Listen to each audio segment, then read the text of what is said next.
I never expected that my 4-year-old daughter was reborn. Not only did she ask me to drive my mother away, she also asked me to sell the house and raise the Watts. Before I could scold her for being crazy, the strange voice came to my ears again. My father, Gu Jingshan, is still alive. I haven't been sold off by my grandma and uncle yet. How lucky.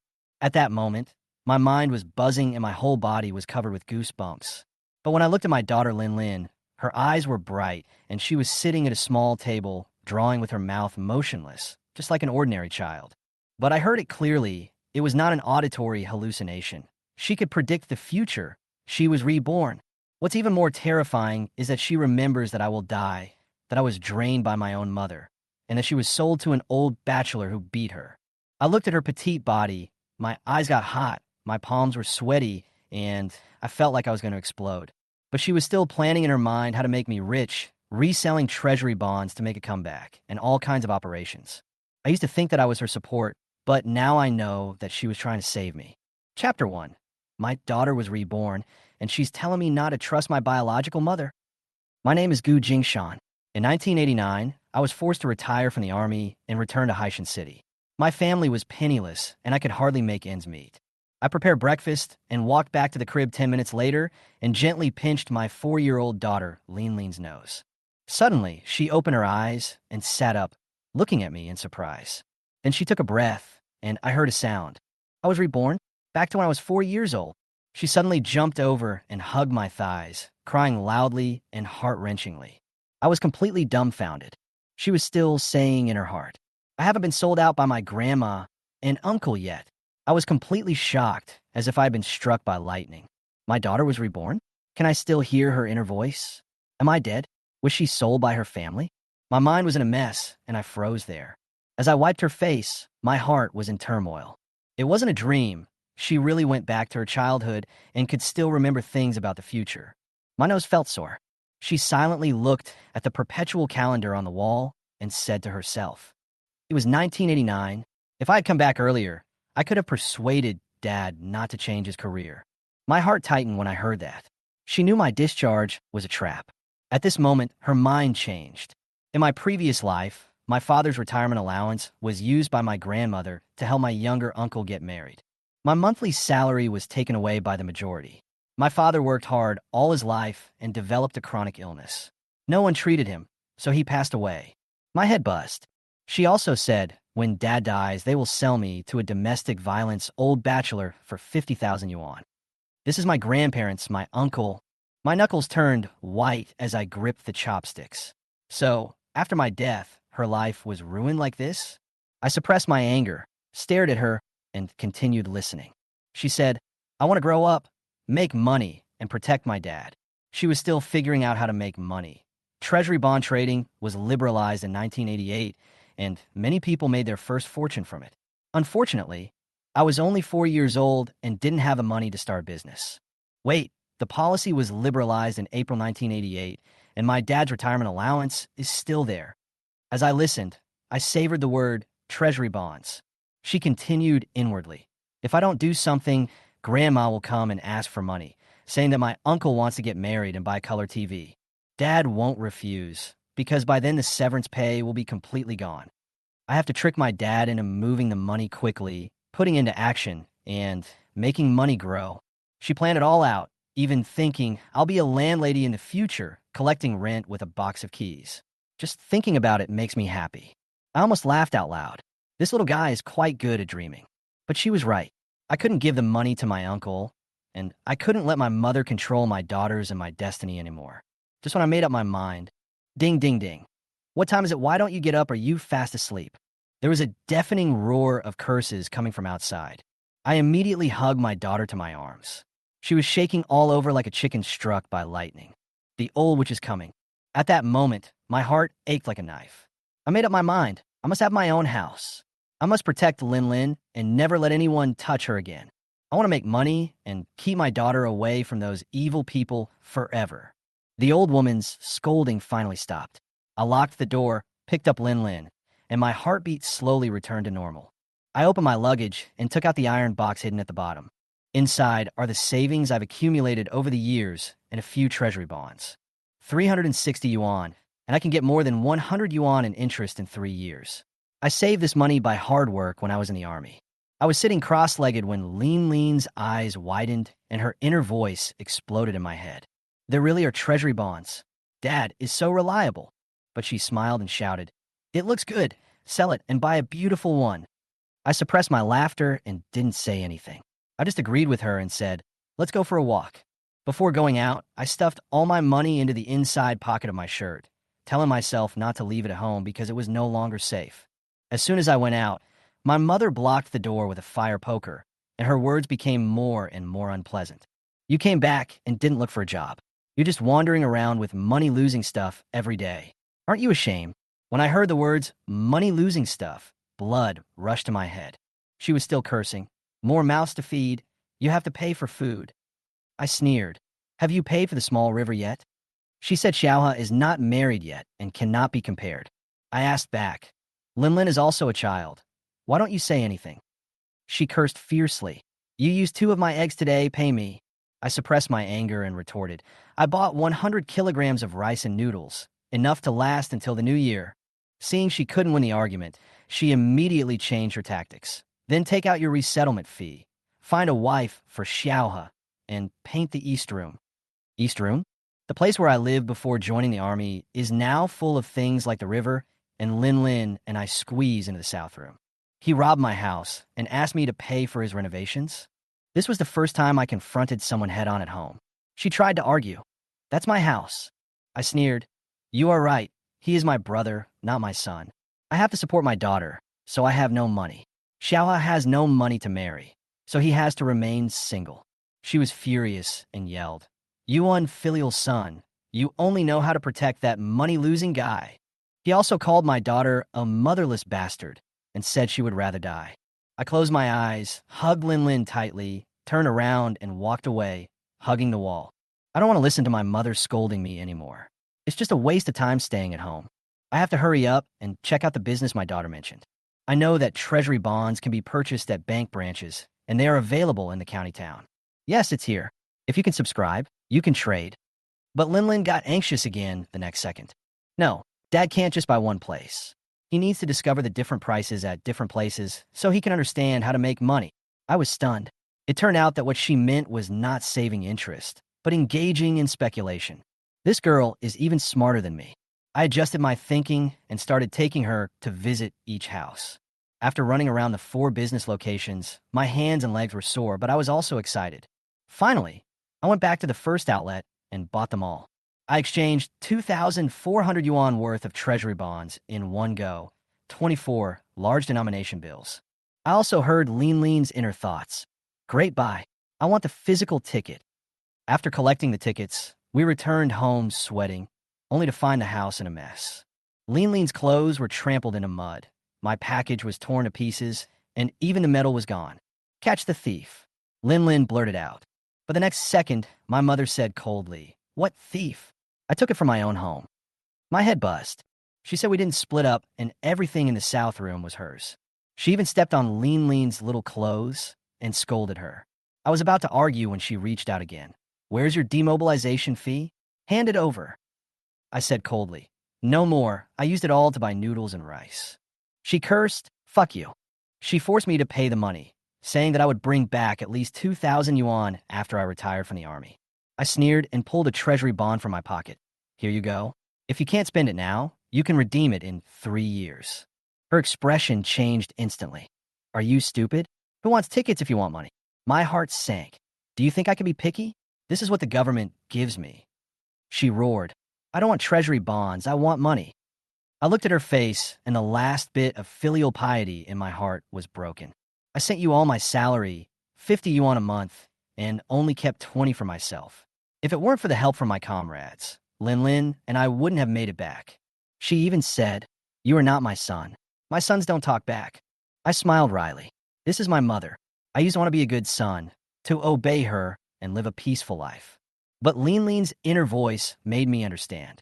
If I still refuse to change my ways, continue to be foolishly filial, and devote everything to this family that never cares about me, then my daughter's death in her previous life would have been in vain, and so would my death. What kind of mother would not allow her son to seek medical treatment for his illness? What kind of family would sell their granddaughter, niece? It also makes me feel heartbroken. At this moment, the old woman waved the fire poker and almost hit my daughter in the face. I couldn't bear it, so I snatched it away and threw it toward the flower bed. The clay pot was smashed into pieces, and the debris flew everywhere. My face was terribly dark at the time, and I had driven back all of Mother Goo's madness. I said coldly, "We'll be eating and living separately from now on. Don't even think about taking advantage of me." She originally wanted to scold me, but when she met my gaze, she actually backed off. It's a typical case of bullying the weak and fearing the strong. She has always believed in one thing. The more you tolerate her, the more she will get ahead of you. I didn't pretend this time. I just closed the door of the south room and blocked her outside. Linlin quietly pulled the corner of my clothes and asked me in a low voice if I was angry.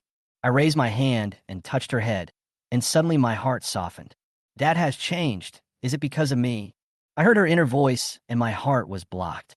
It turns out that in her heart, as long as I was a little tougher, she would feel that I had become better.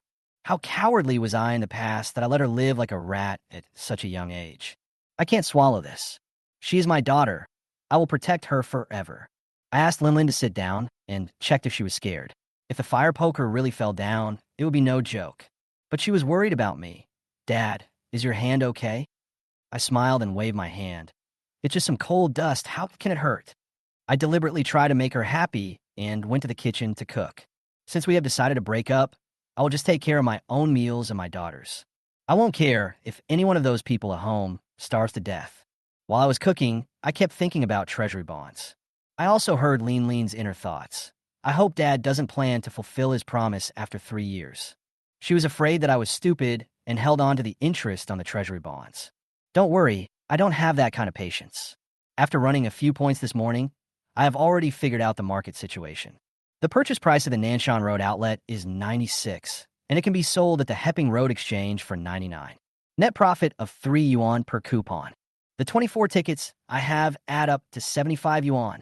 I am a veteran, and my salary for half a month is only 90 yuan. When I calculated this, my heart was beating as fast as the accelerator, and I almost couldn't control it. But I told myself not to get excited because it hadn't materialized yet. After coaxing Linlin to sleep at noon, I changed my clothes and went out with the coupons in my pocket. I was very familiar with the Hepping Road Exchange, so I rushed straight into the business hall. The words, "sell treasury bonds," stunned the salesperson. Without even looking up, she reached out and took it. In less than a few minutes, the stack of treasury bonds was exchanged for a thick stack of cash and returned to me. I counted it twice on the spot before I dared to put it in my pocket. At that moment, I really believed it. I made money. My heart was pounding on my way home. 75 yuan, a net profit for the day. This is just the starting capital of 2,400 yuan. What if I invest it all? At the end of the week, I can earn more than 500 yuan, which is equivalent to my salary for 3.5 months. Linlin is right. The most reliable things these days are brains and opportunities. Rely on others? No. When I got home, as soon as I pushed the door open, my daughter jumped down from the windowsill, laughing like a kitten. She was basking in the sun, looking very contented. My heart softened when I saw her like that. "Dad, is this a taste of success?" His eyes are bright. I heard this voice clearly. I couldn't help but hit her on the head. I couldn't help laughing. This business really makes money quickly, all thanks to her for reminding me early. I took out the candied haws from behind me and shook it. Her eyes lit up immediately, and she opened her mouth and shouted, "Thank you, Dad." I couldn't help but laugh as she muttered, "How did you know I wanted to eat candied haws?" It's worth it to reward her with one on the first day I make money. As she crunched the candied haws, she was doing the math in her mind. 25 coupons, earned 3 yuan per coupon, 75 yuan, huge profit. The girl calculated very quickly, and her estimates were very accurate. I cleaned up the broken things on the ground and started to think about it. Money is really a person's confidence. The next morning, I got up earlier than anyone else. After preparing breakfast for Linlin, he whispered to her, "Daddy is going out for a while. When you wake up, eat well and don't run around." She was so sleepy that she couldn't open her eyes. She just mumbled, and continued to sleep with her pillow in her arms. I left a note and locked the door before leaving. Yesterday, the fire poker almost hit Lean's face. I dare not be careless again. I knew the opening hours of the business halls very clearly. After visiting 4 outlets in the morning, I spent all my savings, 6,432 yuan. I bought 67 treasury bonds, and I know how much I can earn by selling them at the closing time.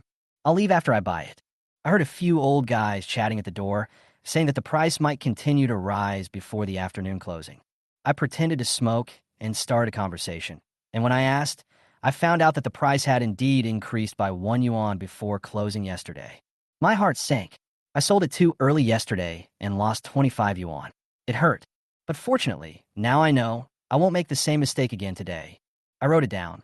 Buy at the opening, sell at the closing, and stay wherever is cool at noon. When I got home, Lin was still sleeping on the bed with her little, but facing the air. This girl's sleep and sleep schedule is completely messed up. We have to find a kindergarten for her as soon as possible. I was thinking about these things while I was tidying the house. When she woke up, I quickly poured her some water.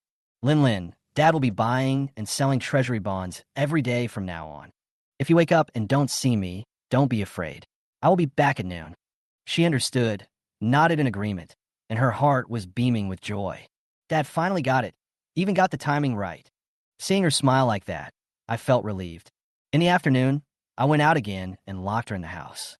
I know she was annoyed because her grandma always swears. It's so annoying. Even with the door locked, I can still hear her cursing outside the window. When I heard this, my heart sank. I had to hurry up and get her out of this house completely. It was almost closing time in the afternoon, and I originally wanted to go directly to Hepping Road to sell it. But suddenly an idea popped in my mind. Why not go around the whole thing and see? It doesn't matter if you look at it. The purchase price of Hepping Road has actually risen to 100. Each coupon is 4 yuan higher than in the morning. 67 tickets, net profit of 268 a day, equivalent to my salary for 1.5 months before I was discharged from the army. I went home feeling very proud, and my daughter Lin even applauded me. But I heard clearly what she said in her heart. Don't be satisfied too early. There will be a time when the capital will be bigger later. My heart warmed up. Yes, this is just the beginning. This little bit of money is all the savings I have accumulated without telling my mother. If I use it well, my life will be very different. I started going to the market every morning and evening, looking for the lowest opening price to buy. In 11 days, I went from over 6,000 to 10,000, becoming a 10,000 yuan household. When I sold them on Saturday, I made a net profit of $5 per ticket, and my profit for the day was close to 500. The daughter's thoughts came out again. The more capital, the faster you can make money. This is the starting point. The more I listened, the more excited I became, and my mind became more active. After dinner, I casually mentioned that the owner of the exchange had collected a stack of treasury bonds from the previous year from the mountains, and it seemed that he had made a lot of money. Lin agreed obediently on the surface, but her inner thoughts revealed the key. The people in the mountains have limited money, and the bulk of the money is in the hands of the city workers. Many workers are assigned treasury bonds as wages by their companies. They have a lot of them, but no one wants them. They're willing to sell them at a discount just to cash them in quickly. When I heard this, an idea flashed across my mind. My sister works in a coal mine, which is just such a large unit.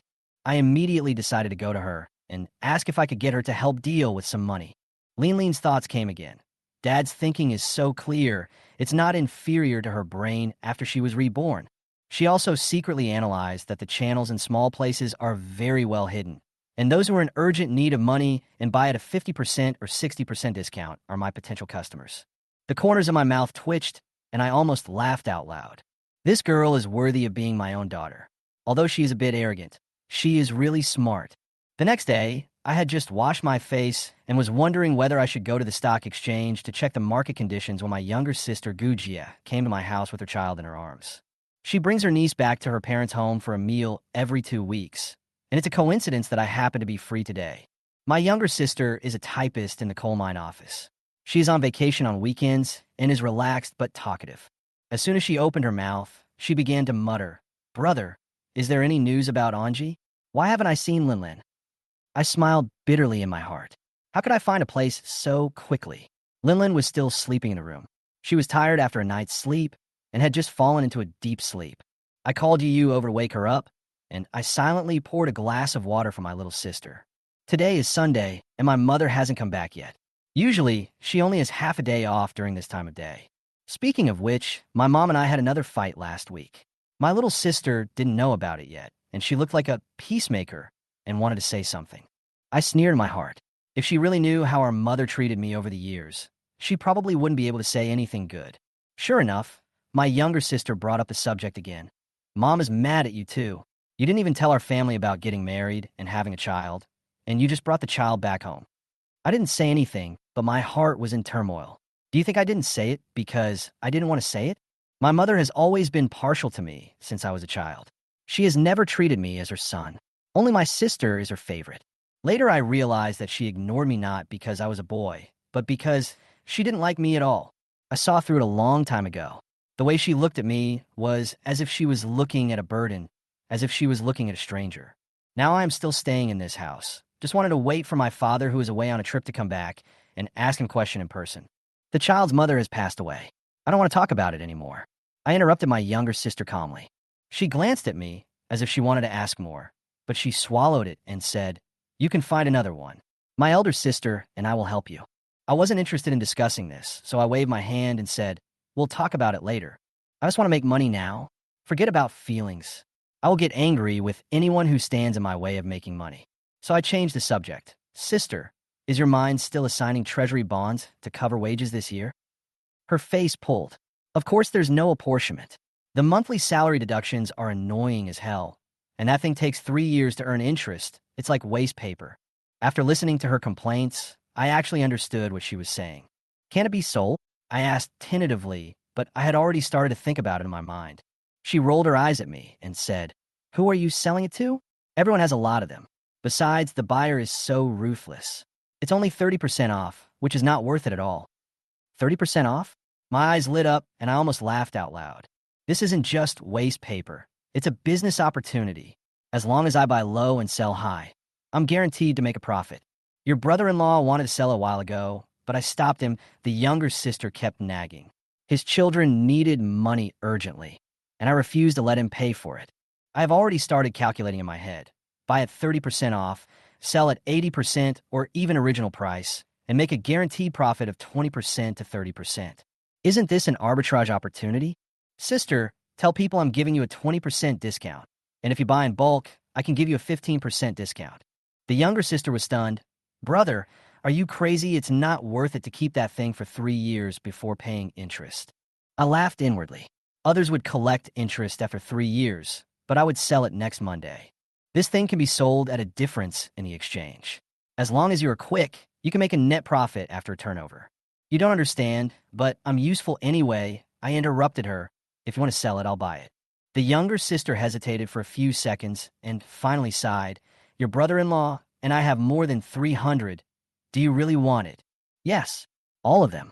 She was quite righteous. "Then I'll sell it to you at a 30% discount. I can't let you pay for it." I smiled and waved my hands. "No, 20% off. You are my sister. I can't cheat you. Give up a little profit and spread word of mouth. Then you can get more goods later." I decided right then and there that I would go to the coal mine every Sunday to collect treasury bonds and sell them on the exchange on weekdays. Today is Sunday, so I can test the waters and see how active the market is. I asked my younger sister to call back to work in advance to help me spread the word and see if anyone wanted to buy it. She became excited when she heard that. "Okay, I'll take a bus back after washing the sheets and spread the news." I nodded. "I'll take Linlin to your place for lunch at noon. In the afternoon, I'll go to the mine to collect the goods and have a drink with my brother-in-law." I bought fruits, pig's trotters, peanuts, and braised meat, and took the delicious food home in a bag. Linlin hasn't gotten up yet, but her little niece Yu is quietly reading by the bed, not making any noise at all. I didn't even tell her to, but she knew not to disturb her sister's sleep. She's really a sweet girl. When I came back with the things, Linlin turned over and sat up. "Sister Yu, why didn't you call me?" she muttered, quickly putting on her clothes, extremely excited. After all, it was the first time she met her cousin after her rebirth, and she couldn't miss such an important social interaction. "Dad, shall we go to my aunt's house together?" "Yeah, let's go have a nice meal today and have fun in the afternoon." "Woo!" She was spinning around with joy, and I quickly prepared her water cup, handkerchief, and other small items for going out. Watching the two little ones running towards the gate hand in hand, I felt relieved. But who would have thought that as soon as I brought Linlin and my younger sister's family to the coal mine, Mother Goo exploded with rage. When she got home from get off work, she found that there was no ghost in the house. The south room was locked, and the main door was also locked. She almost exploded with anger. She had been working overtime every day recently. The woolen mill has received a big order, and she is eager to make a fortune. As a result, when I took a break today and wanted to go home to catch someone to settle the score, I found that the evil father and daughter had disappeared. She had originally planned to ask her youngest daughter Gujia to help her out so that she could get some money and tickets for me. But she didn't expect that her family was gone. She could understand it when I wasn't around, but when my younger sister wasn't around, she was completely defeated. The more she thought about it, the angrier she became. Her son was such an honest man back then, but how come he became such a different person after returning from the army?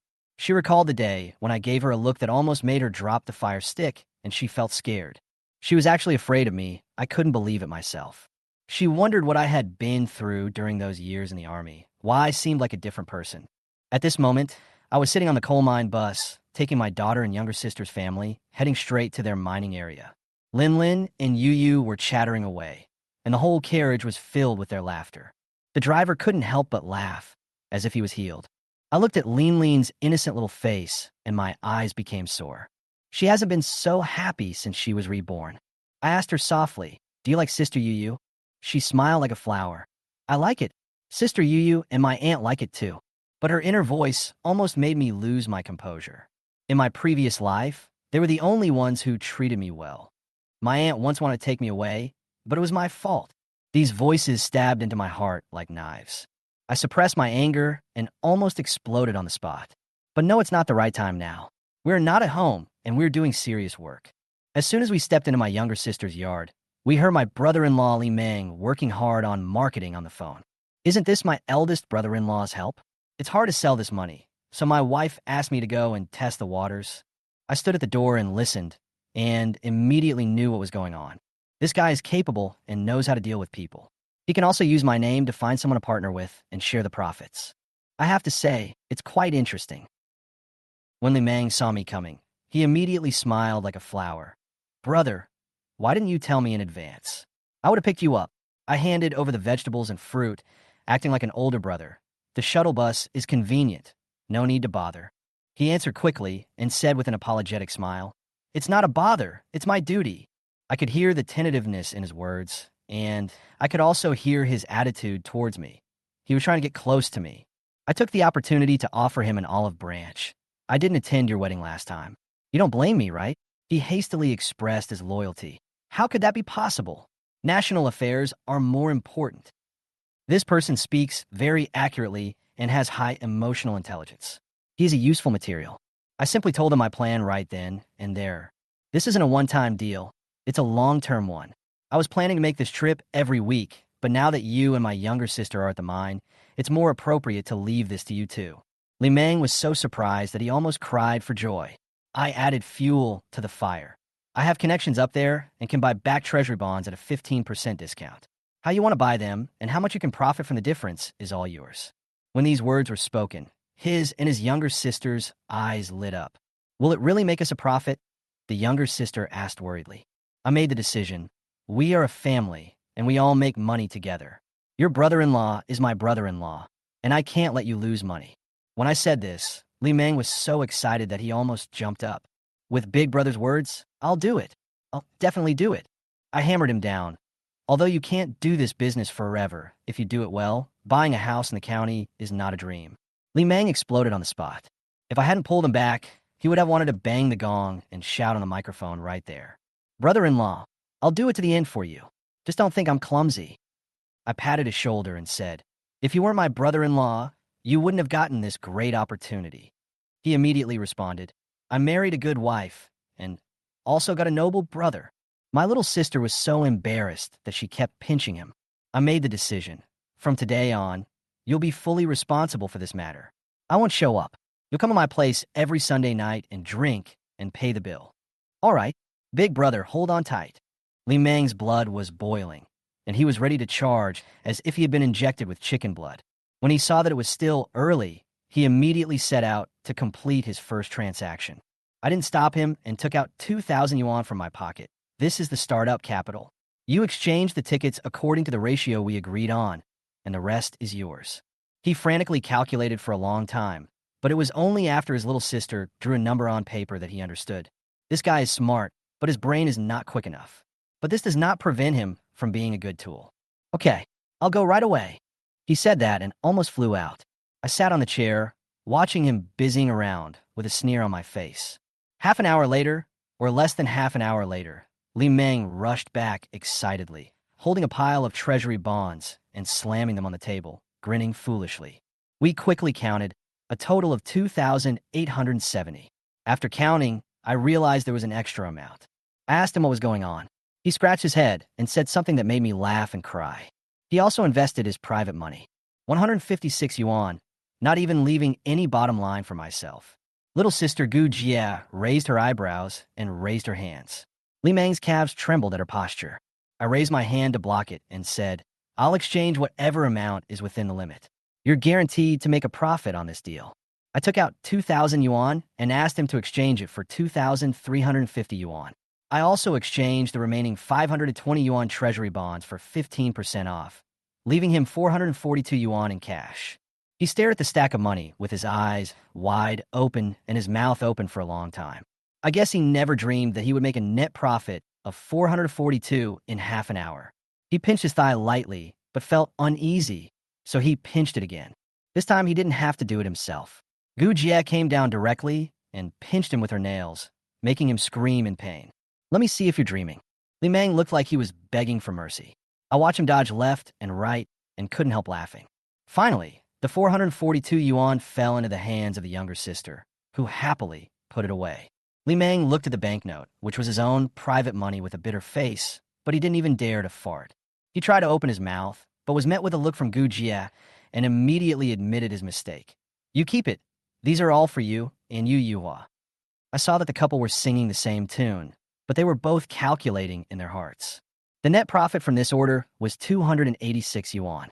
Adding his own private money, Li Meng experienced for the first time the feeling of making money faster than salary. I didn't say anything and watched him immersed in the excitement of calculating the accounts. This guy works in the dispatching room of a coal mine and only earns 119 yuan a month, while Gu Jie is a typist and earns 98 yuan. This time, they earn more than the total monthly salary of the two of them. Once he tastes the sweetness, he will do it himself. Brother, how about let you take over the treasury bonds in our family? Li Meng asked in a low voice. I nodded, signaling him not to worry. What you collected this time is all within the quota. I will exchange it all. Then, I deliberately counted the remaining 520 yuan notes. I'll give you 442 yuan at a 15% discount. I did this action very skillfully, and his eyes turned red when he saw me counting the money like a magic trick. The 442 yuan is not for him, but for his attitude and reaction. When I handed over the money, I made it clear this 442 yuan, Xiaoji's half, is for her to use to honor the elderly and entertain guests. You can't touch it. The rest is yours. You can spend it. Gu Jie's eyes turned red, and I could see through Li Meng's thoughts at a glance. If you're truly kind to my sister, I, as her elder brother, will not treat you unfairly. But if you have other thoughts, even if you touch my sister with a finger. Before I finished speaking, his face turned pale with fright. He immediately raised 3 fingers and vowed, if I ever do anything wrong to Xiao Jie, I will be struck by lightning. I patted his shoulder and said, don't swear too much. Remember, as long as you still want to live with my sister, don't play tricks. As we were talking, the phone rang. Li Meng picked it up, hung up hesitantly, and then looked at me secretly. I raised an eyebrow, and he hurriedly explained, Brother, those people who just exchanged were saying, there's so many people who want to exchange. I stared at him, waiting eagerly for my next words. I paused for a few seconds, then smiled. My credit limit today is 10,000. I've used 2,442, leaving 7,558. If you can take it, I'll let you. He was speechless, and his hands were shaking as he kept thanking me. I put a thick stack of money on the table, and he almost couldn't hold it steady. His hands were shaking with excitement. Seeing that he was about to go out to collect the coupons, he looked back at the door with some reluctance. Gu Jie saw what he was thinking. Go ahead, we won't wait for you to eat, but you can't drink. The first time my brother-in-law came to our house, he was a little hesitant. There's a long way to go. I smiled and waved my hand. Li Meng ran away happily, as excited as if he was going to the battlefield. My younger sister and I looked at each other and understood each other tacitly. He's not bad. At least he doesn't have bad intentions. Yeah, Gu Ye nodded. I glanced at her and said, "You just like his face." Her face turned red, and I couldn't help laughing. My sister is obsessed with looks, and I know this very well. Dad is right. My aunt only cares about looks. My daughter's inner voice suddenly came out, which scared me. I looked up and saw two little guys eavesdropping at the stairs. The hem of Liu's skirt flashed by. I shook my head and continued to talk business with my younger sister. Li Meng isn't a bad person, but he's a bit cunning. This 10,000 yuan is a test. If he's okay, I'll transfer you back to the county. Huh? Gu Jie was stunned. I looked at her and spoke each word clearly. This isn't a promise, it's an arrangement. The prerequisite is that you take control of the family finances. Men become bad when they have money. Don't test human nature. Where the money is, there is the heart. She nodded, her eyes red again. Your father won't say these things. Only I will tell you from the bottom of my heart. Lin, you come down and have dinner. Dad won't wait. A child's voice came from upstairs. He's out drinking. The two little guys jumped down and clapped their hands happily. I rolled my eyes at Gu Jie and said, "Your daughter knows that he loves to drink." She laughed and retorted, "He doesn't make trouble when he drinks." She even spoke up for him. It's true that girls are extroverts. I sighed, knowing that Li Meng was not a bad person, but he didn't have any great abilities either. My younger sister married from the county, and living in a coal mine is actually marrying down. Her parents have always been dissatisfied with her marriage. Now, I want to bring her back to where she belongs or even higher. For her and for her next generation. Don't worry about your dad. Let's eat our own food. Eat well. The two little girls were jumping and dancing, and my heart felt warm. This family is being stabilized by me bit by bit. When Li Meng came back, it was almost 4 o'clock in the afternoon. The boy looked very proud, carrying a briefcase and looking like he had made a fortune. He closed the door, rushed to the table, and took out treasury bonds one after another like a magician, until his hands were almost sparking. My sister Gu Jie and I finished counting and were stunned. The total denominations exceeded 10,000. I raised my eyebrows and looked at Gu Jie. Sure enough, her expression changed. Logically speaking, I only gave him a credit limit of more than 7,500 yuan. Where did the extra money come from? This guy has no memory and is too arrogant. I shook my head and said calmly, I can only accept 8,900. I've already used up all my money. I don't want to buy everything. I'm going to resell these to get the money back. First it was testing, now it's practical, so I have to think carefully. I saw that Li Meng was too reckless the first time I exchanged, but the second time today, I saw it even more clearly. This kid is greedy and doesn't learn his lesson. I smiled and didn't say much. This was the first lesson I taught my uncle. When doing things, don't cross the line. You must know where your abilities lie. What happened? Gu Jie was so angry that she pinched Li Meng, feeling very disappointed with him. Li Meng lowered his head, and the smug smile on his face was instantly extinguished by my words. He said he had advanced the money and borrowed all the money from the old lady's small treasury. I frowned when I heard it. I didn't say much. I just took away the treasury bonds with a face value of 8,900 yuan. There were 1,260 yuan in bills left on the table. Based on the purchase price, Li Meng invested 945 yuan in cash. Seeing this face as wilted as an eggplant, I couldn't comfort it. A lesson needs to be painful to be remembered. I simply said, whether there will be a quota next week or not, we'll have to wait until Saturday to let you know. As soon as these words came out, Li Meng's face turned pale. He originally thought that I could collect it every week, but he didn't know that this business also depends on the market conditions and capital arrangements. Now I understand. If he really loses it this time, the old lady's 500 yuan will turn his family upside down. I didn't care what he thought and just said, if you have the funds, you can keep them for now. This is not encouragement. It is a wake-up call. If he really dares to gamble, he must accept the loss. Seeing his eyes start to wander, I knew that he was really scared this time. A small factory worker only earns a little over 100 yuan a month, and it would take 4 months of work without eating or drinking to fill the hole of more than 900 yuan. If he doesn't learn his lesson, he will be even more greedy next time. He slapped himself again and scolded himself for being so rude. It was his fault that he got dizzy after hearing a few words of praise. Seeing that it was getting late, I stood up and prepared to leave. This time, I received a total of 11,770 yuan in treasury bonds, which was much more than I expected. At first I thought 5 or 6,000 would be good, but I ended up spending all my cash and it still wasn't enough. A whole bag of bills was put into the briefcase, including 10 yuan, 50 yuan, and 100 yuan notes, and it was very heavy. Gu Jie suggested that Lin Lin stay for a week, saying that I would be too busy if I went back. I asked Lin Lin for her opinion. Unexpectedly, Li Meng's reaction was even more positive, as enthusiastic as if he was marrying off his daughter. He was really scared, and thought that he could use his niece as an excuse so that he could come to me to redeem the coupons next week. Lin Lin tilted her head to look at her uncle-in-law, who looked like he was trying to please her, then looked at her cousin Xiao Yuyu, who was tightly holding onto the corner of her clothes, and sighed. She said, "For Sister Yuyu, I will reluctantly stay for another week." I was amused by what I heard, but who knew she would say something else in her mind. I stayed behind to help my father keep an eye on my uncle-in-law and prevent him from causing trouble. I told her not to act naughty and that I would pick her up when I had time. The little girl went upstairs with her cousin without even looking back. I touched my nose and thought, I, as a father, am really worthless. I had to take the last bus alone. For the next week, Li Meng suffered from insomnia almost every day and even lost a lot of hair. I went to the stock exchange early the next morning. I found a familiar teller. "Can you give me a more private place?"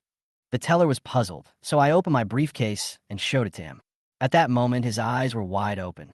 The briefcase was bulging with all kinds of treasury bonds.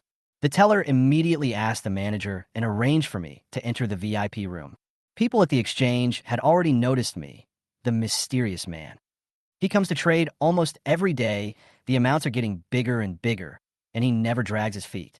But I always just left after buying something, but this time I took the initiative to make a request, which naturally attracted attention. When a manager saw the bill I took out, he was stunned. They are categorized and neatly bundled, and there are a lot of them. These are not the kind that are collected in bulk, but are pieced together from individual tickets. You can imagine how difficult it is to collect them. It took the two tellers more than an hour to settle the accounts. In the end, I got 15,617 yuan in cash. The teller suggested that I deposit it in the bank and write a cash check to carry with me. I said, "I also want to subscribe to new treasury bonds." The teller smiled and said that checks were the most convenient. He also promised that I could use money at any time in the future as long as I notified him 1 hour in advance. The VIP room was reserved for me, so I no longer have to squeeze with others in the lobby. I nodded in satisfaction. It's quiet here, the bulletin board is clear, and the operating environment is much better. I asked him to help me subscribe to treasury bonds at a price of 98 yuan and use up all the balance in the account.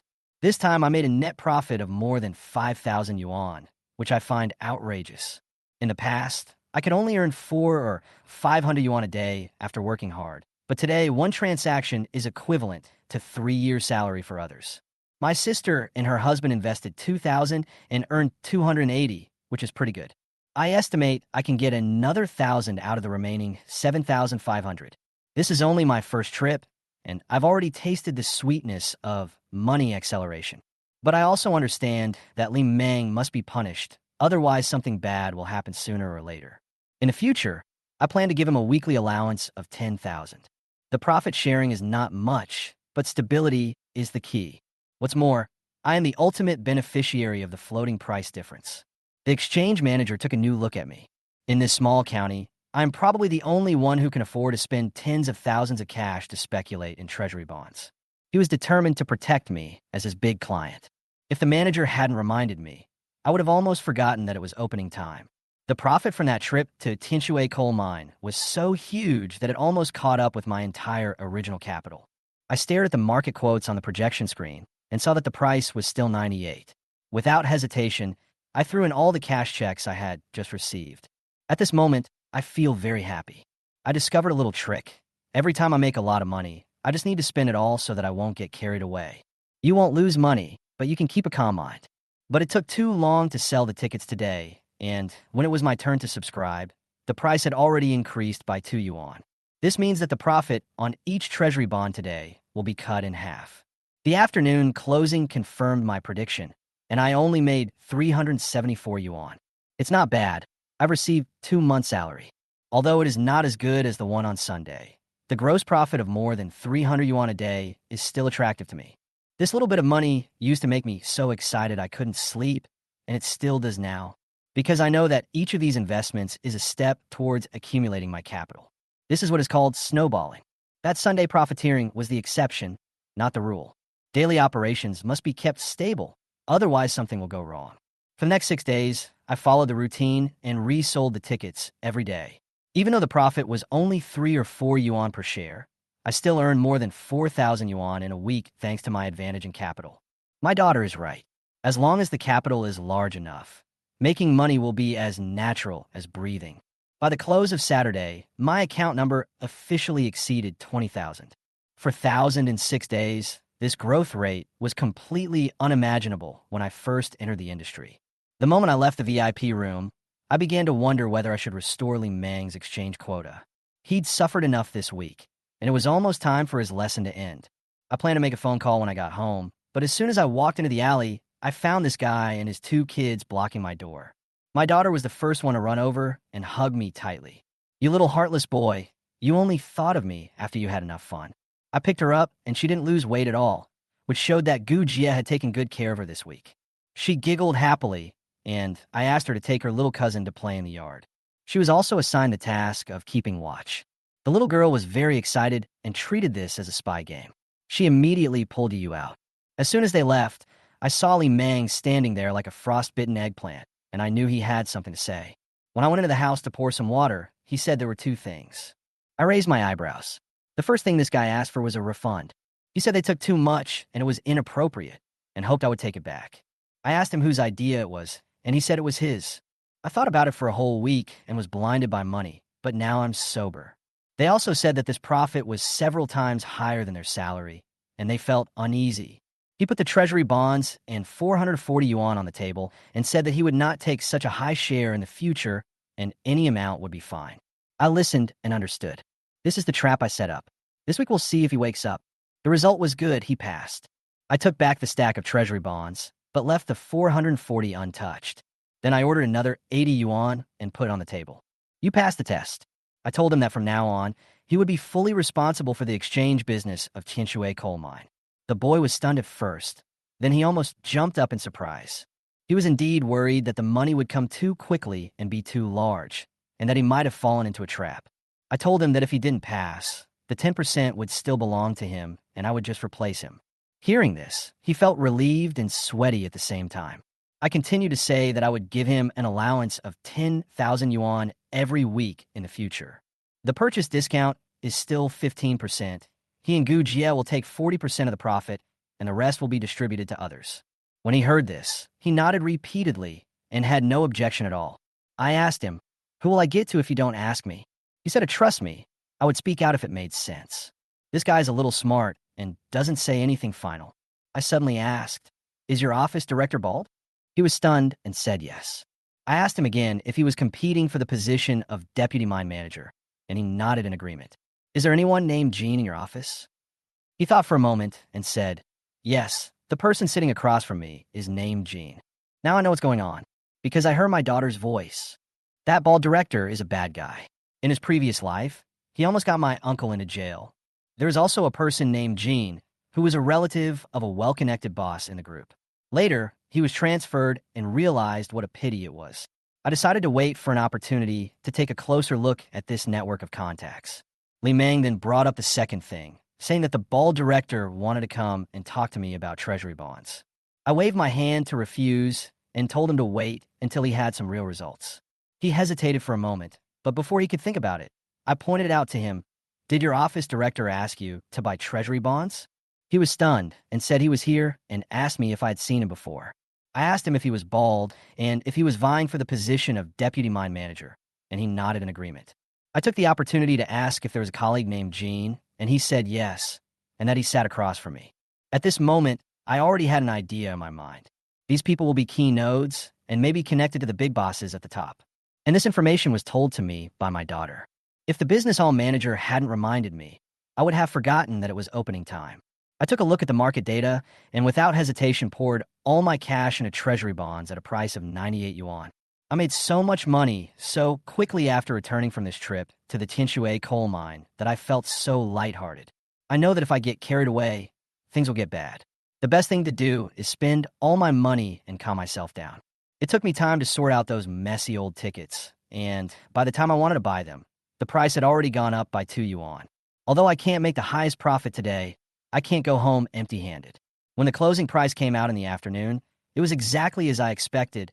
I made $2 per share, a total of $374. Although it is much less than the one I made on Sunday, it is 2 months' salary in real terms, so I'm still very satisfied.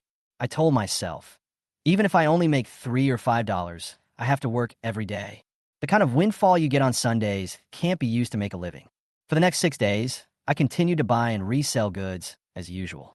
I invested a lot of money and in large quantities. Even though I only made 3 or 4 yuan on each ticket, I managed to make more than 4,000 yuan in 6 days. I increasingly understand what my daughter said. As long as the capital is large, you can earn more every day. The closing price on Friday skyrocketed, and by Saturday, my total assets finally exceeded 20,000. You see, small amounts of money can add up to big money. When I left the VIP lounge, I was already thinking about how much credit limit I should give Li Meng in the coming week. Not giving him the quota this week was a warning to him. Now that it's almost time, it's time to give him some slack.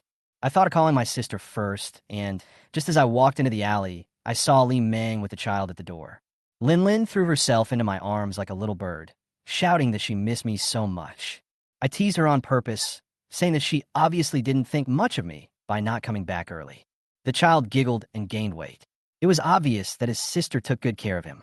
I asked her to take Liu to the yard to play and to keep watch to leave some space for the adults. As soon as I entered the room, I could tell that Li Meng was worried. The boy lowered his head as if he had owed a debt. He started by saying he wanted to talk about 2 things, and I immediately became interested. The first thing he said made me laugh. He said the 10% profit he gave him last time was too much, and he wanted to return it. I pretended to be calm, made a cup of tea, and placed it in front of him, asking him to explain clearly. He carefully placed the money and bills on the table, saying that he was just an employee and felt guilty about taking so much. I deliberately asked him whether this idea was his own or my sister's. He said that it was the result of his thinking for a week and Gu Jie had no idea about it. He was afraid that Gu Jie would not agree, but he still planned to withdraw first. I think he is so clear-headed and knows that having too much money can cause trouble. This kid has some awareness.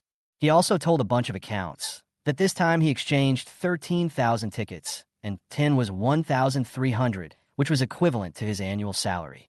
He said that if he had a weekly quota of 10,000, then 1 would be an astronomical figure, and he would not be able to sleep well if he took too much. I deliberately asked him, if I only give you a little over 100, will you feel at ease? He said, you supported us and gave us wages, so we worked hard and felt at ease.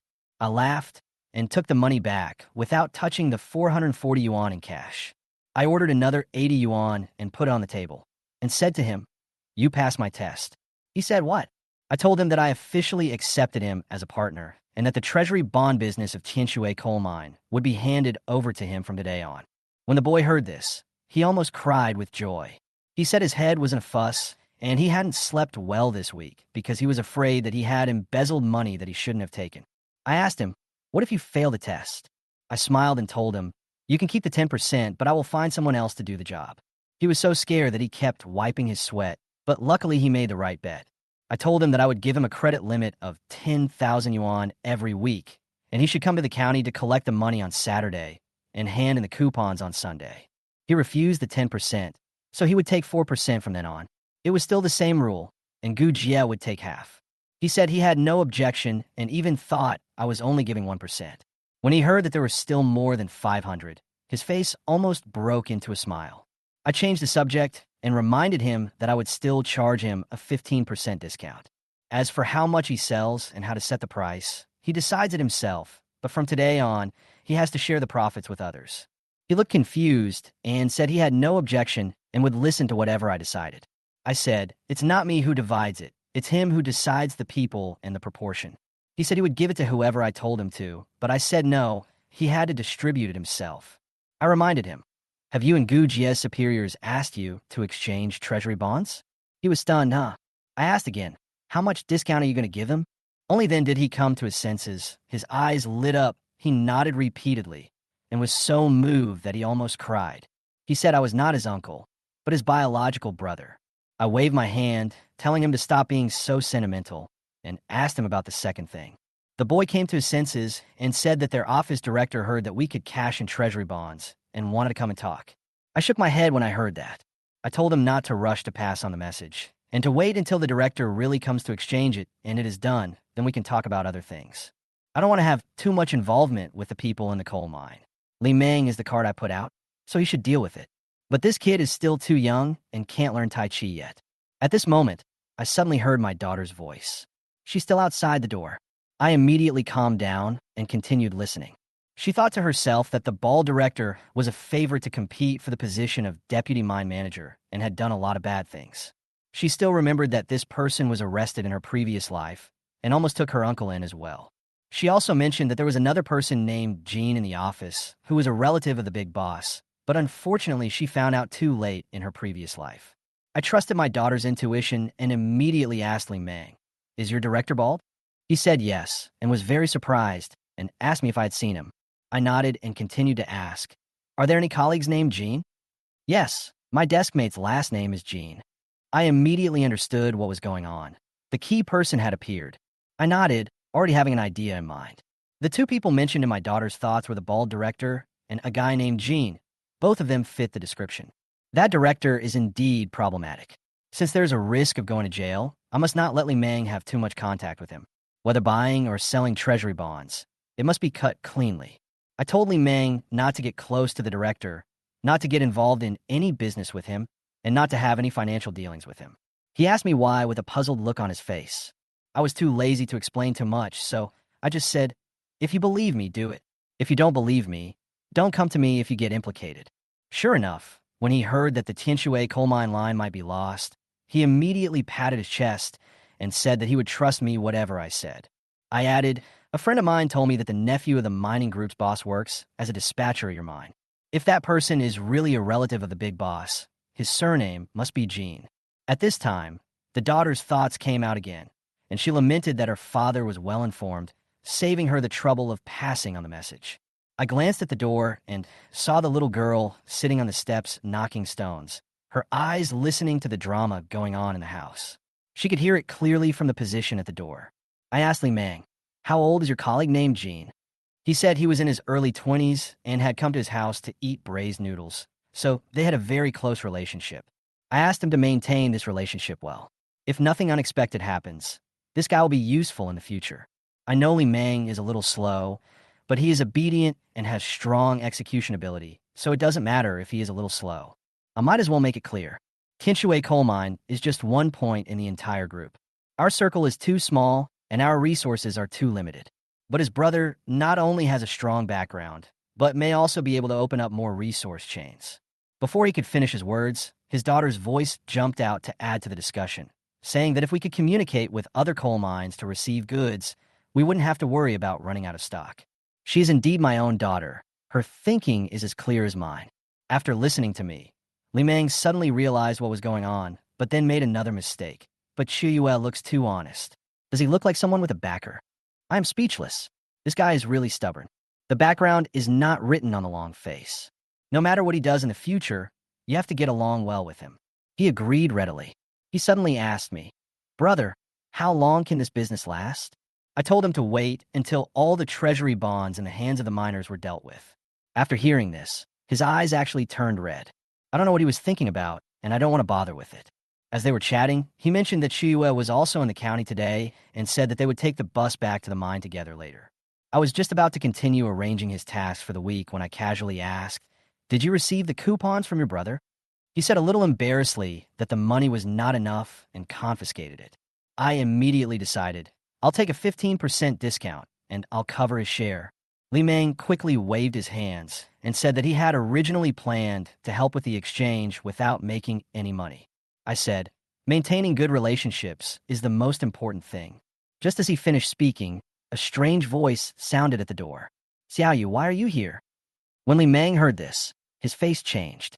Isn't this Jean Qiuyue's voice? It's really true that people should not be mentioned. Speak of the devil, and he will appear. He hurried out to pick someone up. I also took a look along the screen wall and recognized her at a glance. Jean Shiyue. When he was a kid, he always followed me around. How come I don't recognize him? He saw me and greeted me warmly. Xiao Jinzi. I also responded with a smile. Li Meng on the side was dumbfounded. He didn't expect that they actually knew each other. I explained, his grandfather and your father-in-law are friends, so the two families are old friends. Jean Shiyue was also stunned when she heard this. Are you a family? Seeing him playing dumb, I simply exposed him. It's not like you haven't eaten the braised noodles made by your sister Gu Jie before. Why are you pretending? He touched the back of his head and quickly changed the subject, saying that he would treat me to a meal and I would not leave until I was drunk. I ignored him, but Li Meng was stunned. Is this still his taciturn brother? I refused directly, saying that I had to take care of the children and couldn't drink. When he heard that I was not cooperating, he immediately became anxious and changed the subject, saying that he wanted to cooperate with me. I couldn't laugh anymore when I heard that. I said, can't you just do this job yourself? Do you really need my approval? He finally told the truth. He had no money and his family wouldn't let him do it. To put it bluntly, they just want to use my channels. He said this in a way that sounded aggrieved, but I knew the meaning of the words clearly. It's impossible for their family to be so out of touch with the news. If he really wanted to do it, he wouldn't have come to test me today. My face turned cold, but he didn't notice and kept beating around the bush. Li Meng was quite sensible. He realized that the atmosphere was not right and quickly found an excuse to retreat. I asked him to come back tomorrow, and my daughter stayed tonight. I stuffed the handbag into his hands and told him not to delay the bus. Jean Shiyue was also very understanding and immediately said that she would stay at her aunt's house tonight and would not go back to the mine. As soon as I heard this, I knew he was determined to talk to me tonight. Li Meng walked out the door, his steps as fast as if they were on fire. As soon as he left, Jean Shiyue came back and said, Brother, you must do me the honor of having dinner with us today. I shook my head. It's not convenient with the two kids at home. You're here to visit relatives today, so let's do it another day. When he heard me say yes, his eyes lit up. Tomorrow, the same place. I nodded. Remember the pavilion where we played hide and seek when we were little? He slapped his thigh and said, Of course I remember. See you tomorrow. When I went back, what I was most concerned about was how much exchange quota my brother gave me this week. My colleagues were waiting for me to go back and deliver the message, but my brother had guests over, so I didn't have the chance to see the contents of the bag. I could only take the bus with a bag in my pocket as if I was carrying a bomb, feeling terrified all the way.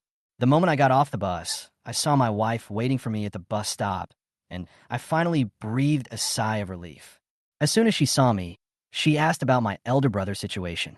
I made up a story about having a cold, said he was fine, and changed the subject. She then asked, Where is your daughter? I quickly explained that the child was having too much fun and refused to leave his grandmother's house. Only then did she feel relieved and walked home slowly with me. She asked, How much is the amount this time? I lowered my voice and said, Let's talk about it when we get home. The two of us were like underground party members meeting, not daring to speak along the way. When I got home and closed the door, I immediately opened my bag and poured out the cash, covering half of my bed. 18,000.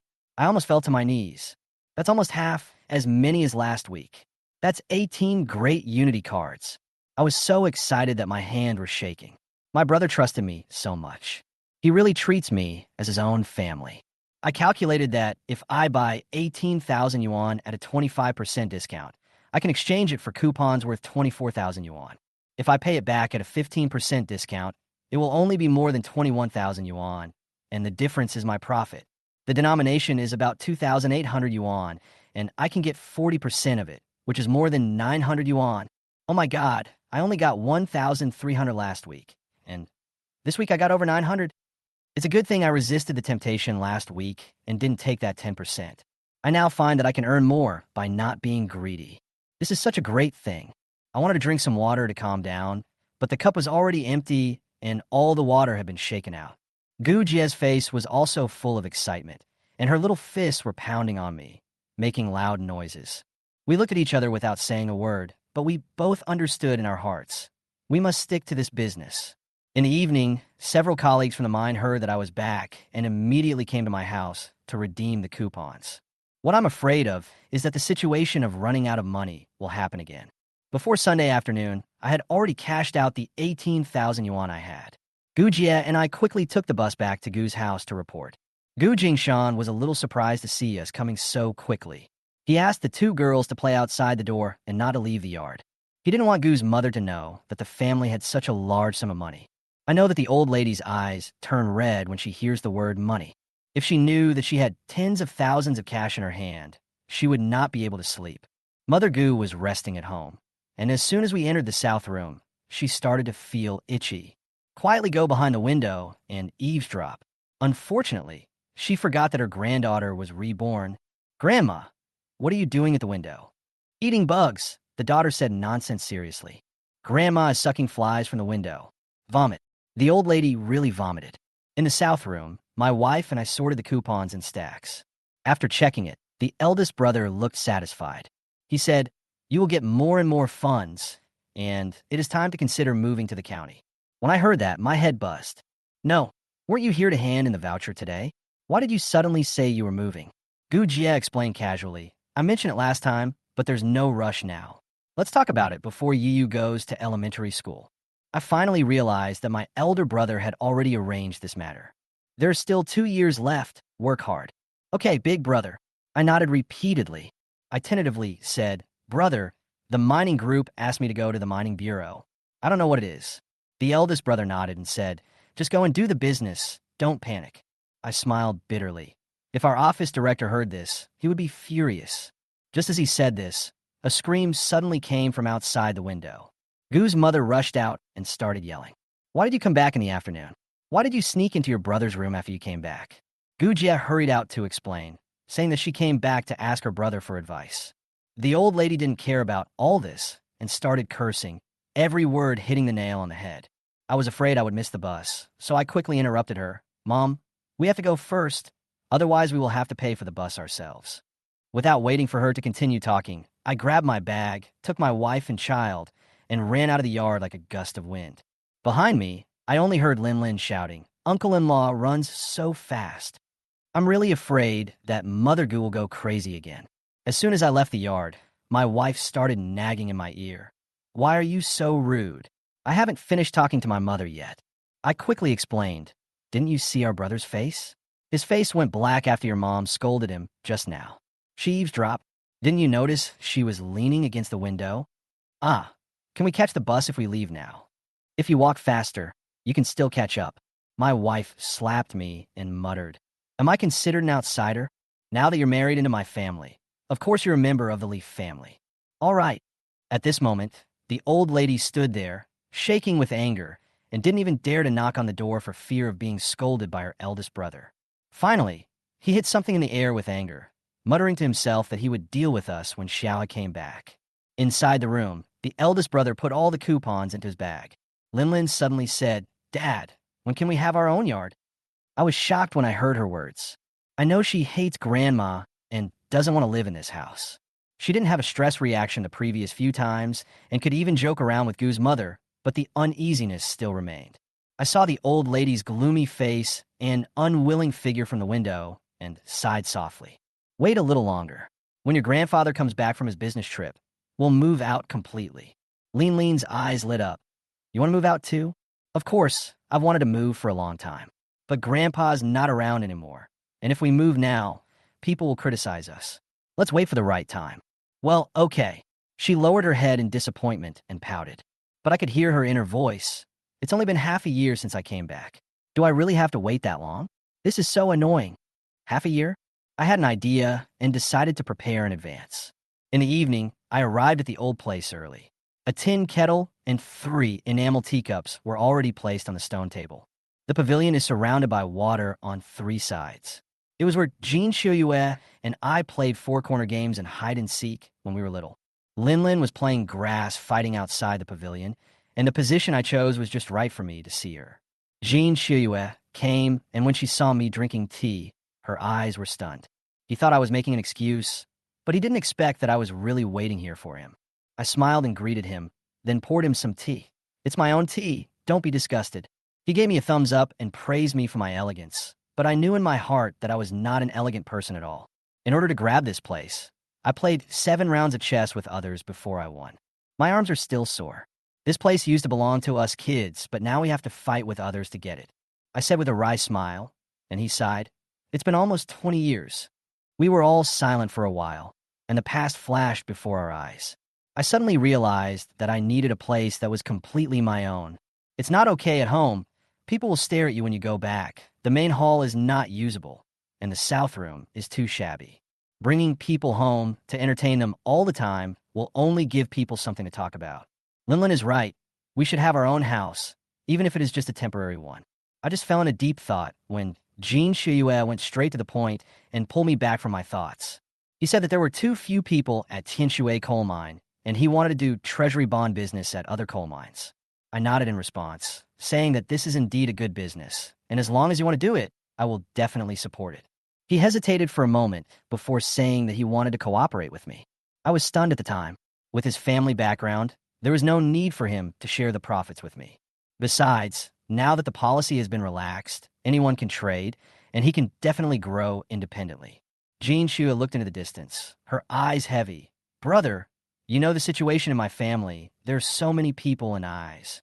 If I show up, someone will be watching me tomorrow. He spoke softly, but I understood that he wanted to use me as a shield. I also said it directly, I will not get involved in the mess within the Jean family. But he smiled bitterly and said that he wanted to make some quick money and leave this place. My heart sank, and I asked him what was going on. As a result, he said that after his father married his stepmother and got into trouble, their branch was marginalized by the entire family. After his mother was angered to death, he completely lost his backing. Now, even relatives have become distant. He spoke calmly, but I felt choked up inside. This kid was so lively and arrogant when he was young. How did he become like this? I sincerely advised him to think carefully, as working with me might not necessarily earn him more than working on his own. Instead, he became more determined and said that he had people at Tianshue coal mine and he would go to other mines. As long as I am willing to accept it, he will not compete for territory with my brother-in-law Li Meng. Although the Jean family did not help him, his uncle was still willing to give him guidance. I asked him how to cooperate. He said he heard that Li Meng was charging a 25% discount. So, I gave Li Meng a 20% discount. He just wanted me to give him a 20% discount, not asking for much, just a few points of profit. But I have to do all the buying and selling. The money cannot be known to the Jean family either. I didn't promise him a 20% discount. I just said, I'll give you a 15% discount. I'll accept any price you can charge. As long as the goods are in place, the price is negotiable. After hearing this, Jean Xiuyue's eyes lit up, and he said that he already had 2,300 treasury bonds. This guy is testing me. I didn't waste any time and just threw 2,000 yuan in front of him. He was stunned for a moment, then laughed and scolded me, saying that I was more generous. He said that he originally intended to sell these treasury bonds to my brother-in-law Li Meng. Li Meng wants to take 10% of the profit, so why not just sell it to me directly? When I heard this, I understood even more clearly. This kid had already made a plan and just needed to speak up. His eyes were so bright that they seemed to spark. I know that he was completely convinced by my $2,000. He knew in his heart that my money came too easily. He only earned 100 yuan a month, and this one throw of my money was his income for 8 months. He decided to follow me wholeheartedly. I was also a little glad that I only gave Li Meng 18,000 yuan over the weekend. Otherwise, I really wouldn't be able to finish all of Jean Xiuyue's goods. The money is still not enough. It is painful to have an opportunity in front of you, but not have the capital to seize it. I want to make more money and grab more market share. The sooner the better. We chatted until it was almost dark. I held Lin's hand and slowly left with the thermos. Jean Xue stood in the pavilion without moving, watching our father and I disappear in the afterglow. There was a look of reluctance and a bit of envy in his eyes. When he goes to the south alone to work hard in the future, he may also think of this scene tonight. After I got back, I started looking for a broker and prepared to buy a house. Lin was so happy when she heard this and agreed with both hands. She was also muttering in her heart, "A new house, my own house. I've finally been waiting for it." As she spoke, she thought, "It's a great deal to buy a house now. Housing reform hasn't started yet, so the price is the lowest and you can buy it and clean it up right away. When the time comes, finish talking to Grandpa and move directly." When I heard this, I felt mixed emotions. Is my daughter so anxious because the south room is too small? Or she doesn't want to go back and face those people? I didn't really get angry until she said something in her mind. If my uncle comes back, I'll kill him. In order not to make things difficult for Dad, I will take care of him myself when I grow up. My breathing stopped and my face darkened. Gujingha? The name stuck in my head like a needle. My daughter said it lightly, but it gave me chills. I never intended to get involved in their feud, hoping to keep out of each other's way in the future. But now it seems that it is not something that can be simply clarified. I have to be more careful. Jean Shiyue really tried her best. I had just sold off that batch of treasury bonds from Sunday, and the 30,050 in cash was still warm when the goods he sent me wiped it out. On the first day, I sold 40,000 treasury bonds and made a net profit of 12,000. The next day, I made a profit of 27,000 from a volume of 61,000. On the third day, I made 93,000 yuan and earned 42,000 yuan. On the fourth day, he made 142,000 yuan and pocketed 71,000 yuan. On the fifth day, the profit was 227,000, with a net profit of 113,000. In just 5 days, my funds grew to 300,000. He made more than 60,000 yuan by taking the difference. But we have almost heated up the trading of treasury bonds in the county. Brokers from all walks of life swarmed in, and the air began to smell of money. I think it's time to tone it down. It's easy to get into trouble if things go too crazy. Jean Shiyue spoke first. Brother, these 60,000 are enough for me to go to the south. I want to stop. I nodded. If he continued to act this way, he would be targeted by the Jean family sooner or later. Just do your best and don't look back. This guy worked like crazy to help me shop this week. I was able to finish the job in 1 week with the money that would take me 3 months to earn. I really should thank him. He said there was a dowry house left by his mother and asked me if I wanted to see it. I wanted to refuse, but it was my mother's dowry, and it would be a kindness to keep it. But he said the house had been vacant for too long, and it would be difficult to maintain, so it would be better for me to take over and take care of it. I thought about it and agreed to take a look. Brother, let me make it clear first. The house is a villa. It's large, the decoration is exquisite, and the price is not low. My heart immediately skipped a beat. I was going to bleed. 50,000. After hearing this number, I almost fell to the ground. Few people in the entire Haitian city can afford this price. Are you talking about the villa? I asked tentatively. Yes, a small house, the kind found in an old residential complex. When I heard it was that community, I felt relieved. That place is indeed valuable. But 50,000 yuan is still a pain in the ass. When Lin heard this, her eyes widened bigger than teacups. Dad, are you crazy? Is this house made of gold? Her thoughts kept flashing in my mind, saying that the price of this house could buy 3 small houses with courtyards belonging to Yu's grandmothers. I also feel a little guilty. Am I really getting carried away just because I made some money? But we have already agreed to go and see the house, so it would be embarrassing to go back on our word. I decided that if Lin didn't like it, then I would just reject it. But when we walked into the community, her eyes immediately lit up. Dad, I like it here. Her voice softened, and the words of refusal I was about to say got stuck in my throat. Great, Dad. The value of a unit in this neighborhood will increase by tens of millions soon. Hurry and buy it. She praised my taste and frantically pumped buy it into my head. My head is about to explode from her scolding. Does the house belong to your Uncle Jean? Yes, his mother left it. Dad, buy it. I really like it here. I let out a long sigh, knowing that I couldn't keep the money now. I still hesitated and asked, can it be cheaper? Jean Shue scratched his head. Brother, you know I'm in a hurry to leave. 50,000 is my bottom line, but I also have a house on Wenmiao Road.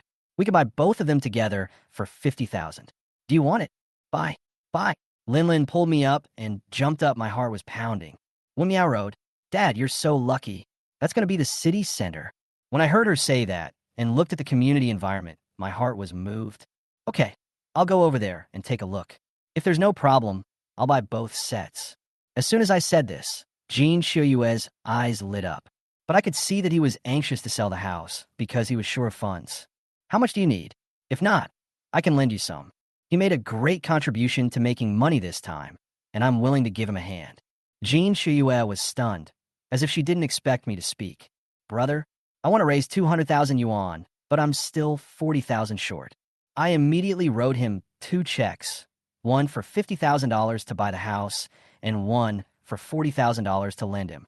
He was so moved that he almost hugged my thigh and thanked me repeatedly, but did not take the money immediately.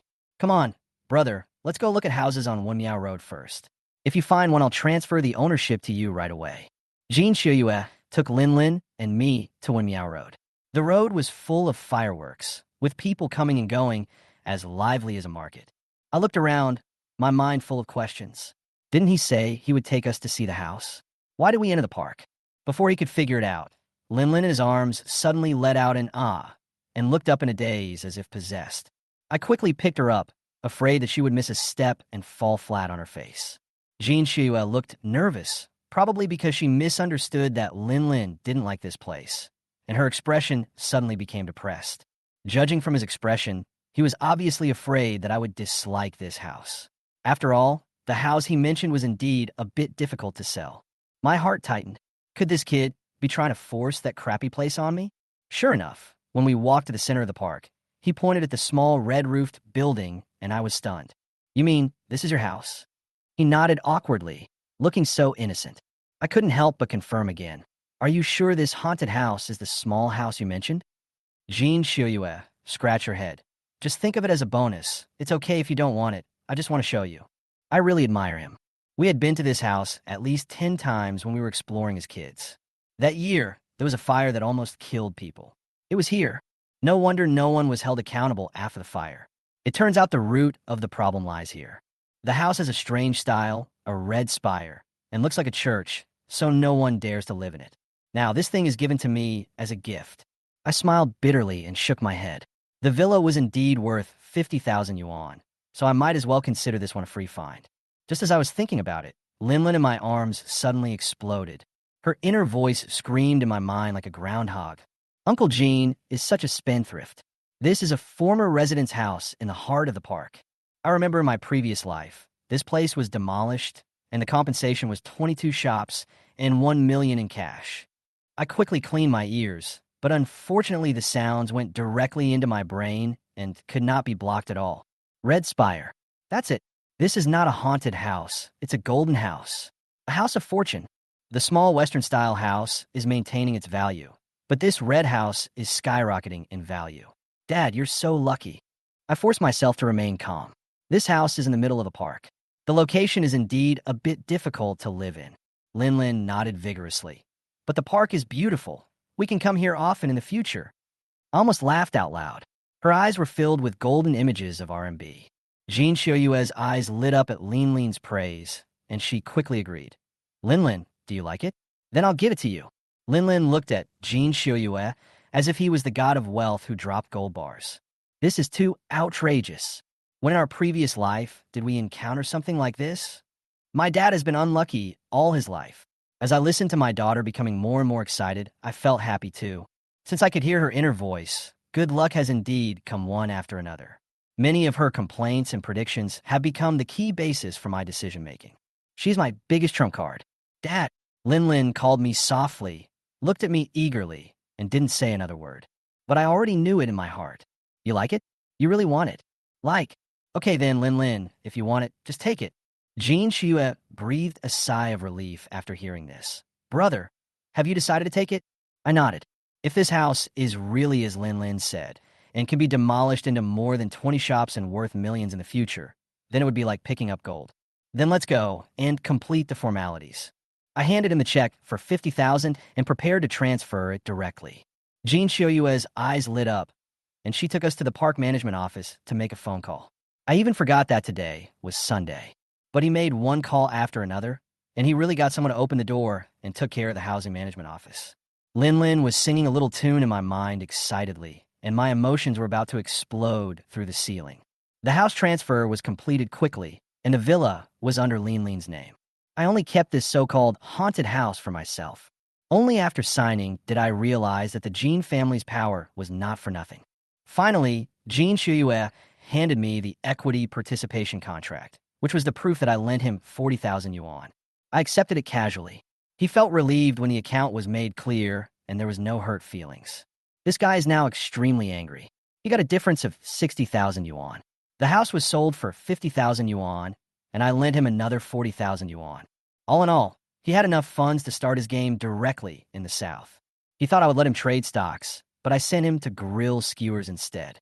Tinshui coal mine, the lights from the food stalls made me feel a little dazed. Jean Shuyue invited Li Meng to have a drink, saying it was the last time they met before leaving. He raised his glass and clinked it with Li Meng's, saying, Brother, I'm sorry I kept this secret from you for too long.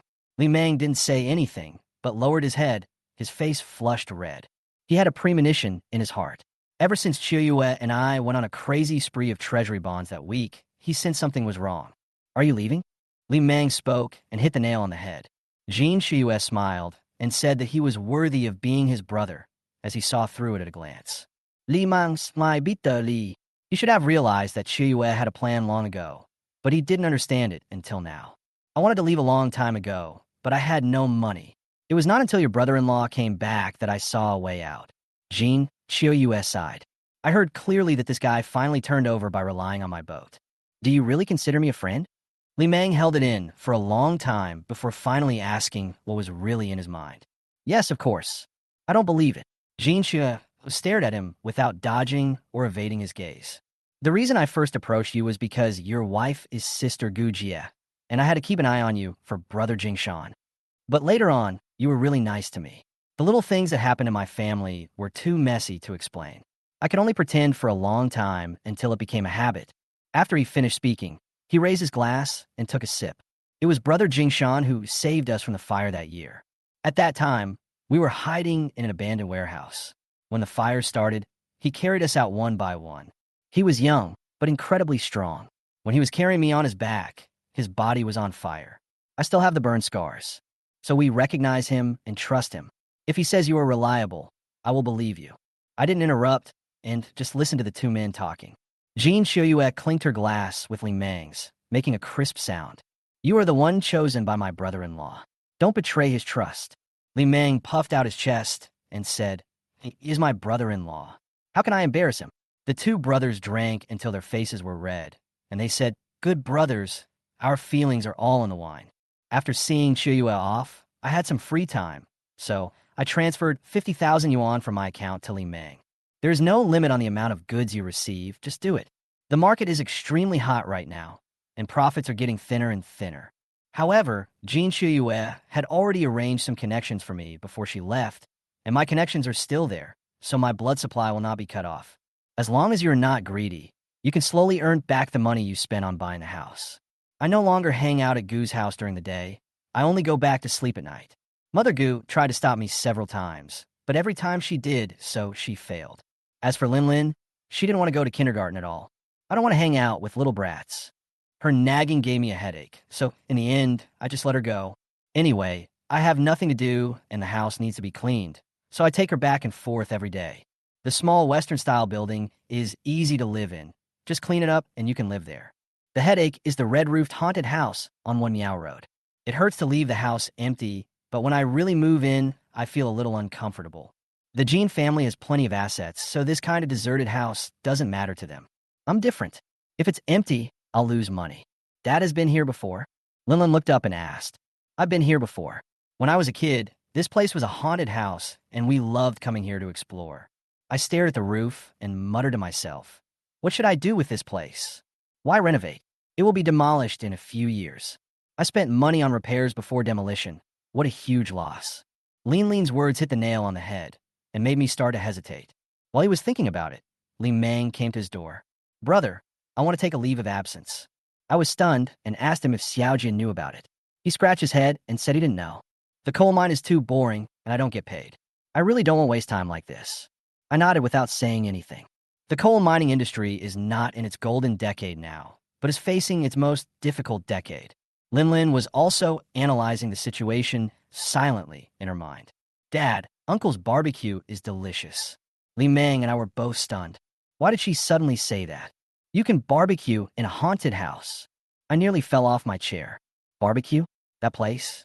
The smell of the warehouse fire hasn't dissipated yet. The chili powder is also delicious. She added, her saliva almost dripping out.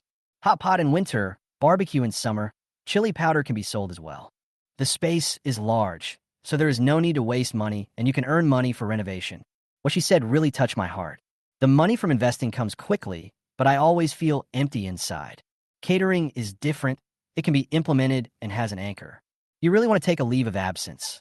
What are you going to do? I stared at Li Meng, waiting for him to tell the truth. He thought I would object and was stunned. But I said, once you made up your mind, just do it. Just list the insurance company or something like that. Start a company. Start a company. You can do catering, investment, and even take advantage of support policies. Lin continued to give me hints in my mind. The more I listen, the more I think it makes sense. When Li Meng heard that I had no objection, he became excited instead. I'll cook you a meal first. He rolled up his sleeves and got to work with great enthusiasm. I immediately made the decision to invest 50,000 yuan to start a catering company. The Red Roofed House is a catering business. Let's get started first and talk about it later. Li Meng walked with me to the park and was stunned when he saw the pointed roof house. Chapter 19. During the preparation phase, can I stay too?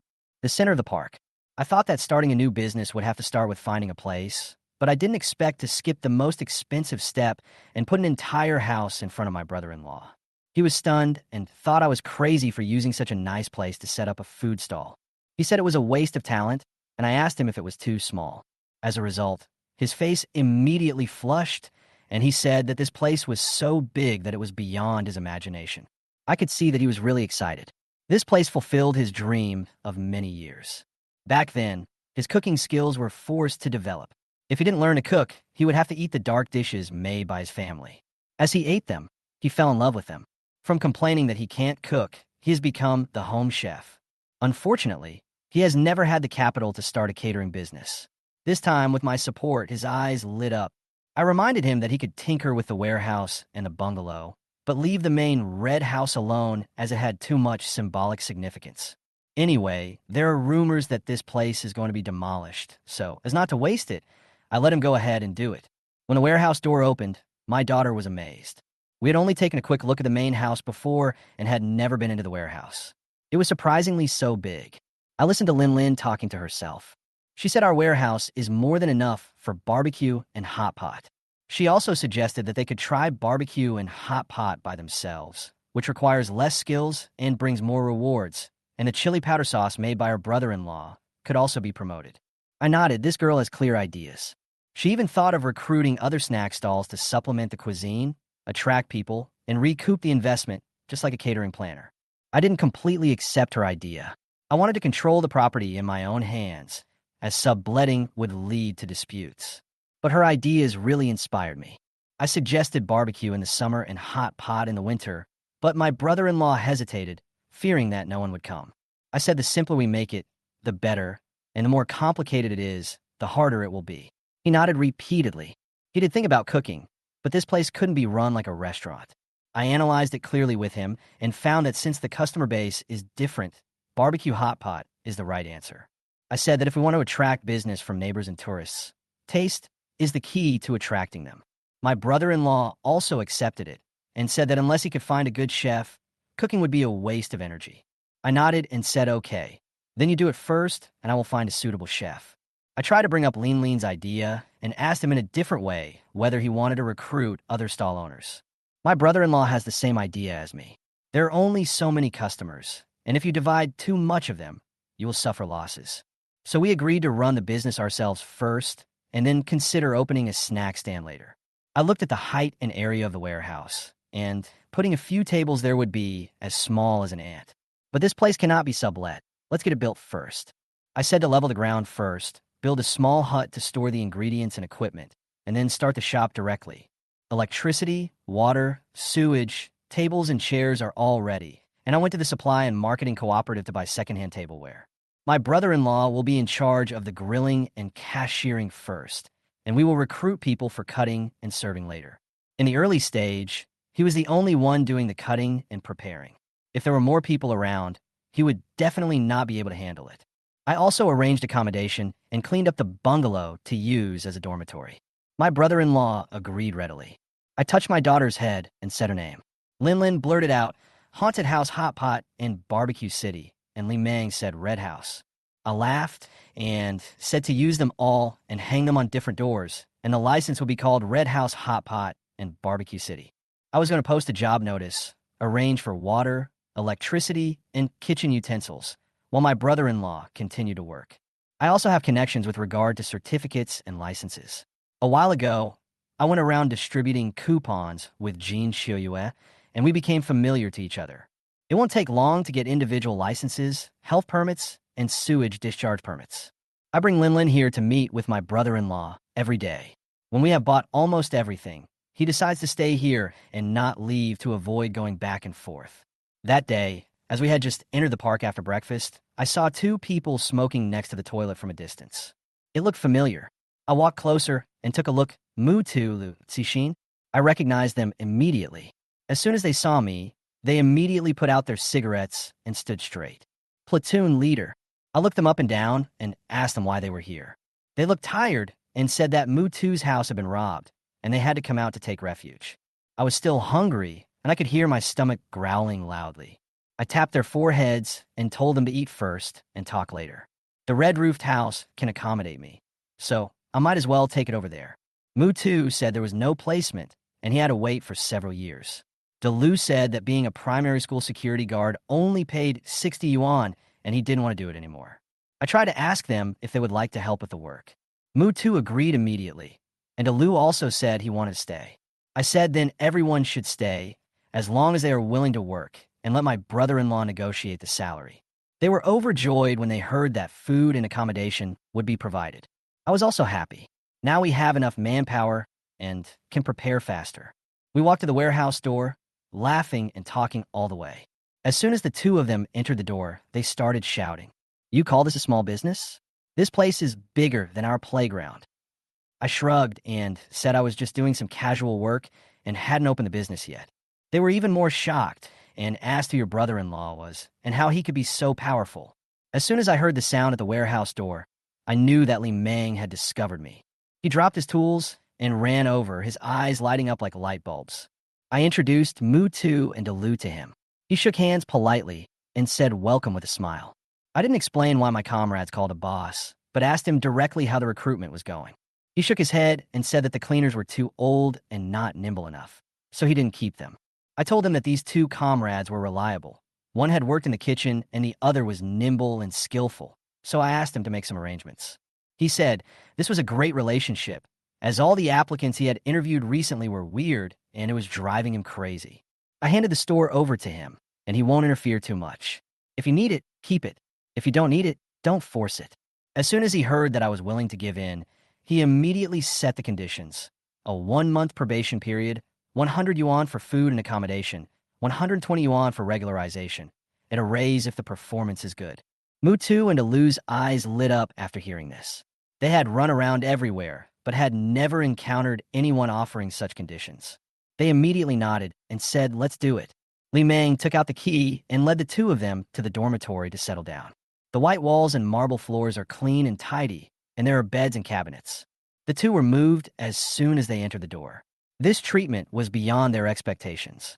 They understood that this was all for my sake, and immediately decided to do a good job and not embarrass me. After returning, the two of them immediately started working, and their hands and feet were very skillful. I rolled up my sleeves and started cooking. Although I wasn't as good as Li Meng, I could still make some pancakes and scrambled eggs. The hot dishes are served to fill your stomach. I said that at noon, I would let Li Meng show off his skills to welcome his comrades. As a result, Li Meng joked that he was at most the second boss and I was the big boss. Mutu was shocked and said, "This place is mine." I smiled and said that I was a hands-off boss. I paid a lot of money, but did little work, and the store depended entirely on you to manage. Li Meng also put away his modesty at this time, and called the store manager all the time with a steady attitude. He gave Mutu and Delu a good encouragement and made the rules very clear. If you work hard, don't cheat or shirk your duties, you'll get a raise. If you cheat, you'll be fired. The two immediately shouted work hard and raise salary, and their morale was high. I watched from the side and felt quite satisfied. It's the right person to hand this stall over to. I told him privately that he would get a share of the profits, and the better he worked, the more he would earn, which is why he was so concerned about it. The morning schedule mainly involves water and electricity construction. The staff are almost ready, except for a cleaner. In the end, Luda said that both of them could do it and told me not to look for anyone else. I reminded them, after the business opens, you all have your own responsibilities, and you'll have to hire someone else to do the cleaning work. I also made it clear that once the business is on track, I won't come here often because I'll be busy with other things. He told me to leave it to him and his brothers, and I nodded. The old man worked efficiently, and the water and electricity were fixed in less than 2 hours. I took out the skewers I prepared this morning and tried some dishes today. Mu Tu asked if they were just doing barbecue and hot pot. Li Meng explained that these two are easy to do. The skills required are not high, and we have enough manpower to handle it. I said that now is the season for barbecue, but the hot pot base still needs to be prepared. As a result, Lu suddenly said that he had an old recipe at home and he could make it. I said okay.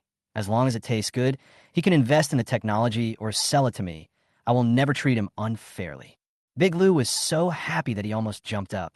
The meat skewers on the grill are sizzling with oil and smell so good.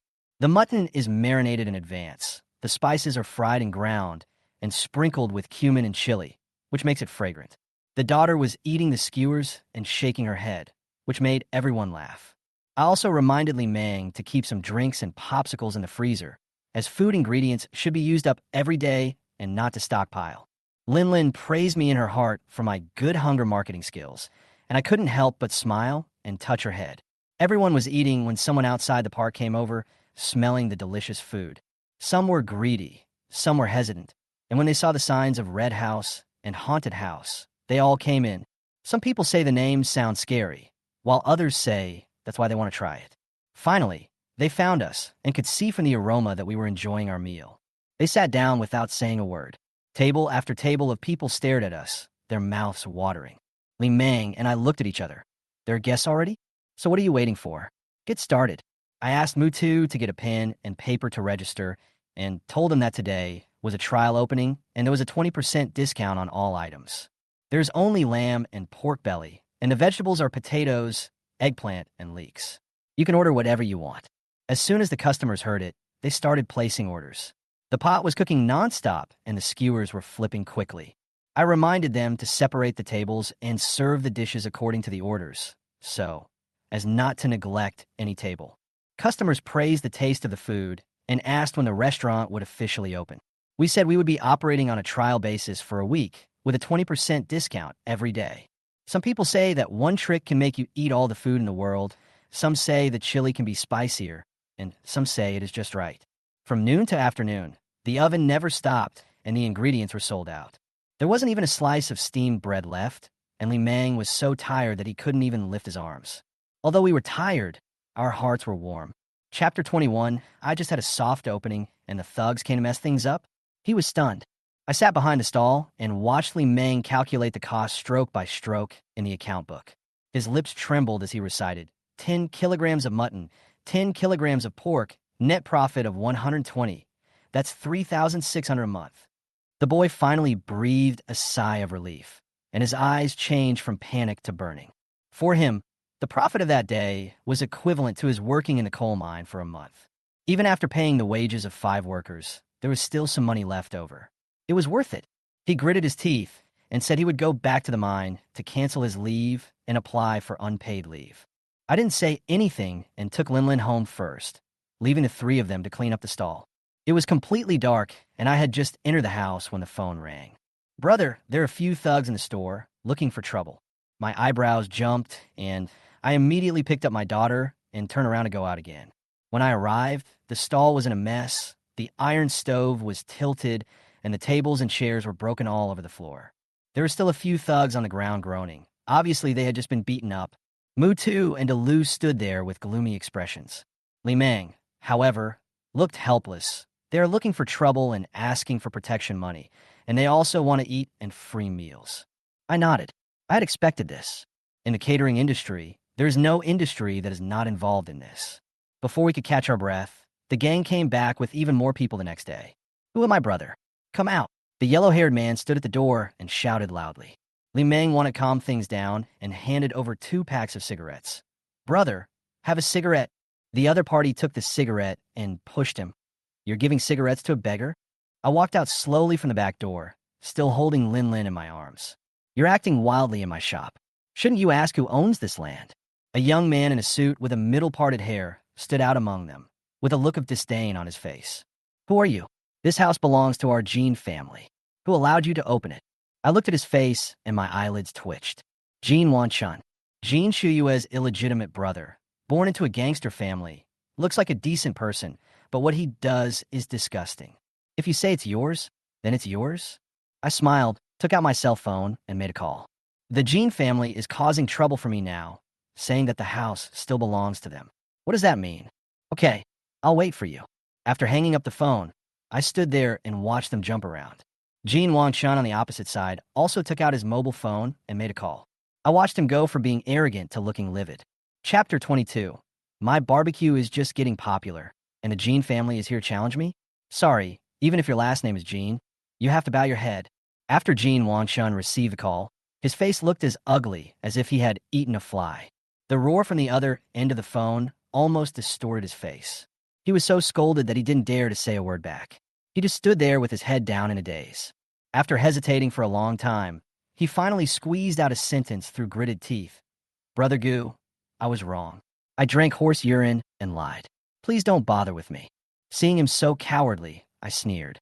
He is good at acting, but I know in my heart that the phone call just now aroused the anger of the head of the Jean family. Don't claim relatives randomly. My only brother is Jean Shuyue. You are not worthy. My words were so powerful that Jean Wang-chun was stunned on the spot, and his face twitched tighter than paper. He also understood that this time the situation was serious. The Jean family allowed him in because they gave Jean Shuyue face. Now he dared to come here to show off his power and even wanted to rob the barbecue city. But his uncle told him to get out with just one word. He didn't dare to show his resentment anymore and could only apologize repeatedly. Brother Gu, I won't dare to do it again. The gangsters were all stunned. Jean Wang-chun, who usually follows him around, is now groveling to a barbecue restaurant owner, not to mention Gun-gu, whose face had turned pale to blue. The name Gu Jingshan became more and more familiar to him. Suddenly, a cold sweat broke out. This is the person my brother-in-law has repeatedly warned me about. Anyone who provokes him will be doomed. I didn't even look at Gun-gu. I just said calmly, you have to pay for the broken table and dishes. Huang Mao was dissatisfied. We were the ones who were beaten. Why should we pay compensation? I glanced at him and said, you started the fight first and then smashed up the store. Do you not have to pay for the damage? Just as Huang Mao was about to say something, Gunj slapped him in the face. Shut up. Pay the money and apologize. Quickly. The gangsters were immediately furious. When had they ever admitted to being a coward? But Gunji's look was so terrifying that no one dared to say a word. He took out money from his own pocket on the spot, and then ordered his younger brothers to take out money, and put a total of over 1,000 yuan in front of me. Delu snorted coldly. You think you can get rid of us with just this little money? Brother Gun continued to dig out the things and apologized. Brother Gu, we are blind. Don't bother with us. Today's incident is all the fault of Jean Lauer's grandson. I raised an eyebrow and motioned for them to continue. The younger brother immediately pointed at Jean Wang-chun and said, he tricked us into coming here, saying that the barbecue city was his and that he wanted us to help him chase the people away. Jean Wang-chun's face turned green and he roared, how dare you betray me? Brother Gu has already peed on your head, and I should still help you? The younger brother said with a disdainful look. I watched the group quarreling among themselves, too lazy to pay too much attention, and simply said, this matter for today ends here. If you do it again, don't blame me for getting angry.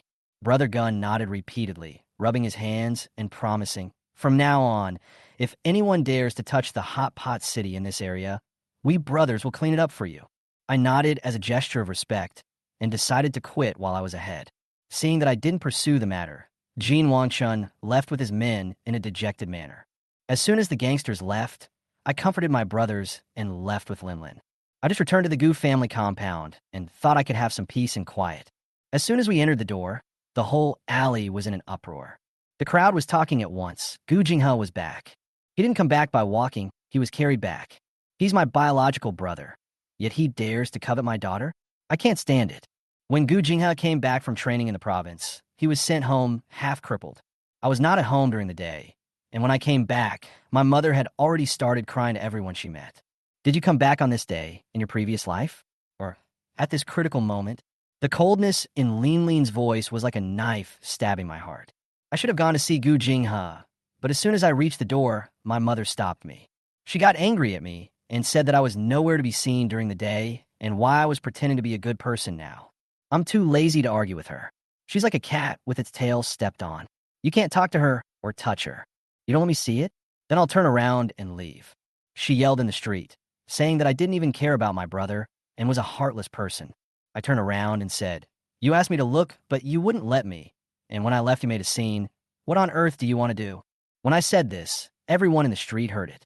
Aunt Wong advised, children are ignorant, so don't take it to heart.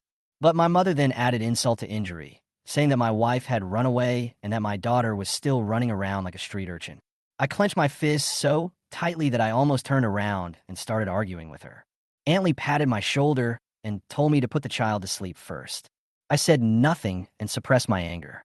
I just felt that this home was like a fire pit. Since returning to this home, Lin has never seen a good face from her, only ridicule and sarcasm. I made up my mind to move out with my daughter as soon as my father came back. Lin was so sleepy that she couldn't even open her eyes. Something happened at the barbecue restaurant today, and she came back late. She followed me to see Gu Jinghe, but Gu's mother wouldn't even let us in and kicked us out. I was just about to leave when Lin suddenly shuddered, as if she was frightened awake. She turned back quietly, and the next second, her thoughts exploded in my head. OMG, Gu Jinghe's eyes are so disgusting. Did he stare at me like this in his previous life? I was stunned and was about to correct her to stop swearing, but I heard her continue to curse. I really want to dig his eyes out. Has this bastard been looking at me like this since elementary school? My heart skipped a beat, and I turned around to look at Gu Jinghe. That look, greedy, dirty, and full of uncontrollable evil, actually fell directly on the door of the south room. Who was he looking at? My daughter? My head buzzed and almost exploded on the spot. Lin's thoughts continued to burst out with more explosive content. He committed a crime at the training base, and it involved more than one person. He caused a boy to commit suicide, and when he came back, he had 3 legs broken. Grandma only knew that one leg was broken, but in fact, all 3 were broken. These days, hooliganism is severely punished. If people knew, my fingers began to tremble. I looked at Lin. She was only 4 years old. What had she experienced? I suppressed my anger, took my daughter back to the south room, locked the door, and coaxed her to sleep. I went out alone at night and persuaded all the neighbors who were looking for trouble to leave. The next morning, when I opened the door, Gu Jinghe was actually basking in the sun on a lounge chair in the yard.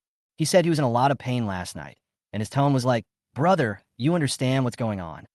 I saw that he was still staring at the south room and asked him with a sneer, "Will the training base still deduct credits?" The corners of his mouth twitched, and he tried hard to say that he had been transferred back and the training was over. I didn't want to waste time talking to him, so I just picked up my daughter and left the Gu family compound. I don't want him to have any chance to spy on Lin again, not even for a second. I took Lin to the small Western-style building. The security there was tight, and outsiders couldn't get in at all, so I finally breathed a sigh of relief. After breakfast, I went out in disguise and contacted an informant I had met in the treasury bond market. I want to check, what exactly did Gu Jinghe do in the training center, and which child belongs to which family? I can't believe this beast can live so safely. When I returned to the barbecue restaurant, while there were no customers, I approached Li Meng and asked him quietly, "Can you get some medicine for sows and heat?" Li Meng blinked and didn't ask any more questions. "Okay, my brother-in-law raises cattle over there. I'll get you some for the cattle. He doesn't deserve to be called my brother. I'll get to the bottom of this and drag him down to hell. I prepare medicine not for the purpose of actually using it, but because I am afraid that one day I will actually need it. During the years I was in the army, I saw too many things that distorted human nature, and I realized that people cannot be judged by their appearance alone. The look Gu Jinghe gave Lin yesterday still makes me feel cold inside. I didn't want to wrongly accuse him, but I subconsciously became defensive. I also have some knockout drugs in my bag that were given to me by an old comrade in the army, which can come in handy at critical moments. It would be best if you never have to use it in your lifetime. Once it really comes to that, it will be the time for a complete fallout and a complete fallout. Before I could digest Lin's words, Grandma and Uncle sold me out. I started to worry about another thing. A few days ago, Brother Gun and his men were causing trouble at the barbecue restaurant, and the situation was settled with a phone call to Uncle Jean. Only then did I realize that Jean Shiyue might not have been fooling around when she tricked me into buying a mobile phone. Afterwards, I made a special call to thank her. She said casually on the phone that everything was settled. Her uncle had suppressed Jean Wangchun, and the business was stable. I casually asked her how she was doing recently. There were sounds of wind and footsteps coming from the other end of the phone. She talked as she walked, saying that she felt like a fish in water in Shanghai. She was as excited as a bird out of a cage, saying that there were too many investment opportunities and the project was being set up smoothly, and asked me to go and see for myself. I replied to her with a smile, saying that I would definitely go if I had the chance, and when you become successful, I would go there to share in your good luck. She suddenly mentioned treasury bonds, saying that a trust company in Shanghai was about to withdraw and had more than 10 million treasury bonds on hand that it was in a hurry to sell. I smiled bitterly. Let alone more than 10 million, it would be difficult for me to come up with 1 million now. She also sighed and said that she knew it was a good cake, but it was a pity that she couldn't eat it. I advised her not to be impatient, as there are always good cakes available, and we will be able to have a bite sooner or later. After a few minutes of long-distance calls, I was so distressed that I kept looking at the watch. Mobile phones are really expensive. You have to use them sparingly. The barbecue city had just installed a landline phone, so I immediately went to the store to get 3 pagers, one for each person. I put the machine in a beautiful bag and hung it on Linlin. It is convenient and safe. Li Meng also complained that I was spending money recklessly, so I stuffed the machine into his hand and said it was necessary for work. He said I was rich and powerful, and I replied, "If you keep saying such sarcastic things, I won't give it to you. Give it to Gu Jie." He quickly said with a playful smile, "Gu Jie and I are one. What's hers is mine." I rolled my eyes at him and continued to busy myself with dormitory matters. When I finished packing and went to the Western-style building to pick up Linlin to take back to the barbecue city, the moon was already hanging above the treetops. The entrance to the barbecue city is unusually busy. Today is not the weekend, so why are there so many people? Mutu told me, sweating profusely, that they had been moving from noon to night today. The people who came were none other than the gang of Gungu, who had been causing trouble a few days ago. They took turns to come and eat. When they came, I paid attention and said nothing. Li Meng said that it would be better not to do business with them, as he was afraid that they would ask him for help. But I don't care. They pay for their food, and we just need to make money. A few more guests are always better than empty tables. I was helping Linlin tidy up her dirty clothes when my pager suddenly rang. Linlin handed it to me obediently. It was Lao Zhou who sent the message. "Looks like there is news." I went out immediately after hanging up the phone. 20 minutes later, I took out a stack of information from a black plastic bag next to the trash can at the entrance of the exchange. I read through the book in a flash, and the smile on my face had long disappeared. The anger in his eyes was almost uncontrollable. I didn't burn the information. I want to keep it. What's written there is all scumbag behavior. Gu Jinghe colluded with several second-generation officials at the training base and did all kinds of shameful things in the past 6 months. Traps, bullying, drugging, and even worse things. The boy who was forced to death that Linlin mentioned did exist. It was only when the orphanage caught fire on the day of the incident that the top management noticed what they had done. If the fire hadn't started, no one would have cared about the boy's death. In order to cover up the crime, they used Gu Jinghe as a scapegoat. So even though all 3 of his legs were broken, no one cared. But I know this matter is far from over. I want to know when this beast started to go completely crooked. Chapter 25. She is my mother, but she seems to want to drain me dry for others to enjoy. I noticed something was wrong from that pile of information. On the surface, it's about a bullied boy, but I always feel that there's something else being intentionally covered up. My intuition told me that this matter was not over yet, and I had to keep my distance from this thunder. Fortunately, I bought the small Western-style building and the house in the barbecue city early on. It would be really troublesome to find a temporary place to live now. The small Western-style building is too conspicuous to live in for the time being. The barbecue city is bustling here, so it's a good place to hide. I made up an excuse to Gu's mother, saying that the store here was busy and the company allocated me a dormitory to make it more convenient for work. This reason was fine, but my younger sister mentioned it when she got home. Li Meng also worked in the barbecue city. My mother was furious. She pointed at the south room in the yard and cursed, saying that it was not enough that I had harmed her son, but I was also going to harm her daughter. My brother-in-law is a coal miner, and I dragged him into working for a self-employed person. She called me a bad person and said that I only did immoral things. I had just packed up and was about to leave when I saw my little sister almost crying in the yard. She had good intentions, but was scolded harshly. Gu Jie pulled her mother to explain, but the more she explained, the worse the situation became. She said that the coal mine was not profitable and wages were in a huge arrears. If she didn't come out to work, would she and her mother be left starving? But Gu's mother didn't listen at all and kept yelling that I had ruined Li Meng's iron rice bowl and was harming my own family. I couldn't bear to watch it anymore, so I walked over and pulled Gu Jie back into the house. I whispered to her, "Don't mention anything about the barbecue city at home, especially don't say that our business is doing well." If my mother knew that I made money, she would not stop until she skinned me alive. My younger sister still didn't understand and asked me what I was afraid of. I thought about it and decided to make it clear. My mother is not happy for me at all. She is thinking about how to make me support Gu Jinghe. The little sister was stunned on the spot and was so shocked that she couldn't close her mouth. I nodded and continued. Ever since I was discharged from the army, she's been wanting my resettlement allowance. If I hadn't kept a close eye on it, she would have taken it away long ago. I'm no longer afraid of my family's dirty laundry being made public. It's only a matter of time before we fall out.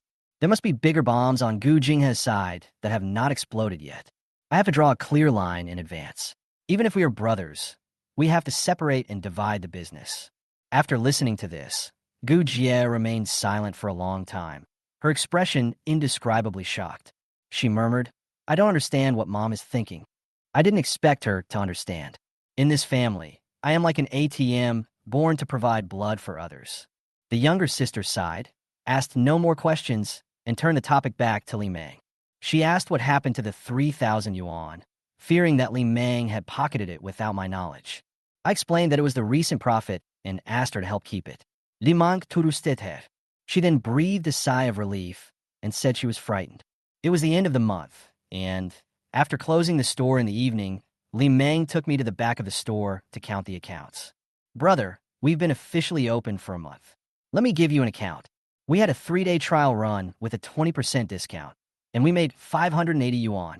After resuming normal business, I offered a 5% discount to regular customers and an 8% discount to new customers. I made a total profit of 6,376 yuan for the whole month. After deducting wages, utilities, and electricity, the net profit is 5,957 yuan. I listened and nodded silently. He said 1/3 of the profit came from alcohol, which we had not expected. Gun Ji's gang drank every day and contributed the most. I directly told him that I would give Gun Gu and his friends a 20% discount in the future. They can make money by attracting customers, so why not do it? Li Meng mentioned again that Xiaojia had received a batch of treasury bonds this month, totaling 13,600. I knew in my head that I could make a profit of 2,000 from Xiaojia's arbitrage, and if I sold it here, I would make a net profit of 6,000. The accounts are calculated clearly.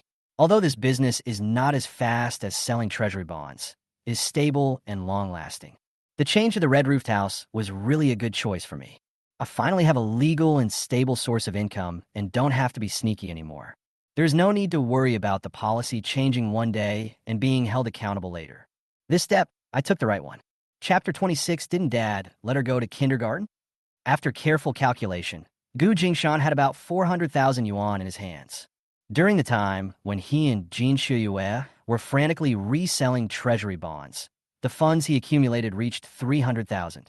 It cost 50,000 yuan to buy Jin Shuyue's Western-style villa and the Red Roof Manor in the barbecue city, and 40,000 yuan was lent to Jin Shuyue, so a total of 90,000 yuan was spent. Later, he gave Li Meng 50,000 yuan to prepare for the barbecue city, and the entire barbecue city cost about 10,000 yuan to set up. After seeing the profit, Li Meng returned 40,000 yuan, and the remaining amount was used as operating expenses. After deducting the 20,000 yuan that is given to my younger sister every month, I collect treasury bonds in small amounts. In this way, Gu Jingshan will have a fixed amount of money in his hands of about 180,000. Because of the large base, the pocket money earned from reselling treasury bonds from the business hall exchange every day can reach 5 or 6,000, and can reach 8,000 when the increase is good. So now the funds he has in his hands are still growing steadily, almost reaching 450,000. After calculating the funds in his hands, Gu Jingshan was about to feel complacent when a call from Jin Shuyue poured cold water on him. "Yeah, that's just where we are." It's still a long way from what Jin Shuyue said, that she could easily leverage tens of millions of treasury bonds. Gu Jingshan's heart immediately became humble. The treasury bond business couldn't stop. Even with the increasing number of people entering the industry, it wasn't over yet. He could still grab a piece of the pie. And because he was now a major client, he could simply apply for subscriptions in the VIP room rather than squeezing with smaller retail investors at the counter. The revenue of Barbecue City is normal, which is equivalent to adding another source of income, and the speed of capital accumulation has accelerated. Thinking of this, he was like a chicken with blood, and his determination to continue working hard to make money was high. There is no limit to money. Keep working hard. As for the Gu family, Gu Jingshan transferred some of his belongings out bit by bit like an ant moving house. There was no peace at home for a while, but fortunately, Gu's mother was at home howling at her little river every day, so she had no time to bother Gu Jingshan. Every time Gu Jingshan returned home and encountered his neighbors, he had to be careful. Almost everyone complained to him, and his mother constantly pointed fingers at him. The noise had seriously affected the neighbors' lives. Gu Jingshan was powerless to do anything about it. He had been forced to move out. "Brother, are you going to move out? Why haven't I seen my little niece these 2 days?" Gu Jinghe was half lying on the recliner with an unfathomable expression. Gu Jingshan said calmly, "I recently found a job that's quite busy. It's inconvenient to commute after get off work too late, and it would bother you guys. Coincidentally, the company arranged a dormitory for us, so Lin Lin and I will live there." She went to school. Gu Jinghe's tone suddenly became eager. "Brother, if you are too busy, you can leave your niece at home, and I will help you take care of her." Gu Jingshan flatly refused. "No, she still has to go to school. It's convenient for me to pick her up from work. Your injury hasn't healed yet. Just take care of yourself. Your niece is naughty, and she might hurt you again if she's left alone at home." "How could that be? The little thing looks so well-behaved. I was thinking about the little thing accompanying me to relieve my boredom. You and Mom are at work during the day. It's too boring. Just send her back." "No need. There are a lot of things to learn in school now, and I have to watch her do her homework after school. It's too troublesome to go back and forth." Gu Jingshan's tone became even colder, and a hint of coldness appeared in his eyes. He really disliked the disrespectful word, little thing. "It's no trouble, no trouble. I like children." Gu Jinghe sat up, his expression becoming more anxious. Gu Jingshan was almost impatient. "Just take care of yourself first. If I leave Lin Lin at home for you to take care of, my mother will eat me. You're afraid our mother won't agree. Let me tell you." Gu Jinghe suddenly realized. "Just wait, I'll tell you." Gu Jingshan simply ignored the crazy Gu Jinghe and left with the package. "I'm leaving now. Be careful at home. I'll close the door for you." He doesn't plan to come back for a few days. Before leaving, his mind grew even more tense. The records Gu Jingshan had bought showed that the boys he and his gang had touched were all in their teens. But the look Gu Jinghe had given Gu Lin Lin that night, which he hadn't concealed, made him think things weren't that simple. Now, Gu Jinghe actually wanted to keep Lin Lin at home. Not going up to him and tearing him apart was already a result of Gu Jingshan's patience. Gu Jingshan has been keeping his daughter close to him for some time, just in case. Gu Jingshan was concerned about what Gu Lin Lin said in her heart. "Grandma and uncle sold me." Now, it's not just the mother. The source of that "what if" is also Gu Jinghe, who has ulterior motives. Gu Jingshan is now almost like a frightened bird and dares not let his daughter out of his sight. This wasn't going to work. He still had to go to the exchange's business hall, contact some people, or handle some things. He couldn't always have Lin Lin by his side. So, sending her to school and keeping her in a safe and supervised place for a few hours became the best option. He believed that with his daughter's personality, she would thrive in school. "Lin Lin, can you go to school? I'll drop you off in the morning and pick you up in the evening. My uncle's at home lately, and the barbecue city is bustling with people. Daddy's worried about you staying anywhere." "I don't want to go." Gu Lin Lin shook her father's hand and acted coquettishly. "Is it not okay not to go? I can stay in the house by myself. Just lock me in the house. The children and teachers in the kindergarten are too childish. I don't want to go. No, it's not safe inside. And when you're old enough to go to school, if you don't go, you won't have anything to talk about with others. Why should I have anything in common with those little brats? Is this okay? Transfer Sister Yu to your place later, and you can go to and for school together, okay? Then I'll go up after Sister Yu comes." Gu Jingshan said something, and Gu Lin Lin retorted. "No, you must go. No, I don't like you anymore." Gu Jingshan was determined to send Gu Lin Lin to school. Seeing that she couldn't convince her father, Gu Lin Lin angrily threw the toy in her hand away. "No." Crash. The toy hit the wall and fell to the ground. Seeing his daughter was really angry, Gu Jingshan was at his wit's end. He lowered his head and coaxed her gently. "Lin Lin is so smart. How about we start elementary school early? Instead of going to kindergarten, Go to school and go to school with the first graders, okay? This is the best solution Gu Jingshan could think of. After all, my daughter is reborn. Instead of letting her waste 2 more years and then go to school at the age of 6, it would be better to let her skip a grade and start compulsory education earlier. Huh? Gu Linlin was stunned for a moment. What's wrong with Dad? How could he come up with such a brilliant idea? Going to school early? Dad didn't let her go to kindergarten. Chapter 27 The Great Detective Gu Linlin is here. Okay. Gu Linlin almost jumped for joy. This is simply amazing. I am 4 years old and in first grade. Can I skip a grade next year? If I work harder, can I finish elementary school in 3 years? No, 2 years. I can finish elementary school in 2 years. I'm a genius. If I skip middle school and high school, maybe I could catch the last train before the guaranteed job placement system was scrapped and get a state-assigned job. Gu Linlin no longer objected to going to school. Even Gu Jingshan could see the eagerness in her eyes. Gu Jingshan listened carefully to his daughter's thoughts and felt relieved when he knew that she no longer resisted going to school. The news his daughter casually revealed afterwards made him stunned. The university will cancel the allocation? This news seems a bit bad. Since the resumption of the college entrance examination in 1977, how many people have fought hard to get on the narrow bridge of the college entrance examination? Isn't it all for the country to arrange a good job for them? If he cannot be assigned a job after passing the university entrance exam, Gu Jingshan dare not imagine what the future will be like. Since my daughter said she wanted to get a good job before the assignment was canceled, I should plan carefully for her to skip a grade. Should we let my younger sisters let you go to school early to catch the last bus for guaranteed job placement? Gu Jingshan was a little undecided. Otherwise, just mention it to my younger sister when the time comes. The final decision will be made by my younger sister and brother-in-law themselves. Gu Jingshan left the dormitory thoughtfully. Gu Linlin was happy to hear Xu Xin's news. She waited for her father to lock the door and go out, and then she obediently picked up the discarded toys. Boom! When Gu Linlin stood up, she didn't stand firmly and accidentally bumped into the wall, making a strange noise. The sound is not right. Looking closely, the color of the wall seems to be a little off. It seemed that when she was being naughty and throwing her toys, she also heard some different sounds. Later, when her father told her to go to elementary school, she excitedly forgot about it. Boom! Dong dong! Boom boom boom! Gu Linlin knocked left and right, and found that there was indeed a problem on the wall. She suddenly became happy. Today is not boring anymore. During this period, Gu Jingshan brought meals to his daughter and took her for a walk after dinner, but Gu Linlin kept her mouth shut. It was not until closing time and Gu Jingshan locked the dormitory door and prepared to go to bed that Gu Linlin quietly told her father about her discovery. Dad, come and see. I found treasure. What? Gu Linlin took Gu Jingshan to the place where she had hidden herself with a folding chair. A hole. There was a hole in the north wall of the dormitory that was obviously made by Hua. Gu Linlin dug a hole in the wall. Gu Jingshan couldn't help but hold his forehead. You've been naughty today. Why did you dig a hole in the wall?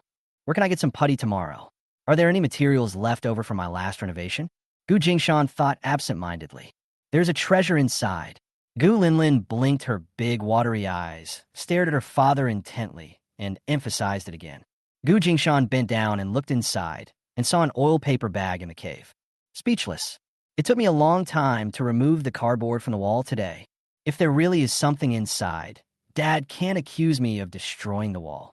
Gu Jingshan looked at his daughter deeply, then pretended to be careful to take the oil paper bag out of the hole and coax his daughter. I will never tell my dad that there are money inside. Your dad knows there are money in it. Gu Jingshan opened the oil paper package, which contained about 100 yuan and various small bills. Cloth coupons, soap coupons, soda ash coupons. There was even a bicycle ticket. Gu Jingshan was a little surprised. These things definitely couldn't be a prank by his daughter. Some of these types of bills were rarely seen by him, let alone his daughter, who stuffed the saved bills into the chimney hole in the wall, covering most of them with cardboard. Looking closely, except for the bicycle tickets, all other ordinary tickets have expired for a long time. Bicycles are scarce, big-ticket items and do not have expiration dates marked on them. Receipts for other daily necessities have expired and become invalid because they have expiration dates. The latest invoice for daily necessities is from 5 years ago. Now that the house has been transferred to me and so much time has passed, I guess the owner of these bills is no longer available. The bills are expired, and even if the owner comes back, they will only be useless. There are rumors that tickets are being phased out. I'd better use this bicycle ticket before they're completely abolished, otherwise it will be wasted. Gu Jingshan was wondering, who should he arrange to get the bicycle ticket and buy the bicycle back tomorrow? Dad, is there any treasure in the big house? The daughter suddenly interrupted Gu Jingshan's thoughts. Unexpected questions. There shouldn't be, right? Gu Jingshan was not sure either. There's always an unexpected fortune in the small house. Is there any in the villa? The house over there is even older. Will there be any unexpected surprises?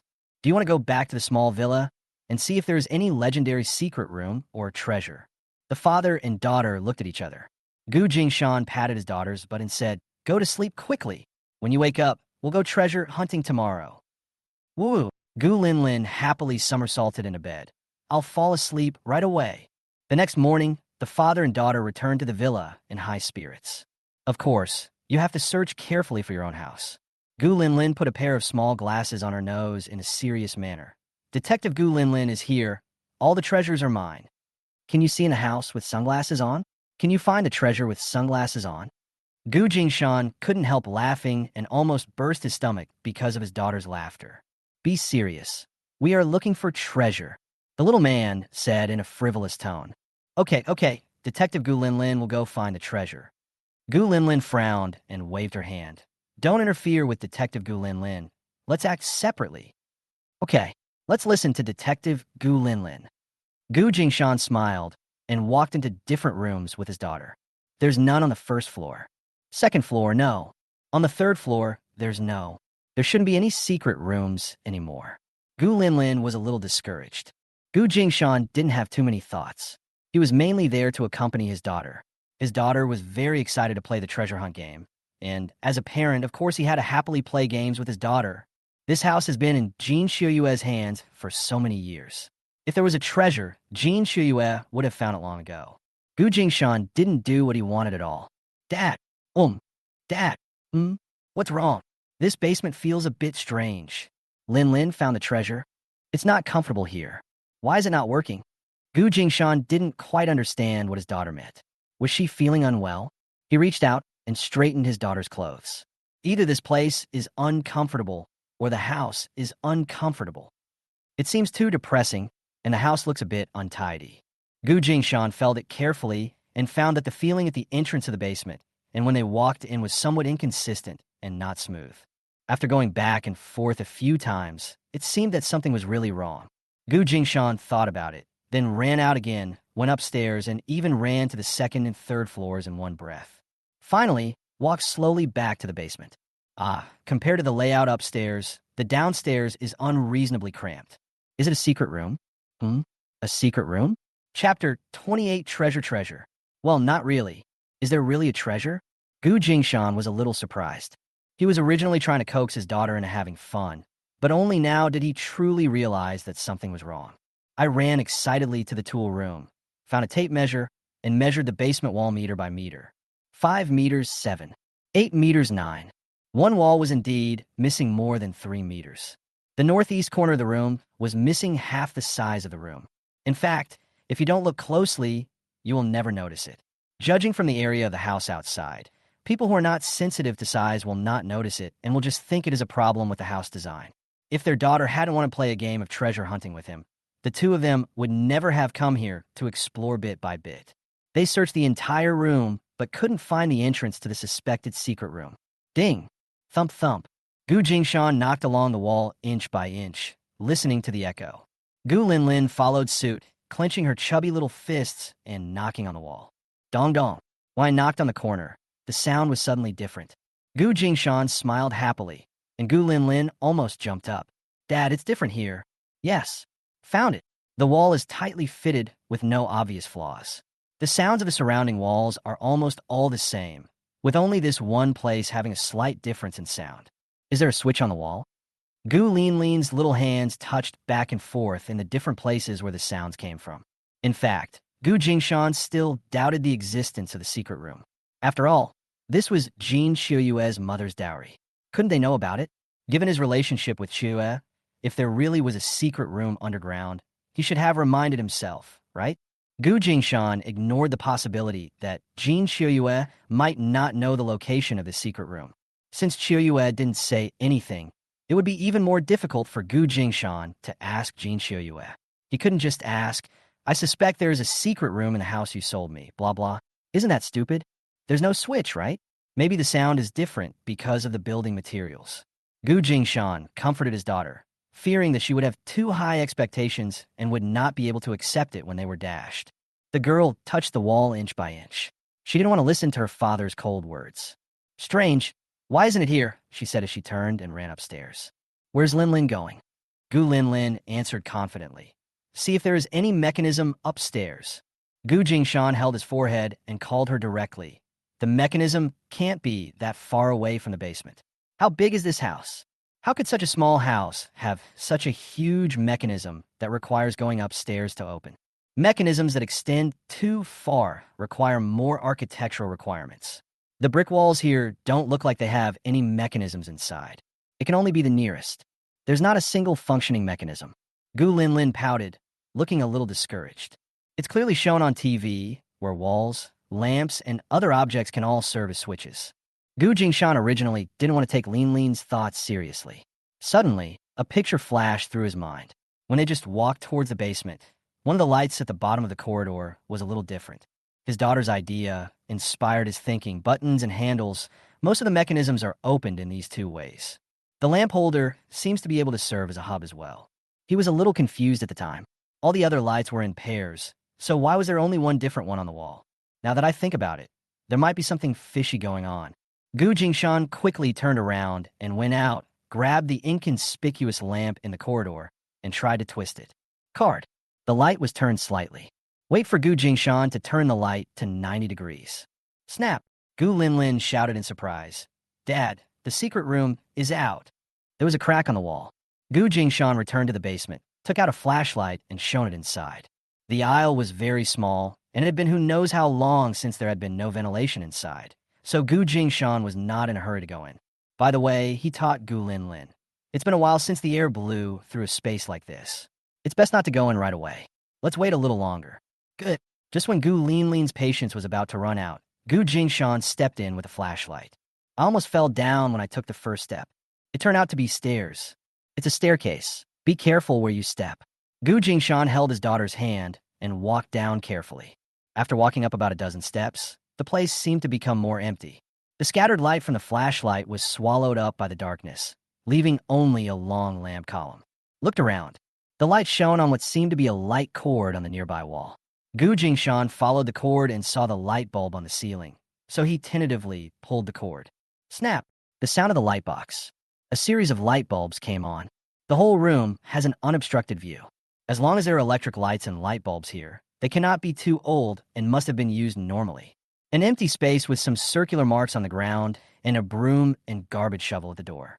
Inside was a wooden shelf with a few coarse porcelain bottles scattered on it. Beside the shelf stood a water jar that could hold about 100 pounds of water. At first glance, they are just the remnants left over from moving.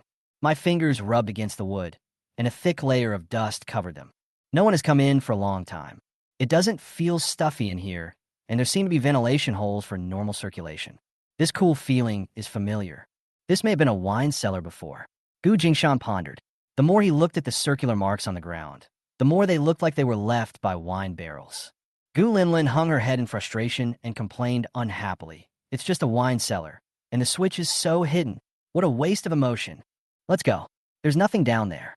Nothing to see." Gu Jingshan took his daughter's hand, walked back, walked out of the basement, and went upstairs. As they walked, Gu Lin Lin seemed to have thought of something and started jumping around actively. Study. It was shown on TV. The mechanism is behind the bookshelf in the study. Yes, it must be upstairs. Gu Lin Lin dragged her father upstairs to the study. "Didn't we check the second floor? There's no hidden room. Take a break. Aren't you tired?" Gu Jingshan was almost defeated by his daughter's energy, but he still didn't give up. "That's because we didn't look for the bookshelf," Gu Lin Lin said angrily. If she couldn't find it again, she would be furious. The combination of joy and disappointment was too exhausting. As soon as her father said that, a wave of fatigue came over her. She was so tired that she wanted to go back to sleep. But the anger in her heart had not completely dissipated, So Gu Linlin took advantage of her remaining strength and rushed straight to the bookcase. I don't know if rich people have an obsession with what they store in their bookcases. After Gu Linlin pulled out no less than 20 books. Click, the sound of the mechanism opening.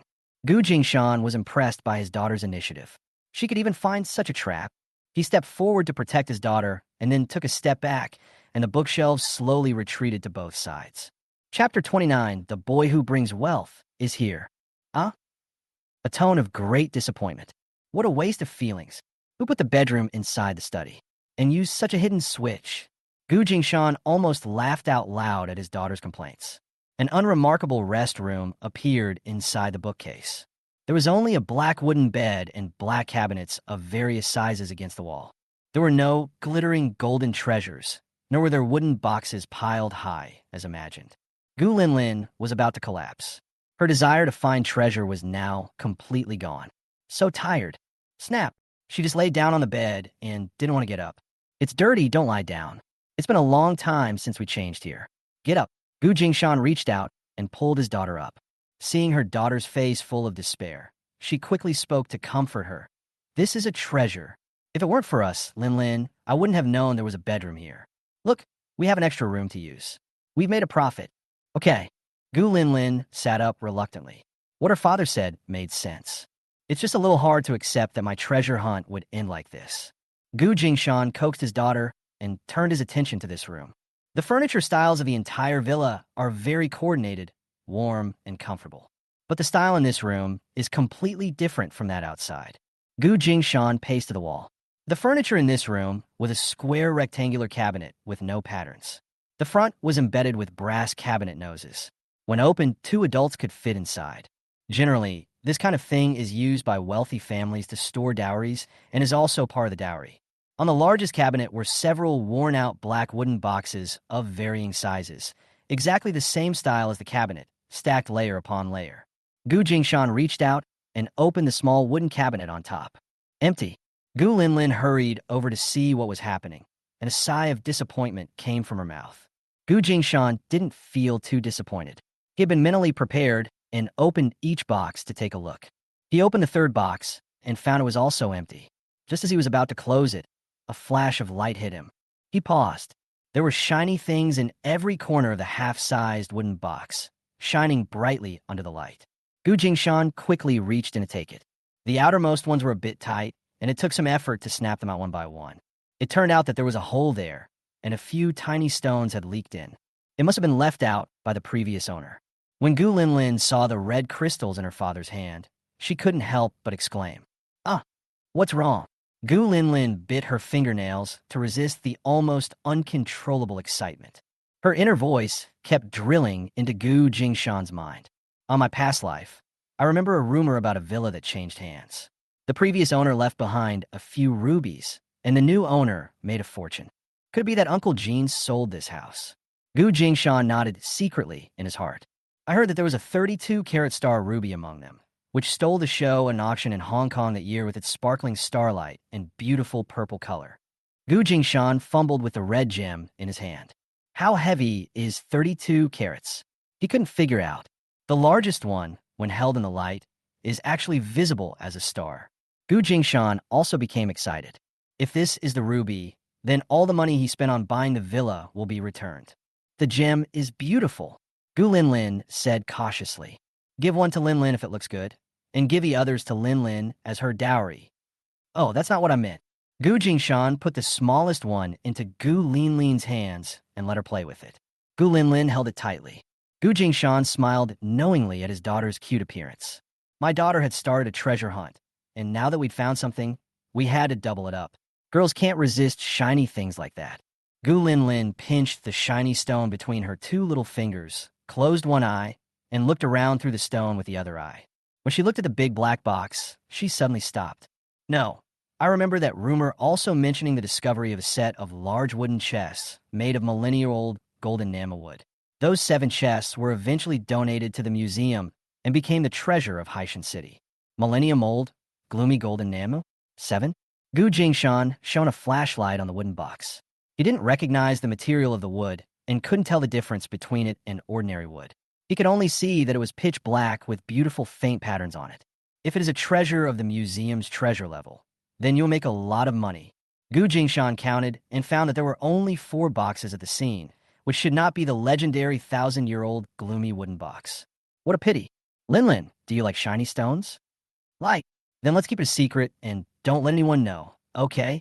This is our treasure, our secret. Don't tell anyone. Okay, this is our secret. Don't tell anyone. Of course I can't tell anyone. Does Dad think I'm a 3-year-old? You are not a 3-year-old child, but you are a 4-year-old child. Gu Jingshan complained secretly and ruffled his daughter's hair. Let's go, get out. Just now. Gu Jingshan opened and searched the 3 boxes above. Except for finding something in a half-size box, the others were empty. He was about to take a look at the largest cabinet to see if there was anything inside. Huh. After moving the 3 small boxes off the cabinet, I found that they were really heavy, much heavier than expected. Isn't this wood? It looks like wood, but it feels like iron, so heavy and rotten. I struggled to open the largest cabinet, and inside was another large box, only slightly smaller than the one outside. Gu Jingshan didn't give up and opened the big box again. There was actually a 3rd layer. If I open it again, there shouldn't be anything inside, right? One inside another. Russian nesting dolls. His daughter's surprised voice also appeared in Gu Jingshan's heart. Gu Jingshan did not give up and opened the 3rd box, but found it was empty.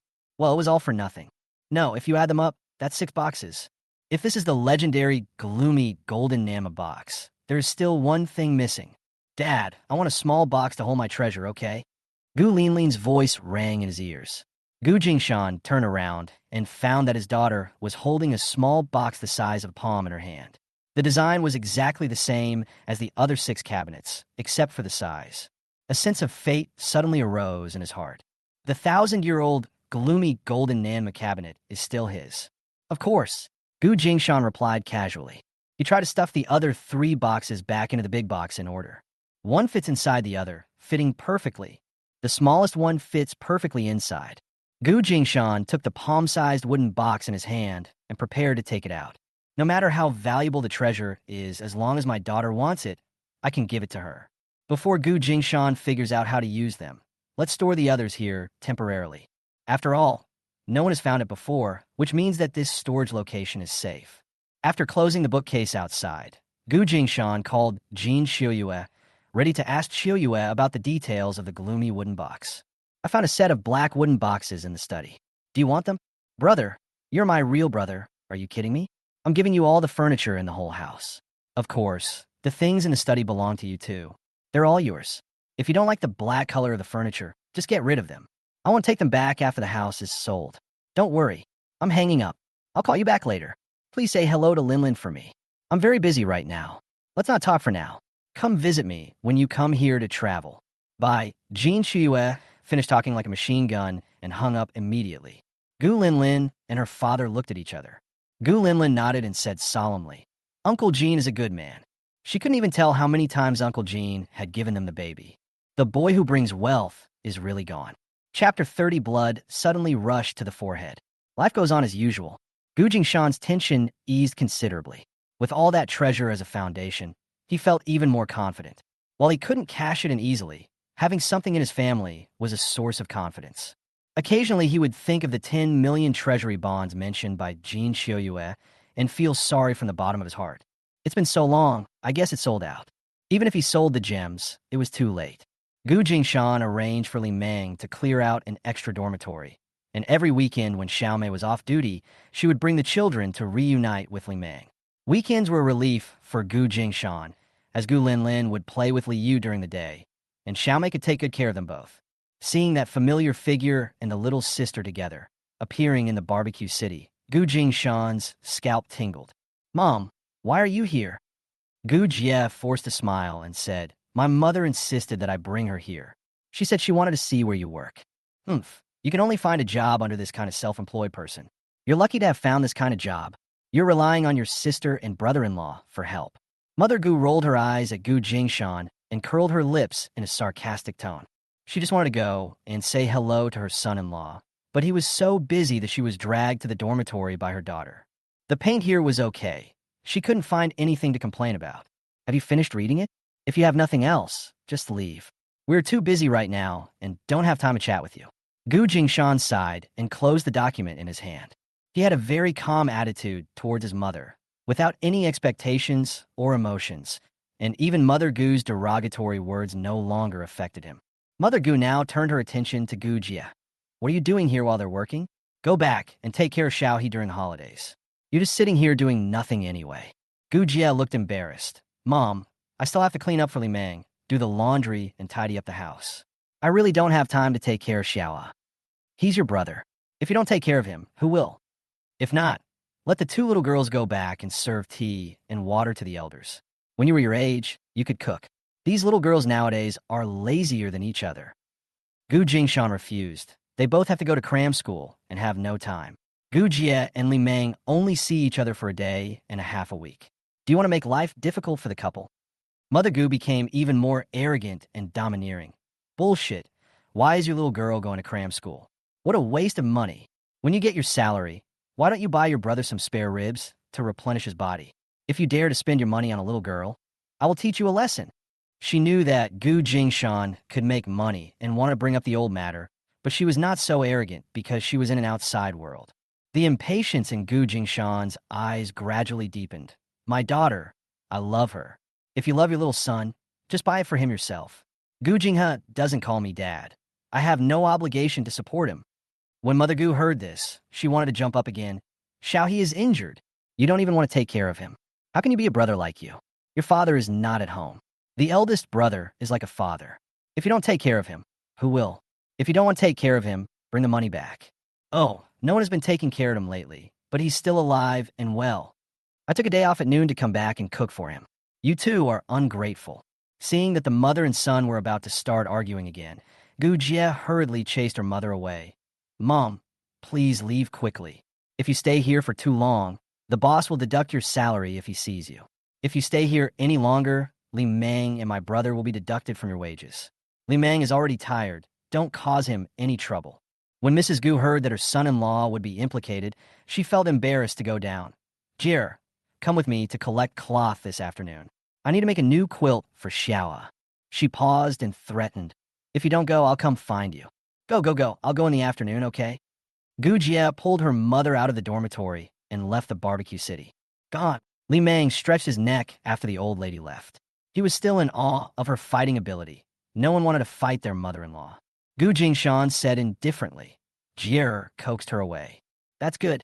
Li Meng patted his chest, feeling relieved. He glanced at Gu Jingshan's face, which was not looking good. He didn't dare to offend his brother-in-law at this moment, so he shrank back with his neck tucked in.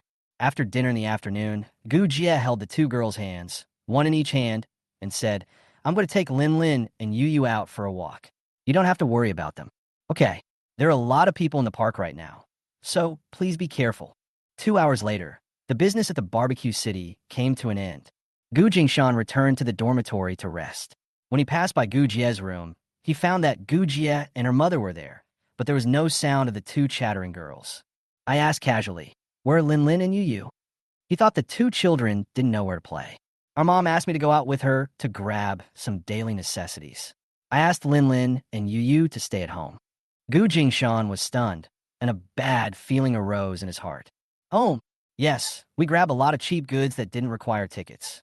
We delivered some daily necessities home, and then delivered some more here. There are a lot of children in the compound, and Yu and Lin Lin are playing with the children in the compound. Gu Jingshan's expression changed drastically. Didn't I tell you to lock them up in the dormitory? Or tell me when you're busy. Why did you bring them home? Gu Jie was a little puzzled, not understanding why her eldest brother's face suddenly turned pale. I just thought it would be more convenient to be at home than outside. Xiaohe is still recuperating at home, and he will be watching over her, so she won't get lost. Hearing this, Gu Jingshan's voice trembled. How long have you been at home? About an hour. I'll go back and take a look. Gu Jingshan ran out of the dormitory like the wind, got on his bike, and rushed to Gu's house frantically. Gu Jie looked puzzled. Take me home with you, Gu's mother shouted from behind, but Gu Jingshan ignored her and ran away. This bastard. I'll take you home later. My brother has something to do. Mother Gu curled her lips and sat down again, continuing to complain to her little daughter. Gu Jingshan was extremely anxious. In the past few weeks, Gu Jie would either go back home and stop by before leaving, or go directly to the dormitory to reunite with Li Ming. Gu Jingshan did not mention to her the difficult things about Gu Jinghe. It was so mean that someone actually took advantage of him. I thought the older and younger ones were just going shopping together, but my younger sister had to go out shopping with Gu's mother in the afternoon and couldn't take care of the two children. Gu Jingshan would not let her take the two children out no matter what. Gu Jingshan only hoped that with the two children together, Gu Jinghe, an injured and sick man, would not be able to handle both children at once and would not attack both of them. His stirrups were about to spark, and he was sweating profusely as he rode. When he reached the door, he dropped the bike and rushed into the yard. I pushed hard, but the door didn't open. The door was locked from the inside. Gu Jingshan's eyes were bloodshot, and his heart suddenly rose to his throat. He pounded his fist hard on the stone wall outside the threshold, and blood oozed out. He didn't dare shout inside, because he didn't know what was happening. He looked back at the roof, supported himself with both hands, and climbed up the big tree behind the house with gritted teeth. Shanzi, what are you doing here? An old man who was strolling in the alley passed by. Gu Jingshan made up a story. There's a bird's nest on the tree. I'll go see if there are any birds this year. You're such a grown-up, and you still play with birds. The man walked away with his hands behind his back, shaking his head. Gu Jingshan was so anxious that he was sweating profusely. He wanted them to be in the house, but he also didn't want them to be in the house. He jumped up the tree to the house in one breath and slid down along the eaves. He first rushed to the west room, where Gu Jinghe lived, pushed open the door, and found that there was no one inside. I felt a little relieved. He quickly looked in other rooms. It was impossible for the children to leave because the front door of the Gu family's house was locked from the inside. He could only hear his own heavy breathing and the pounding of his heartbeat in his ears. He felt like he was going to explode if he couldn't find them. Swish! The sound of a whip. Gu Jingshan shuddered, and a chill fell on his head. Chapter 31, Playing the Game of Punishing Bad Guys. Follow the sound and find it. Both girls stood under the chandelier in the main room, their backs to the door. Gu Jingshan felt relieved immediately. Swish! The cracking of the whip continued. Only then did he notice that the handle of the whip was in his niece's hand. Gu Jingshan's eyebrows twitched violently. His steps became a little weak, and he walked to the door step by step and took a closer look. Liu was happily whipping a motionless figure lying on the ground. How much strength can a 5-year-old child have? It's just sound, not much power. He opened his mouth and was about to say something to stop him, but when his eyes fell on his niece and daughter, he swallowed the words back, and they suddenly turned into anger, burning fiercely. There was a red and swollen whip mark on my niece Liu's face, and the clothes she wore when she left in the afternoon were full of wrinkles and mud marks. A button on my daughter, Gu Linlin's clothes, was torn, and one of her shoes fell off. Both of their hair was as messy as a chicken coop. Gu Jingshan's blood rushed to his forehead, his eyes turned red, and he kicked the door open. His voice became hoarse and changed. Lin, you dash. Ah, Dad. Uncle. Gu Lin and Liu looked at each other, and there was a guilty glint in the girl's eyes. Are you all right? He hugged both girls in his arms at once, feeling the excitement of regaining what he had lost. Gu Lin hummed, "We are fine. I'm glad you're all right. I'm glad you're all right." He didn't even dare to ask why his daughter and niece were so dirty. Liu said seriously, "We are punishing the little devil. The little devil is attached to my uncle, and we want to pull the little devil out of him." Lin said we were playing a game of punishing bad guys. Gu Jingshan didn't understand what his niece said and quickly looked at his daughter. A game for children. Gu Lin blinked her eyes, and Gu Jingshan saw through her pretending to be stupid at a glance. Lin, what did your sister mean just now? Gu Jingshan looked like he was determined to get to the bottom of the matter. He realized that his daughter was fueling the current situation. Liu raised her hands high. Let me tell you.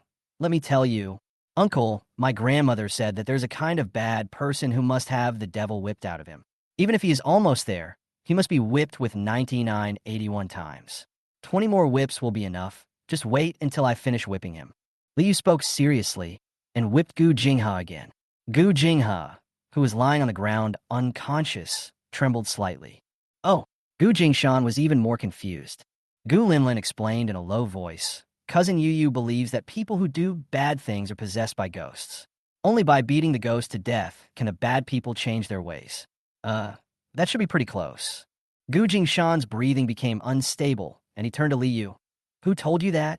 Liu answered confidently. My grandmother said that any bad guy who wants to take off someone's clothes should be whipped to scatter the little ghosts. Did he take off your clothes? Gu Jingshan's heart suddenly sank. He wanted to grab the whip and hit Gu Jinghe with it. Gu Linlin smiled widely. It didn't work. He accidentally tore the button off, and we knocked him over. Her eyes were full of flattery, because she noticed that her father's anger was accumulating, and she knew what to do now. Liu also nodded solemnly. Use the whip to whip the little devil. Whip the bad guys. The girls rushed to show off their achievements to him. Gu Jingshan breathed a sigh of relief. He was fortunate to see that everything that happened today did not cause any psychological trauma to his daughter and niece. He sighed softly. Tell me, what did you two do today? Is it possible that two little brats, who are 10 years old in total, can beat up a man in his 20s?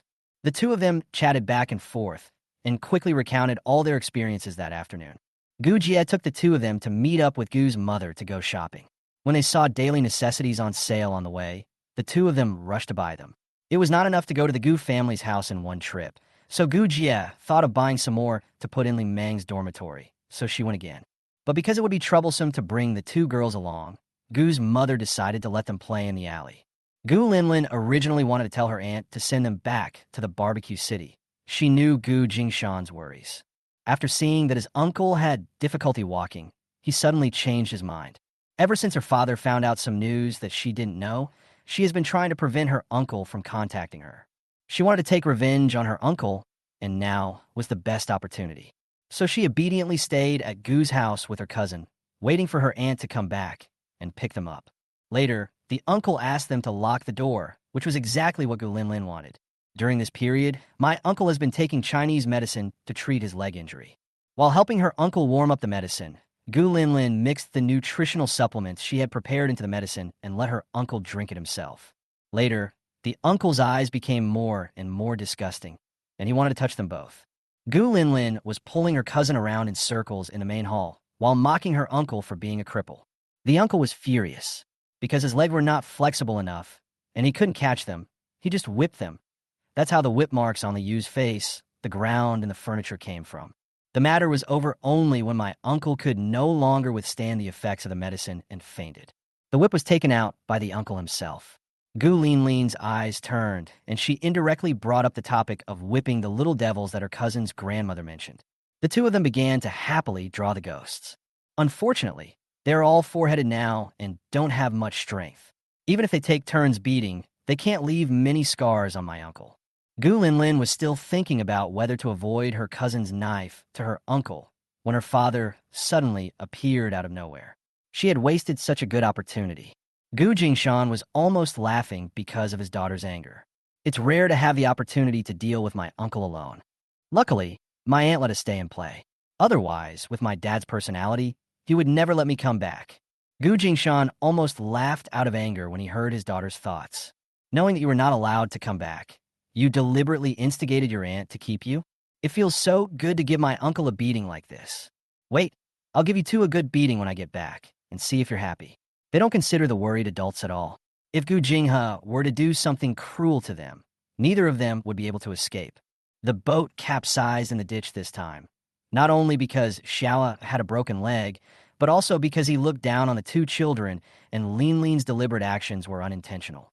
If the river had been a little more cautious, who knows where the ending would have gone. It's okay, he won't succeed.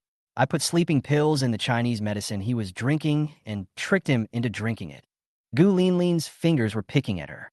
Sleeping pills? No wonder Xiao hasn't woken up yet despite the loud noise. Gu Jingshan was just wondering how the two kids managed to knock Xiao unconscious. It turned out to be due to the medication. Gu Jingshan's pupils suddenly widened. No, where did you get the medicine? How did the little guy have the channels to get sleeping pills? It's the little box in your bag, the one with the white and yellow pieces. Gu Linlin was not stupid. She had naturally prepared a lot of things for her revenge. For example, the 3 kinds of medicine in her father's package. She had stolen some of them some time ago and kept them with her as a preparation. Now it really comes in handy. Which one are you holding? Gu Jingshan felt the sweat running down his back. I crushed all 3 and mixed them together and gave them to him to drink. Gu Jingshan became anxious. The white pills were the knockout pills he had saved up before. The white pills were the sleeping pills he got from someone in the infirmary. And The yellow pills were the aphrodisiac for cows that Li Meng got for him. Chapter 32, The Moment of Desire Satisfaction, is the moment of repayment one. Gu Jingshan murmured, "Mix them together and drink them all?" "Well, I ground it into powder and added it in. My uncle didn't notice, and there was not a single drop left." Gu Linlin puffed out her chest, looking very proud. "It was my uncle who asked us to heat up the medicine for him and bring it to him. We poured it to him, and he drank it all." Li was also taking credit for it. This was something that the two sisters did together. Gu Jingshan didn't know whether he should feel sorry for his younger brother or say that he deserved it. You're a grown man, but you let two 5-year-olds prescribe hot medicine, and you're not afraid of burning them. Even though you have a disability in your legs, how do you take the medicine when the children are not at home? If you order others to do something, you must be prepared to bear the consequences. My cousin is naive and doesn't know I drug her. When my uncle was drinking it, he complained that today's medicine tasted bad. He had no doubts. No, I drank it all." Gu Jingshan heard Gu Linlin's complacent thoughts. He didn't know what to say at this moment. Should I be happy that my daughter stole the medicine and hid it from me? Or should I scold her? A combination of knockout drugs, sleeping pills, and medicine for cows and estrus. Ha. Gu Jingshan was suddenly startled, and without caring about chatting, he hurriedly pulled his daughter and niece out. "I'll clean up. You two, just play in the yard. Don't come in." Gu Jingshan wiped his face vigorously. He wanted to clean up the river. He prepared the medicine in advance, just in case. He was afraid that Xiaohe would attack Linlin. Whether it was his daughter's inner voice or Xiaohe's lustful eyes, Gu Jingshan became more cautious. Thinking that they are a family, Gu Jingshan took a passive defensive stance. As long as Xiaohe did not have any bad intentions, Gu Jingshan did not think of attacking Xiaohe. I didn't expect the 3-inch little kid to be so quick. At this moment, Xiaohe's face was flushed, and she could no longer sleep well. She was so uncomfortable that she started to tear her clothes. Gu Jingshan didn't want his daughter and niece to see anything that could cause sty. He picked up Xiaohe and threw him back onto the bed in the west room. Then he cleaned up the traces left by Xiaohe and the 2 little girls in the main room. Soon he was sweating all over. Gu Jingshan hurriedly left the Gu family's house with the 2 children. When he was almost at the door, he changed his mind and thought that it would be too easy for Xiaohe to let him go. Just because Xiaohe really wanted to do this today, he should chop off his claws. The reason why Xiaohe was killed by his nieces and nephews was because of his lack of ability, not because he had a conscience and stopped committing crimes. How many more whips are needed? Gu Jingshan asked the girls with his head down. 19 lashes. Before Li Yu could react, Gu Linlin reacted quickly and immediately answered her father's question. Gu Linlin looked eager to try, as if she was enjoying the show. Was Dad going to punish her uncle? She and her cousin were small and weak, and they didn't feel any pain at all after whipping their uncle so many times. The uncle was still sleeping soundly. The whip mark on my cousin's face from my uncle was so swollen it almost broke the skin. I couldn't stop being angry no matter how I thought about it. Only if my dad takes action can my uncle learn a lesson. Sure. Gu Jinghe hissed, and Gu Linlin and Li Yu's laughter subsided. Gu Jingshan went back and whipped Gu Jinghe 19 times. Then threw the whip away and left the Gu family leisurely with the 2 children. On the way back, Gu Jingshan earnestly instructed the 2 girls sitting on the 38-ton pole with him. Today we will help our uncle play the game of fighting ghosts. Don't tell him or anyone else, okay? Why? Your uncle will be scared. What if these 81 whips fail to drive away the little ghost and instead harm your uncle? Gu Jingshan lied, and Gu Linlin was as happy as a cat that had stolen some meat. We beat him 981 times, and in the end my uncle beat him 19 times. Couldn't he drive the little devil away? Li Yu asked seriously. You are small and weak. What if the force in front is not enough and you fail to pull him away? Gu Jingshan deliberately teased his niece. Oh, then I should let my uncle spank him 81 times. Li Yu looked regretful. So you can't tell anyone else. Okay, I won't tell you. Then the eldest uncle must check to see if he has whipped the little ghost out of the younger uncle. If not, he will whip the younger uncle 81 times. Li Yu raised his hand and measured the action of whipping. Good. Gu Linlin couldn't help it and burst into laughter, covering her mouth. Gu Jingshan had made such a long phone call mainly to trick his niece, and he felt relieved when Li Yu agreed. His daughter could do well without any instructions. Sister Yu Yu is so funny. She firmly believes that her uncle is possessed by a ghost. That's true. My uncle isn't possessed by a bad person, He's a bad person himself. Gu Jingshan breathed a sigh of relief. He heard what his daughter was thinking. His niece's anti-feudal education was a problem, and he had to talk to his younger sister about it. Let's make a promise? No one will tell anyone. Gu Linlin cleared her throat, wanting to add some insurance. Make a pinky promise. Make a pinky promise, and don't change your mind for 100 years. Don't even tell Mom. Your mother can tell it, but outsiders can't. Gu Jingshan interrupted. He was going to talk to Gu Jie when he got back. Okay then. I hope Mom won't be scared. Li Yu frowned and worried about her mother. Her serious look made Gu Jingshan laugh. Li Yu had a vague feeling that what she encountered today was not a good thing. But at her age, she couldn't understand too much. She just did whatever Linlin said. Gu Jingshan brought the children back and immediately told them what had happened to them today. I have to say it. Their clothes are so dirty and torn, and the whip marks on Li Yu's face are so obvious. Gu Jingshan had no intention of hiding anything for Gu Jinghe. Gu Jingshan must let his younger sister know what kind of person Xiaohe is now. You can't be so foolish as to leave your daughter in the Gu family. The river has already grown crooked, and families with girls have to be careful. Really? What? Gu Jie's voice was so sharp that it almost cut through the glass. Wife, what's wrong? Li Meng was startled and hurried over to ask after opening the door. Huff. Huff. Gu Jie was breathing heavily. She hadn't fully digested what her elder brother said. Just go ahead and do your thing. I'll tell you when I figure it out. She pushed Li Meng out of the door, not wanting him to cause trouble here, as the kitchen in front was still busy. Gu Jingshan knew that this matter was a bit challenging for Gu Jie. I told you what they encountered today, so that you can be aware of it and be more cautious in the future. If you don't believe it, let Linlin and Yu Yu tell you again. Gu Jie turned to her daughter Li Yu, then glanced at her niece Linlin. They both looked like they had just had a fight with someone. My uncle whipped me and tore our clothes.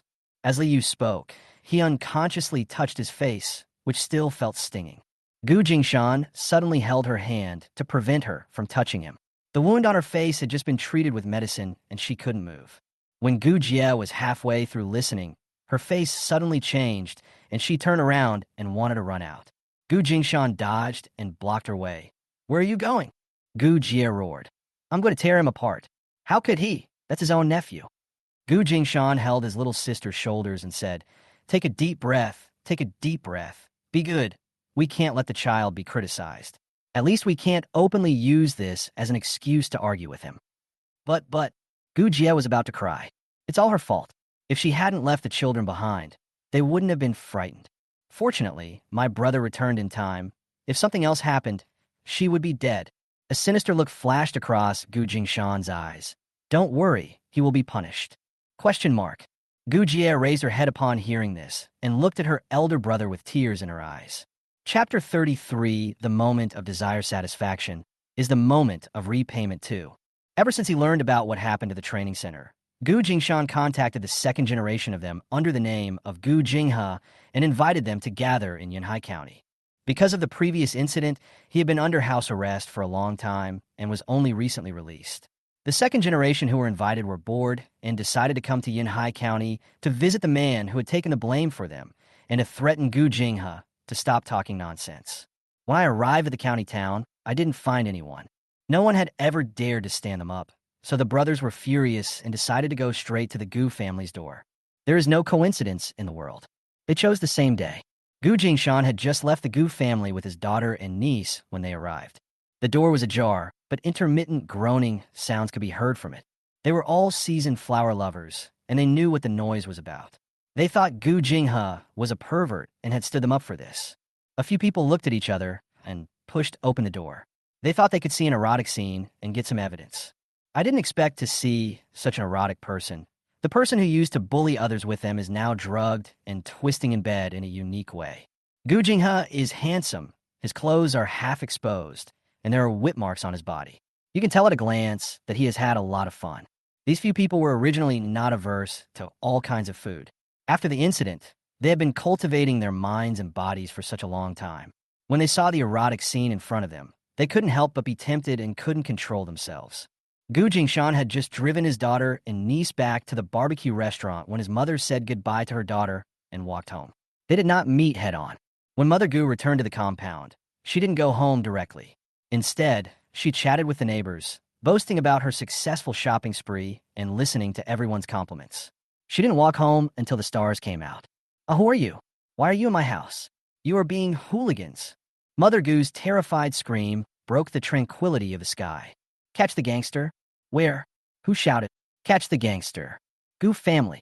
When the neighbors heard the noise, they rushed into Goo's house with brooms and rolling pins. The door to the west room was wide open, and two disheveled figures were surrounding the bed. A shirtless guy was holding his penis and confronting Goo's mother. The neighbors all leaned in, looking as if they were watching a foreign spectacle. The sharp-eyed ones had already taken in the entire scene inside the house. The one being pressed at the bottom is actually Goo Jingha. The house was a mess. A strong and strange smell emanated from the door, making people feel sick. Goo Jingha seemed to be still in a semi-comatose state, while others were scrambling to put on their clothes. He lay there alone for a long time without moving. How shameless. What a playful flower. No wonder his leg is broken, playing so big dash. After seeing clearly that the man at the bottom was her youngest son, Mother Goo's face changed drastically. She turned around and chased the neighbors away. Who let you in? Get out. The neighbors reluctantly left Goo's house and heard even louder screams. Ah, Xiaoha, your legs. Blood, blood. The shrill voice sounded again. Goo Jingha's leg was twisted at a strange angle. His broken leg, which had not healed properly to begin with, was broken again. He was injured in more than one place and was sent to the hospital bleeding profusely. The four of them sleeping together were seen by all the neighbors, and the crime of group fornication was now directly pinned on Goo Jingha, and he could never wash himself away. Don't worry about what's going on, big brother. Li Meng and I will take care of him sooner or later. Let's put this matter aside for now and wait until Yu Yu's face recovers a little. The whip marks on the child's face were red and swollen, and he looked so pitiful. Okay, I'll listen to Big Brother. If he has no remorse at all, I was so good to him before, how could... Gu Jie gritted her teeth for a long time and couldn't help crying again. Gu Jingshan was so overwhelmed by his little sister's crying that he quickly changed the subject. Yu has to transfer schools. What has the child been learning these past few years? She really believes in those feudal superstitions. Gu Jie wiped away her tears. Grandma Yu sometimes tells people about things. We can respect personal beliefs, but we can't let a 4- or 5-year-old child get involved in this kind of thing from such a young age. How can they change their ways in the future? That environment. Gu Jie couldn't continue. The whole family was like this, and Li Meng believed it. How could she set her daughter right? Gu Jingshan walked back and forth a few times. I'll ask Uncle Jean for help. I'll get you both out before school starts in September. Even if I owe him a favor, I have to get you and your mother out of that environment. If you continue to be influenced by that ignorant environment for too long, you'll become stupid. Gu Jingshan nodded at his younger sister's head in disappointment. Brother, Guye po dead un son minseli.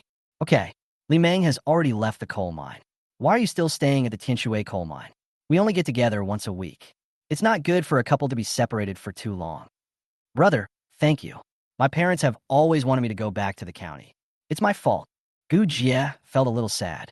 Her eldest brother was the most considerate. Her parents had always looked down on Li Meng. Firstly, she had been marrying down, and the coal mine environment and the burden of the Li family were the source of their constant complaints. Secondly, she had twice given up the opportunity to return to the county, and both of these were blamed on Li Meng. If you have the ability, you can get out of the coal mine on your own. You're holding your wife hostage and not letting her leave, which only makes you look incompetent. Her eldest sister had told her about her parents' thoughts. Don't they have the ability to bring you back? If they want you to come back, just do it. Yu is 5 years old, and they just talk and don't do anything. Gu Jingshan sneered. Even if you can only deal with your daughter first, and then deal with the other one after one is out, it will always be easier than dealing with both of you. Even if you only deal with your daughter, your son-in-law will naturally find a way to earn his life out without you saying anything in order to prevent the family from breaking up. Still not paying attention? I've thought of 2 options for you. The first is for you to go to the provincial government for further studies for a year. After you come back, you can be seconded to the county government, and it will still be your main job. After the secondment, it will be easier to operate. The second option is to start from scratch. The Bureau of International Cultural Affairs has set up a new department and can't recruit people. If you can give up your previous experience and start from scratch as a section officer, then go there. Can I get in? Gu Jie was doubtful. How could there be no one to recruit for the county's work? Yes, Gu Jingshan said firmly. This was a connection he made while reselling treasury bonds. The Bureau of Foreign Cultural Affairs was now a dwindling bureau, with so many people leaving and unable to retain them. Gu Jia already had a staff position, so she wanted to get in and make the most of it. Let's go to the Bureau of Foreign Cultural Affairs. Yu is so young. If I go to the provincial government for further studies for another year, there will be no one to take care of her. Gu Jingshan felt a little sorry for his sister's job. You can't just think about the children, you also have to consider your own personal future. I don't really like my current job. I joined the security department by chance. Now I have the opportunity to change jobs, which is great. Since you have decided, I will take care of it. Okay, thank you, brother. Gu Jie and Li Yu took the last bus back to the mine. They had to go to work every day. Barbecue City at night. Gu Jingshan received a phone call, and his face looked frighteningly gloomy. Lin Lin, pack your luggage. One phone call to hire a car. A phone call came to Gu Jie's home. We're going south to do some shopping. Pack your bags and leave immediately. Call your boss and ask for 2 weeks leave. Gu Jie was dumbfounded. Why did they ask me to go with the procurement? Didn't they just talk about the transfer? Why did they send me south? Gu Jie was confused. She had just taken Yu home on the bus. Procurement at the Barbecue City had nothing to do with her, so why were they asking her to go with them? The house will be left to Mu Tu and to Lu for the time being, and Li Mang will go with them. Gu Jingshan took a deep breath. The incident broke out too suddenly, disrupting all his plans. Brother, what's wrong? Li Mang was frightened by his brother-in-law's expression. He was playing poker with someone. When he heard the roar in his brother-in-law's room, he stuck his head over and asked, You stay too. Gu Jingshan turned on a loudspeaker and told Gu Jie and Li Mang the news at the same time. Gu Linlin also heard it from his side. Everyone was dumbfounded. We have to hide. What Gu Jinghe did is disgusting. It has ruined the reputation of the Gu family. You all come with me on this business trip. By the time we come back, things will have mostly settled down. We have to leave tonight. We can't wait for things to spread. If we leave then, we won't be able to leave. Is Xiaohe okay? Gu Jie's tone was a little worried. Even if she wanted to beat this kid to death, if something really happened, he was still her brother and she would still worry about him. Those people, they've been arrested, and Gu Jinghe's in trouble. He's now been sent to the county hospital. It would be inappropriate for us not to show up, or else Mother will eat us. But if we show up, Gu Jinghe's actions will be so devastating that he'll be stabbed to death. He has nothing to do with us in the first place, so we'd better stay away from him. We have to leave now. My mother sighed. I can't take care of them anymore. Think about Lin Lin and Yu Yu. If you don't leave now, will they still be able to live like human beings? Gu Jie's voice suddenly changed. Okay, I'll go with you. Pack your luggage first. I'll find a car to pick you up. Gu Jingshan made the final decision. No, brother, I have to stay here. You two go, I want to see what happens to him, Li Mang suddenly said. After his wife left, his elder brother-in-law told him what happened that afternoon. He wanted to kill his younger brother-in-law right away. It was his elder brother-in-law who persuaded him. His younger brother-in-law could get into trouble, but he couldn't let it affect his son's reputation. My brother-in-law is already in trouble before he even stays overnight? How satisfying. Gu Jingshan's expression was unclear. If you don't leave, the sewage might splash on you. It's okay. I'm the son-in-law, an outsider. Besides, the Barbecue City can't do without people. No matter how much you say, you can't ask me to take care of others. The dirty water won't be thrown on me. Maybe I can even get some sympathy. Think it over and make your own decision. Brother, let me stay and help you look after the house. I'm at home, and I'll keep you posted at any time. Just come back when things calm down. Good. Gu Jingshan hurriedly packed his luggage and walked into the night with Gu Linlin. Chapter 34. Fainted from angry. Brother, why is Xiaohe like this? After Gu Jie reunited with her elder brother, she was in a trance. She was shocked by the dirty things Xiaohe did. Group fornication? Even ended up in the hospital? Gu Jingshan didn't say anything. He left Gu Jinghe at Gu's house in the afternoon because he thought that the dual effects of the knockout drug and the sleeping pill would make Xiaohe suffer under the influence of desire for a whole night, making Xiaohe feel uncomfortable and remember it for a long time. He didn't expect that Xiaohe's friend would come to him at this moment and have sex with him blatantly at Gu's house. Although their arrival was also related to Gu Jingshan, this was definitely not the punishment Gu Jingshan wanted for Xiaohe. Gu Jingshan wanted to send this group of people to prison and bring them to justice. It was always a coincidence. Those who play with others will always be played with by others. The mistakes that Gu Jinghe made to others now came back to haunt him like a boomerang. I heard that the three guys who bullied Xiaohe were caught by the aunties and grandmas in the yard and pushed into the police station. Gu Jingshan felt that they would be released soon, most likely without charge. They might even continue to sling mud at Gu Jinghe. After the broken leg incident, how hard would it be to throw another bucket of mud at Gu Jinghe? Ultimately, it was Gu Jinghe who didn't recognize his own identity. How could he compare his background with these second generations? Stop joking. At most, they would be accused of adultery. They were all men, and they could still eat, drink, have fun, get married, and have children. This incident had little impact on them. But Gu Jinghe was different. His affair was discovered by his neighbors who had watched him grow up. They saw that he was pinned down and was being beaten so badly that he had to be rushed to the hospital for emergency treatment. Don't even think about how Gu Jinghe behaves. If the Gu family doesn't move, the others probably won't even be able to leave the house. I don't know how my old father will face the neighbors who have lived with him for many years when he returns from a business trip of more than half a year. This is a pure misfortune. Gu Jingshan was once again thankful for his quick escape. After returning home from Gu Jinghe, he had basically never returned to stay at Gu's house. Now that something had happened, he could tear it apart a bit. He didn't want the luggage left at home anymore, as he had money to buy new ones anyway. If he went back to move his luggage and met the neighbors again, he would be too embarrassed to talk. Taking a deep breath, Gu Jingshan put those dirty things behind him. They left Haishan City tonight, and it seemed a bit unfair to their mother who was still at home. He didn't want to be the victim and stand next to Gu Jinghe. It was not embarrassing enough. I also don't want to be morally blackmailed by my mother and speak up for Gu Jinghe. Gu Jinghe is not worth it. From the moment Gu Jinghe reached out to Lin Lin and Yu Yu, they were no longer brothers. For the sake of his parents, he could not take advantage of Gu Jinghe's misfortune this time. But if Gu Jinghe fell into his hands again, he would beat Gu Jinghe to death. The car Gu Jingshan hired quickly took the four of them to the train station. It was too late today, and if plane tickets weren't so hard to buy, Gu Jingshan would have even wanted to fly away. Sleeper tickets were hard to come by, so Gu Jingshan didn't insist on a destination and bought a ticket for the fastest train, even if it meant hard seats. 20 minutes later, Gu Jingshan, Gu Jie, and the two girls boarded the train to Guangdong province. They don't choose a place, they just want to leave, and this is the fastest ticket they can buy. Because it was the weekend, Gu Jingshan kept most of his money in a passbook and carried it with him. He had 1,000 yuan in pocket money, which was enough for them to use on the journey. Brother, what are we going there for? Gu Jie was a little timid as she was unfamiliar with the place. Let's go wherever the train stops.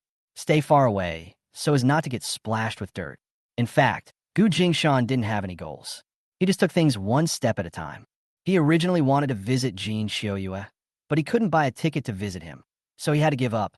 It is now popular to travel south, and there are the most trains to Guangdong province. Hey, why did the river become like this? Gu Jie felt panicked. The route is rotten. There's no cure. Gu Jingshan no longer has any brotherly feelings for Gu Jinghe. This time it was because my daughter was smart and had a mature soul in her body that she was able to escape from Gu Jinghe unscathed. In his previous life, in a place where he couldn't see, had Gu Jinghe bullied her? He didn't dare to think deeply about these questions. When we get back, I want to divide the family business. Our father will be back soon. Gu Jingshan said softly. As long as our parents are alive, we will not separate. Gu Jie was a little nervous. The mockery in Gu Jingshan's eyes grew stronger. Oh, if our father knew what Xiao he had done in the past 6 months, he might just kick him out of the house. Brother, tell me honestly, how many evil things has Xiao done? Gu Jie shuddered at the resentment in her eldest brother's tone. She finally realized that her eldest brother had been indifferent to her younger brother since he was sent back. He had recently moved out, preferring to live in the dormitory rather than at home. Did Big Brother know something a long time ago? I won't go into details, as this will pollute your ears. All you need to know is that if this gets out, Xiao he will be shot. What? Gu Jie couldn't believe her ears. Her eyes were full of disbelief. Brother, are you lying to me? I'm not lying to you. Just like this time, if Lin Lin and Yu Yu hadn't been smart, they wouldn't know what they would have encountered. He's so skilled. Do you know how many times he's done this before? Do you know how many people he's harmed outside? Speaking of this, Gu Jie no longer cared about sympathizing with her brother. Her face turned cold and frosty. I don't care. He has his own way of living. If he really did something illegal, he deserves to be in jail. The love for her daughter overcame the brotherly affection. Gu Jie knew the difference. She didn't slap Gu Jinghe in the face today because she was doing it for her elder brother's sake. Gu Jingshan secretly breathed a sigh of relief when he saw that his younger sister had changed her mind. Before leaving, he had told Li Meng about the matter. Although the girls were not harmed, the perpetrator was at fault for having attacked them. Gu Jinghe was not strong enough to be killed, but it was the girls who were strong, not that he had no bad intentions. Therefore, Gu Jingshan was waiting to see how Li Meng, his brother-in-law, would repay Gu Jinghe.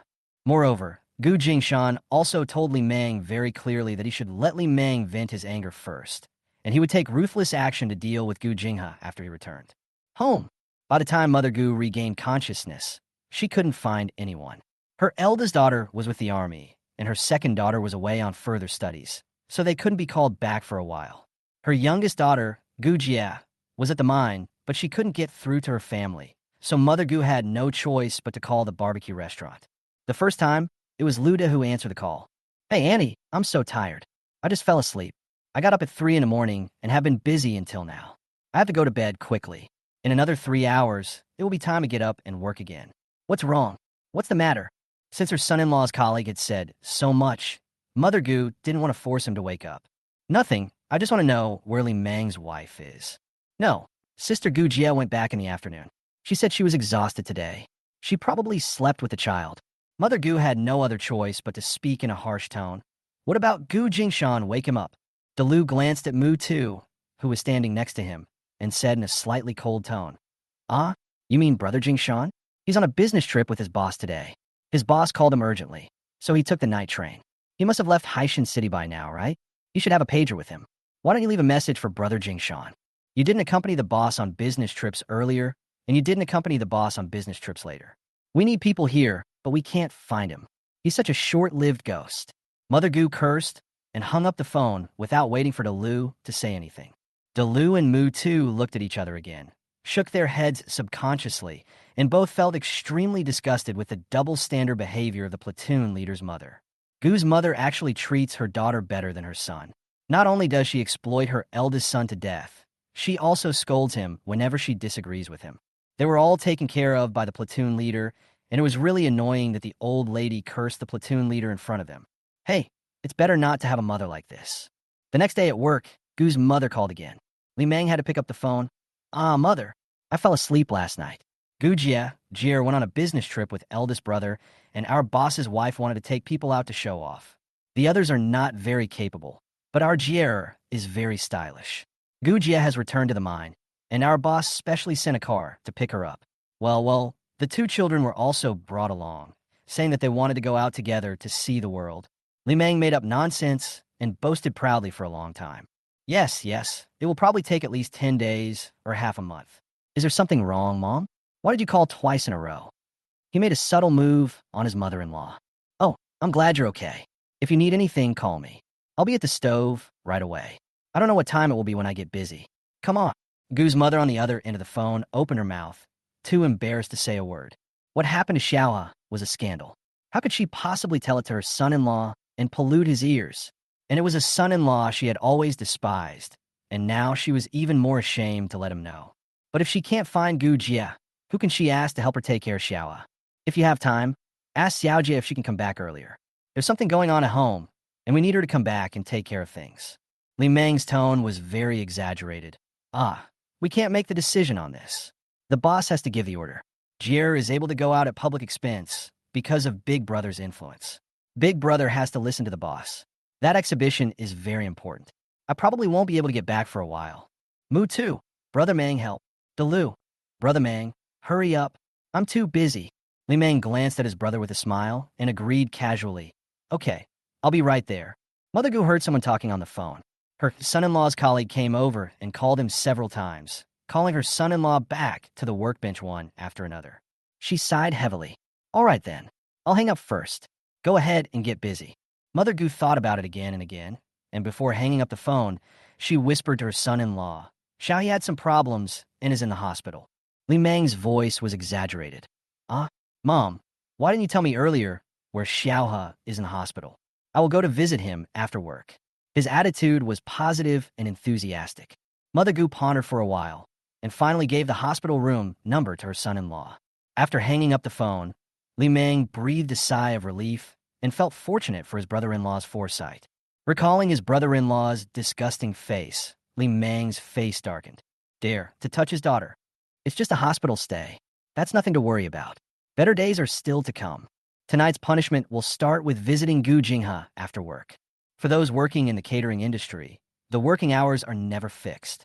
Li Meng waited until the barbecue restaurant closed before pushing his bicycle and slowly riding to the hospital. By the time we got there, at least half an hour had passed. Xiaohe, I came to see you. Where are you injured? Li Meng's voice was as loud as a bell, attracting special attention in the hospital in the middle of the night. What time is it? How did you get in? It's past visiting hours. No, my brother-in-law is in the hospital. My mother-in-law asked me to come and see him. I just got off work and rode for 40 minutes to get here. Please be kind. I just need to see him, and then I have to go back to bed. I have to get up at 3:30 tomorrow morning to work, so I can't stay here too long. Come back tomorrow during the day. You can only visit during visiting hours. You are not allowed to come in at other times. Doctor, could you please tell me how my brother-in-law is injured? Tell me, so I can go back and send a telegram to my wife. This one sentence silenced everyone who knew the inside story. How do I put this? It's so dirty. Is my brother-in-law's illness cured? Doctor, please be kind and tell me what it is like. Li Meng's voice was muffled and particularly harsh. Li Meng. Mother Gu came out, draped in her clothes. What are you doing here? Why are you here at this time? Mom, didn't you ask me to come over after work? I rode my bike for 40 minutes to come over and look at the river. I'll go back home afterward because the dorms are being checked at night, so I have to get up at 3 tomorrow morning. Let's go. Xiaohe is asleep. Mother Gu said softly. I'm here now. I'll just take a look at the river and leave so that Jier won't worry. Li Meng's voice was particularly loud. Come here. Mother Gu pulled her son-in-law's clothes aside and said, Be quiet. It's nighttime. Why are you making such a loud noise? Mother Gu flinched when she saw heads popping out from several wards. She was terrified of being watched. If I speak too softly, I'm afraid people won't be able to hear me clearly. Li Meng smiled deliberately and innocently. The whispers around were getting louder and louder. To be injured in that place, how shameless. I came to the hospital for treatment without telling my family. Heart disease. How can I be in the same department with such a person? The excitement, which had already faded, continued to spread in the hospital for half the night due to Li Meng's loud voice. Mother Gu was both angry and anxious. When she called, she originally wanted to find someone to help him look after the river. But her son-in-law looked so naive. How could she trust him to look after the river? Okay, it's getting late. You should leave quickly. You still have to ride for another hour. I'm here. Mother Gu's tone became more and more disgusted. How about I come over after work tomorrow? Li Meng asked tentatively, his voice still so loud that it echoed throughout the corridor. No, no, no. Don't come over. The river is asleep at this hour. Come back home and play when it's ready. Hurry up and leave. Li Meng's voice became louder. Okay, Mom. If you have any problems, please call me. Xiaojie is not at home. I will come to help if I can after work. Okay, I'll call you if I have something, so hurry up. If I don't call you, you don't have to come over. There's not much going on here. Mother Gu sent her son-in-law away with a grim look on her face, and now she looked down upon him more and more. In the ward, Gu Jinghe was awakened by his third brother-in-law's loud voice. He said nothing and stared blankly at the ceiling. The whispers outside became more and more intense, and those unbearable words went straight into his mind. The more I listened, the angrier I got. Gu Jinghe was so angry that he fainted. Chapter 35. Finally, there is a female mosquito who takes the initiative. It was not pleasant to take 2 children on a green train for nearly 40 hours. Adults can just endure it, but children are young, and it is easy to hurt their bodies if they don't eat or sleep well.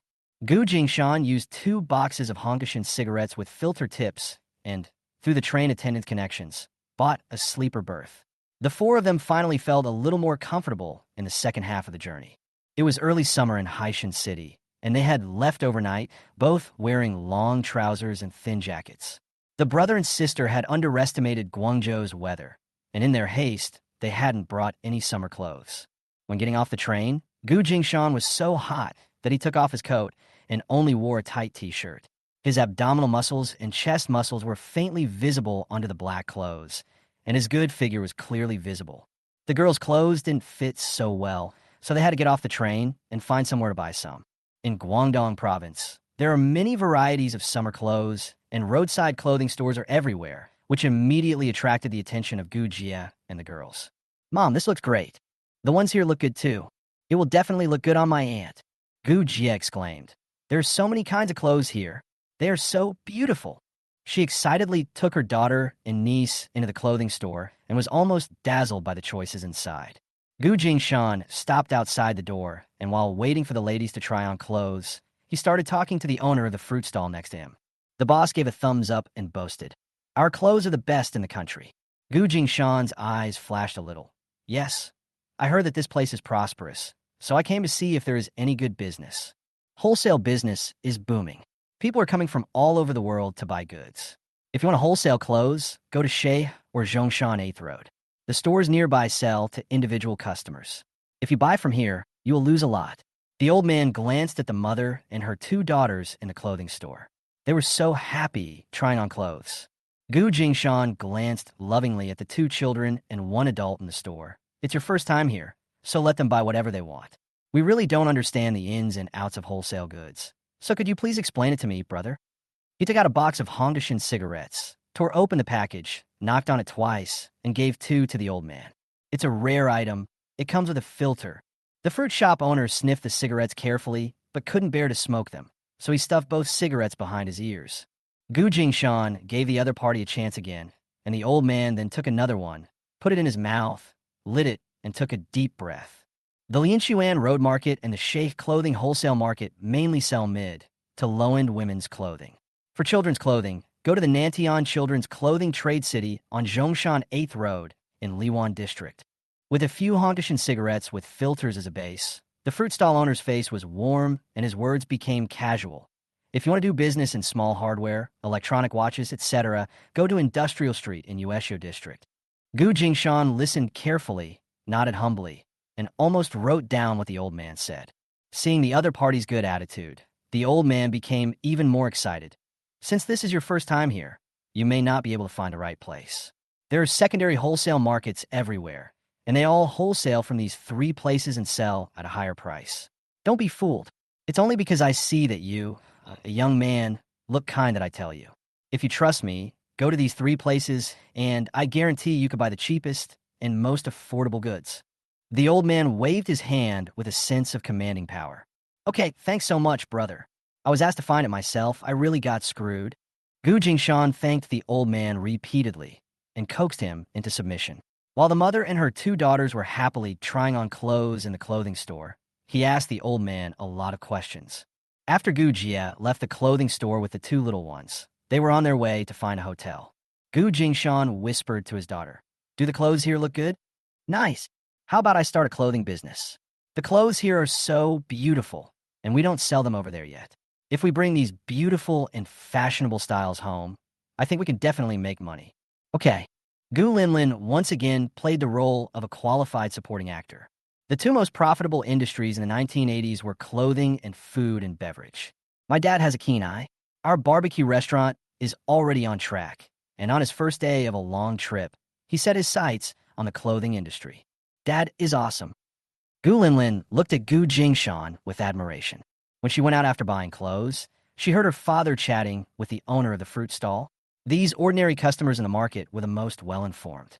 She lived her life again, and she only knew which industries in the South that could make money in the gold rush, but she didn't know the details, such as which market wholesaled clothes, which market wholesaled small hardware, etc. No matter what era, women and children's money is the easiest to make.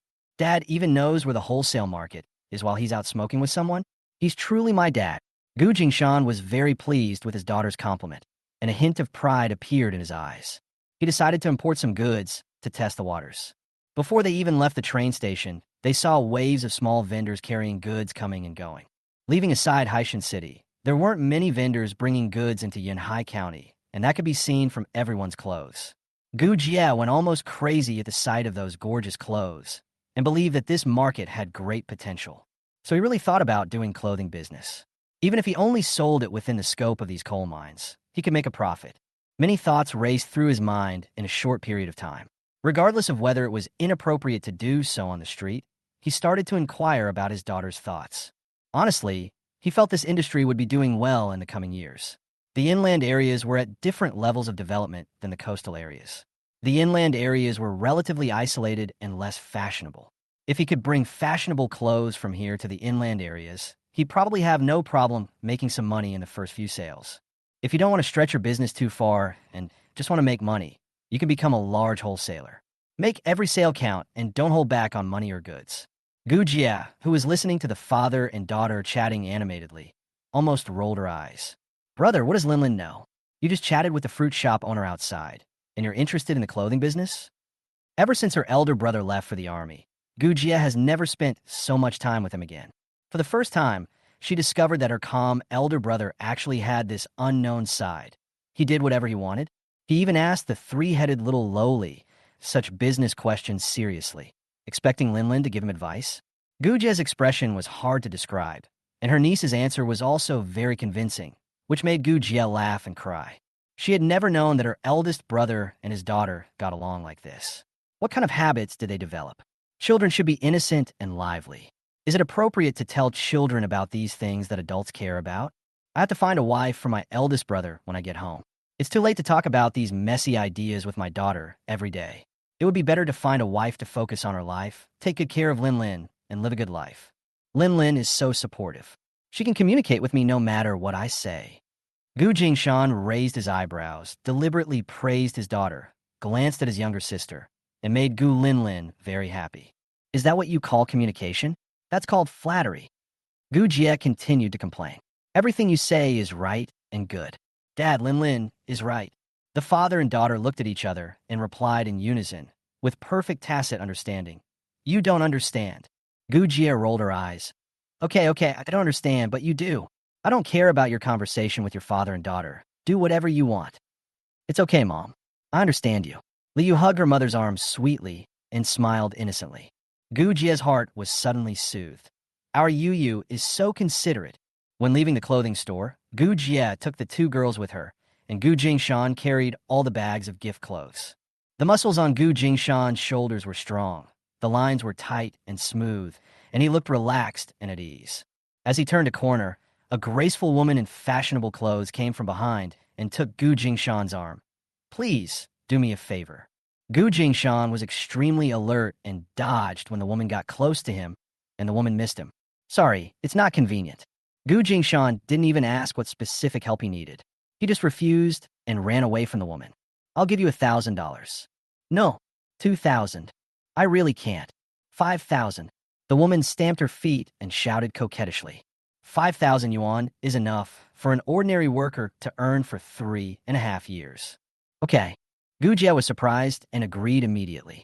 He casually put the woman's arm on his brother's arm to express his consent. Yeah. Gu Jingshan's face showed disapproval. You sold me for 5,000 yuan? Brother, it would take Li Meng 3 years to earn 5,000 yuan. You don't know how expensive firewood and rice are since you're the head of the household. Let's split it 50-50ths, and we'll each take half. Gu Jingshan firmly put the woman's arm down. If I want to help you, you can help. No, you can't help either. We have 2 children with us. His vigilance suddenly reached its peak. How could the trouble caused by someone who can casually come up with 5,000 yuan be small? If it was just Gu Jingshan himself, he would have done a small favor. He was now with 3 girls, and for safety reasons, none of them should talk to this woman. Gu Jia blinked her eyes and said, Brother, I'll take care of Yu and Linlin. Please be kind enough to help this young lady. Of course, she was a little tempted by the 5,000 yuan reward she offered the woman, but that was only one reason. Her intuition has always been sharp. This woman had been following them for a while, but her eldest brother was happily chatting with his niece and might not have noticed. The woman had bright eyes, white teeth, and an outstanding temperament. It was obvious that she was not an ordinary person, so it was impossible that this was a scam like a honey trap.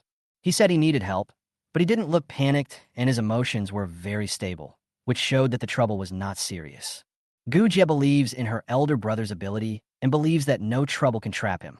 The last and most important point is that the look this woman gave the eldest brother was a bit hot, even hotter than the look Li Meng gave her. I guess a small favor is just an excuse to strike up a conversation. The eldest brother doesn't look for a wife, nor does he have any extramarital affairs. He spends all his time around his daughter. Gu Jie was anxious just watching this. Finally, there's a female mosquito that takes the initiative to attack. Why aren't you hurrying up? Chapter 36? Do I need to notify you about my man and my daughter?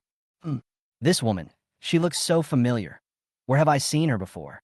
Gu Jingshan was about to firmly refuse, but he heard Lin Lin trying to recall and mumbling her thoughts. After a moment of thought, he forgot what to do. The graceful woman immediately came up and grabbed Gu Jingshan's arm tightly and refused to let go. She agreed. The woman opened her purse and wanted to take out a stack of bills from it, but her eyes rolled and she stuffed the whole purse into Gu Jie's hands. I'll even give you the bag. I've already taken the money, so I can't go back on my word. Gu Jie was speechless. This woman was so generous that she didn't even want the bag. She was really doing this for her elder brother. Gu Jie admired this person even more and thought it would be nice for her to be her sister-in-law. Gu Linlin finally remembered who this person was. I remember now. I've seen her on TV. This woman is the future official heir to a major Hong Kong conglomerate. Her name is Wei Yinlan. After rising to power in middle age, she controls half of Hong Kong's economy. She's quite impressive. Upon hearing this identity, Gu Jingshan was slightly stunned. In fact, Gu Jingshan is not very fond of the second generation. Those second generations who had hooked up with Gu Jinghe before were all scum. The second generation who lives a life of idleness and waiting for death, and the heir to a group are two different concepts. In Hong Kong, where class status and gender are so important, a middle-aged female heir who successfully rises to the top, Gu Jingshan suddenly became interested and couldn't help but glance at the woman beside him. I saw her beautiful big eyes staring at me eagerly, her pupils full of anxiety, as if she was afraid of my rejection. He doesn't look like a future consortium boss at all. Gu Jingshan frowned slightly. She's just a nice-looking young girl. He struggled to free his arms, which were restrained tightly, but instead he was restrained even tighter. Wrong. This is a pretty girl with a thick skin. Over there, even couples don't get so close to each other on the street. Is it so open here? Gu Jingshan stopped resisting and politely refused. Can you let me go? He pointed at Gu Jie. She has already agreed. I won't go back on my word. Forget it. It's better to help others and yourself. Just help her quickly and send her away. He raised his arm, signaling the girl to let him go again. The girl pouted and slowly let go of Gu Jingshan's arm, her cheeks slightly red. I'm sorry. My name is Wei Yinlan. I've run into a little trouble and need your help and your family. The money in this bag is the cost of hiring your family. She glanced down at Gu Linlin and tried hard to put on a bright smile. Gu Linlin was stunned, feeling that the other party's goodwill was a little puzzling. Is this guy really the awesome person she remembered him as? Did she remember it wrongly? Since her aunt and dad had agreed, she had no right to make a comment. She would see how they needed help, but she had a bad feeling. Can I hold your hand? Wei Yinlan asked Gu Linlin humbly. Her dad doesn't let her hold a hand, so she holds his own? Gu Linlin was both amused and confused, and gave her father a half smile. Gu Jingshan had a blank expression and did not give any response. All right. Gu Linlin made her own decision and held Wei Yinlan's hand. Wei Yinlan was so happy that Gu Linlin felt even more awkward. The other hand simply hooked on a dad's sleeve, and the three of them walked forward side by side. Gu Jie pulled Liu and followed slowly from behind. The more she looked at the three people in front, the more she felt something was wrong. Linlin walked in the middle, while the eldest brother and the eldest lady, surnamed Wei, held their knees on each side. The atmosphere was harmonious, and it looked like a family. She secretly glanced at the contents of the jewel-studded purse stuffed in her hand and was dumbfounded. There was a thick stack of money inside, at least tens of thousands of dollars. Did the young lady really use this bag to exchange for their help? She had a bad feeling in her heart. Did she cause big trouble for her elder brother? It was too late to regret now, so I could only follow slowly and absent-mindedly. There! Quick! I saw her going this way. The five people had not gone far before they were surrounded by a group of people who were chasing them. Wei Yinlan, you're here. You stood me up, refused to marry me, and embarrassed everyone because of this pretty boy. Boy, do you know who's next to you? If you don't have the ability, don't get involved in this mess. Get out of here right now. The man in the lead had an ugly look on his face, and his eyes seemed to want to burn a hole in Gu Jingshan's face. You filthy bastard, Li Anan, show some respect. This is my man, not some gigolo. Who do you think you are? Meddlesome in the affairs of my Wei family. Gu Jingshan noticed that the girl's aura suddenly became full and her tone of voice became tough, completely different from before. Is this your man? Are you kidding me? Can't you see he has a wife and kids by his side? Even if you're lying to him, be careful. The man in a suit next to Lianen frowned and started to sabotage him. Judging from their attire, the four of them were indeed quite similar. The clothes the two girls wore were of the same pattern as Gu Jie's. They had just bought a set of parent-child outfits. Gu Jingshan was also very casual in his black tie t-shirt. Only Miss Wei was wearing a fitted and slightly formal suit, which was different from the others. Standing together is very awkward and doesn't match at all. Wei Yunlan smiled faintly. My man, my daughter, do I need to inform you? Who do you think you are? My sister-in-law and niece. What's wrong with the whole family wearing parent-child clothes? I just haven't had time to change.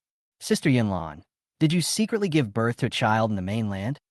A girl screamed in a sharp voice. The guys who surrounded them were in an uproar. The girl who looked very similar to Wei Yunlan came out and said, You always said you wanted to dedicate yourself to the family. Grandpa even arranged for you to marry into the Li family. Now you regret it and give up the family marriage for a strange man? Grandpa will not allow you to trample on the reputation of the Wei family. Wei Yunlan smiled faintly. Little sister, don't you want to marry into the Li family? Without me blocking your way, wouldn't it be easier for you to get what you want? You've been secretly chasing Lianen for 3 years. If I don't marry into the Li family, wouldn't it be better for you to fill the gap? Today is the perfect day, an engagement and a wedding. What's the point of deliberately using me as a shield? Why didn't you tell me earlier that you liked him? As a sister, I would give this kind of scum to you. Do you want to make a fool of yourself in front of everyone? What's the matter? Or is it that the Li family wants to take it all in and play with us sisters? Wei Yunlan changed the direction of the wind with just a few words. The people who came to surround Wei Yunlan were all from the same circle. When the two families verbally agreed on a marriage, the eldest son and daughter of the two families were implicitly agreed upon. Miss Wei flew around all year round and never stayed in Hong Kong for a long time. Everyone knew that the youngest sister of the Wei family was chasing after Lianen, but no one exposed it. It seemed as if she just wanted to make fun of the proud girl Wei Yunlan and see when she could see through the secret between her fiancé and her younger sister. Unexpectedly, on the day of the official engagement, Wei Yunlan quit without a word and even made the affair between Wei's younger sister and Lianen known to everyone. He threw the faces of both the Li and Wei families on the ground and stomped on them, making everyone furious. Wei Yunlan just walked away without any regard for others. Lianen was so angry that he asked people to come and stop Wei Yunlan, demanding an explanation. Looking for my explanation? I haven't asked you for an explanation yet. You deliberately coaxed my sister and turned us against each other? I'll settle this account with you slowly. My man is much better than you, a pretty boy. You have a silver-plated spearhead. Now that you have trapped my sister, why don't you take her home quickly? If you dream too much and the fish is off the hook, then all your efforts will be in vain. Wei Yunlan simply made things clear today. The marriage was a verbal agreement between the two families. I never agreed to it. The Li family should put aside their ugly face and think about wiping out the family. No matter which of us sisters gets married, neither of us will take the Wei family's property with us. The Wei family has children and successors. No outsider can take away the Wei family's things. Where are the children? You have also met my daughter. Wei Yunlan said righteously, holding Gu Linlin's hand. Since I already have a child, there's no need for an arranged marriage. For people like us, an arranged marriage is just about getting a child that's completely our own to carry on the legacy. The man pushed his glasses up with a look of disdain. Then why don't you take the child back? Instead, you leave him in the mainland. The child is already so big. I guess no one in the Wei family knows about it. Ah, you are not lying, are you? You lost face today, and you just found a random man and child to deceive everyone and get back at us. My husband takes good care of our child. Why should I bring her into a life of deception? Wei Yunlan said confidently. I hope she can have a freer childhood. Wei Yunlan, stop lying. When will you have time to have a child? This little girl doesn't look like you. Wei Yunlan sneered. Who do you think you are to care so much? Mom, are they bad people? Gu Linlin sweetly held Wei Yunlan's hand and looked at her with admiration. The little girl's actions confused everyone. Lianen was a little undecided and looked around. A voice came from behind Gu Jingshan and the others. Miss, the existence of a young lady. I will report it to the boss. The man didn't know how long he stood there, nor did he know how much he heard. Gu Jingshan then realized that the girl, who had been so confident just now, had suddenly turned pale. The hand that was clinging to his arm trembled twice, and her nails dug into his flesh fiercely. The result of the middle-aged man's intervention was that all 5 of them were packed up and sent back to the manor where Wei Yunlan lived. I'm sorry to have dragged you into this mess. I thought it was just the kid from the Lee family. I want to make him give up and stop targeting the Wei family. I didn't expect the housekeeper uncle to be here, too. Chapter 37, Aren't you afraid of inviting a wolf into the house? Do you want to tell him the truth? Gu Jingshan asked. In fact, this is the simplest solution. They were just innocent passers-by who were affected by the disaster and had no substantial connection with Wei Yunlan. She is an employee, and they're just hired men and daughters. I'm sorry, but I can't do that right now. I just boasted to those people. Lin Lin is my daughter, and you're my man. As she said this, a blush crept on her face, a lingering glow. I can't go back on my word now. Lies are like snowballs. They only get bigger. Gu Jingshan shook his head, somewhat disapproving. Even though he clearly didn't care about his family finding out, the best thing to do was to stop the lie at the very beginning. The longer it dragged on, the harder it would be to end it. Wei Yunlan pleaded, Please help me. I can't expose the current situation. This is not just about the marriage, but also about the Lee family's plan to take both of us sisters into their laps and wipe out the Wei family. A child is the only way to break the deadlock. With an heir, they won't dare to be so arrogant. Half of the Wei family's biggest crisis will be solved. Gu Jingshan's expression gradually turned cold. She is my daughter. I will not let her change her surname, nor will I give her to you. Wei Yunlan twisted her fingers awkwardly. I can adopt her as my goddaughter, and she can call me godmother. Gu Jingshan's face was filled with disapproval. You're being weird. You pick up any random stranger on the street and call them your man, and any random child and call them your daughter. And now you want to adopt a stranger as your goddaughter. Is it that easy to be a godparent? I didn't just pick anyone, Wei Yunlan said in a low voice. She secretly glanced at Gu Jingshan, met his eyes, and immediately dodged away. What did you just say? I didn't hear clearly. Oh, it's okay. Wei Yunlan forced a smile, because Gu Jingshan did not agree with her simple proposal. Then, could she still say her subsequent, more explosive proposal? Gu Jingshan asked, Wouldn't it be faster and safer for you to find someone to marry and have children with? Why would you resort to deception? The marriage was agreed upon long ago, and there's no way to cancel it without a reason. Wei Yunlan glanced at Gu Jingshan again. His mention of marriage and children made her feel a little relieved. Besides, I didn't find someone who wanted to have children with me back then. Gu Jingshan scolded. That's why your choice on the street is ridiculous. Miss Wei looks about the same age as his younger sister. If his younger sister did this, he would break her legs. If that person is you, it wouldn't be ridiculous. Wei Yunlan bit his lip and mustered up his courage. Can I ask you to play the role of my boyfriend for the next 2 days?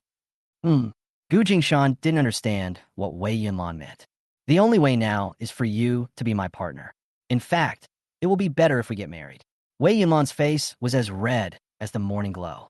She couldn't help but fan herself with her hands, trying to cool down. Aren't you afraid of inviting a wolf into your house? Gu Jingshan increasingly felt that Miss Wei's ideas were wild and unrealistic. If he were a bad guy, he could devour her without leaving any residue. He was not the future leader of the Xiangjiang Consortium. If the heir of a large consortium was so simple, he could do it too. You are a good person.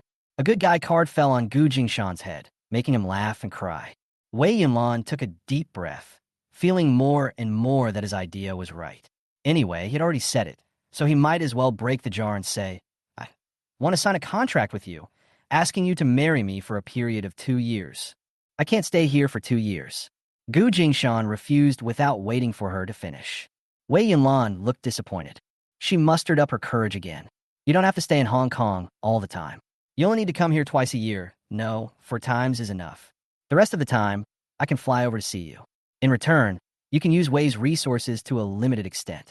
Although the resources I have are limited, I can share everything I have with you. You can also get a reward of 10 million Hong Kong dollars. In addition, I can help you connect with the largest garment factory in Guangdong province. I heard that you want to do clothing business. Sorry, I didn't eavesdrop on you. I just accidentally followed you for too long. I really beg you. She was afraid that Gu Jingshan would refuse again, so she stated all her demands and remuneration in one breath. Gu Jingshan fell in a deep thought. The generous reward offered by Miss Wei left him speechless. A woman who could easily come up with 10 million was something he would never be able to match in his lifetime. But since he was able to earn 500,000 within 3 months of retiring from the army, his assets would accumulate to tens of millions sooner or later, so there was nothing to feel guilty about.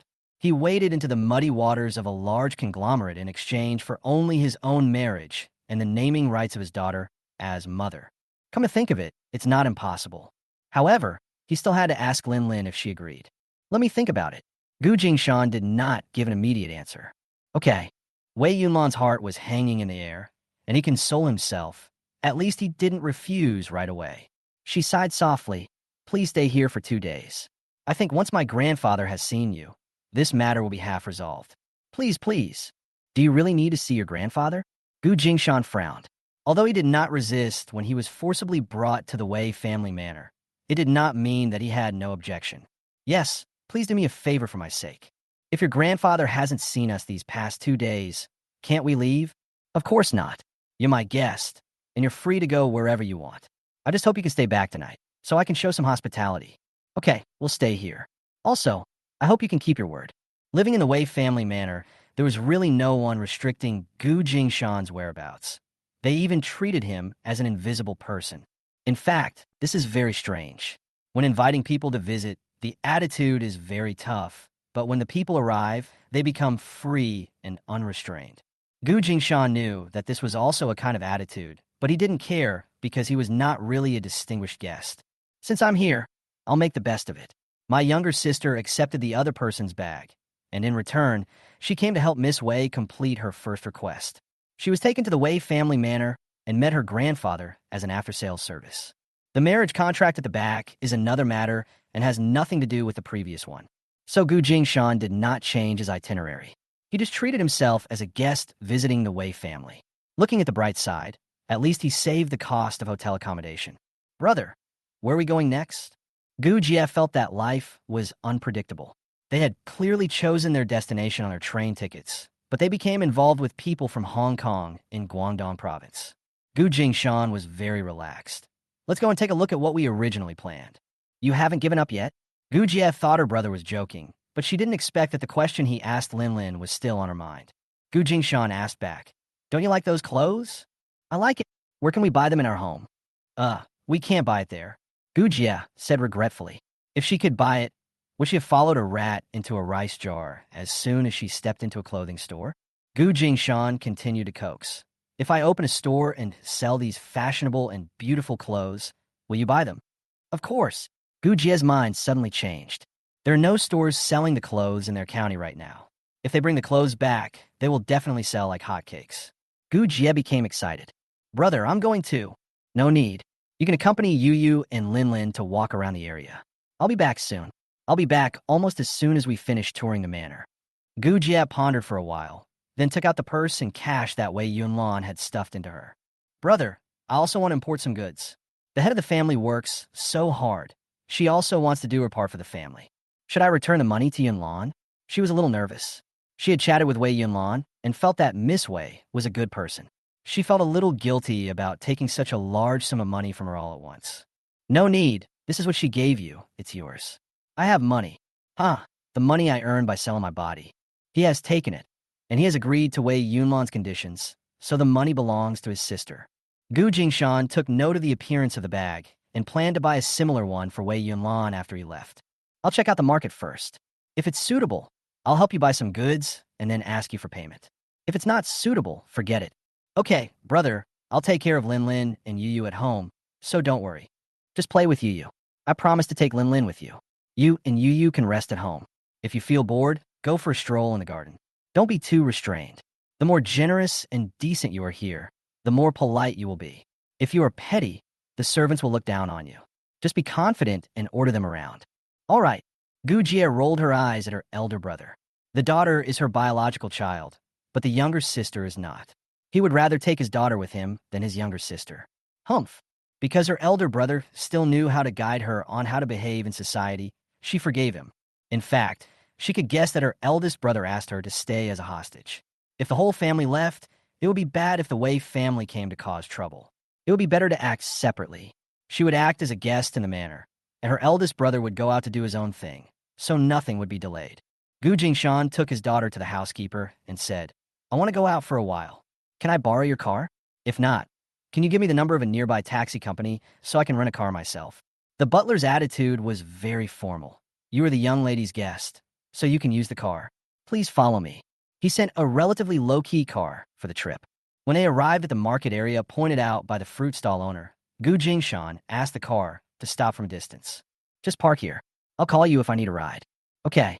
The driver's answer was quite standard, with an attitude that was neither humble nor arrogant. Gu Jingshan sighed at the Wei family's wealth. A driver, for that matter, even had a portable mobile phone for easy communication with his master. He'd spent nearly 20,000 yuan on it. He'd always thought Jin Shiyue had ripped him off. He had never expected this to be such a casual standard for wealthy families. For the first time, the chasm between him and the Wei family was clearly revealed to him. He got out of the car with his daughter. "Linlin, I'm here with Dad to buy some wholesale clothes today. I don't know much about clothing styles, so could you help Dad take a look?" "Oh." Chapter 38 is the merchant with the child.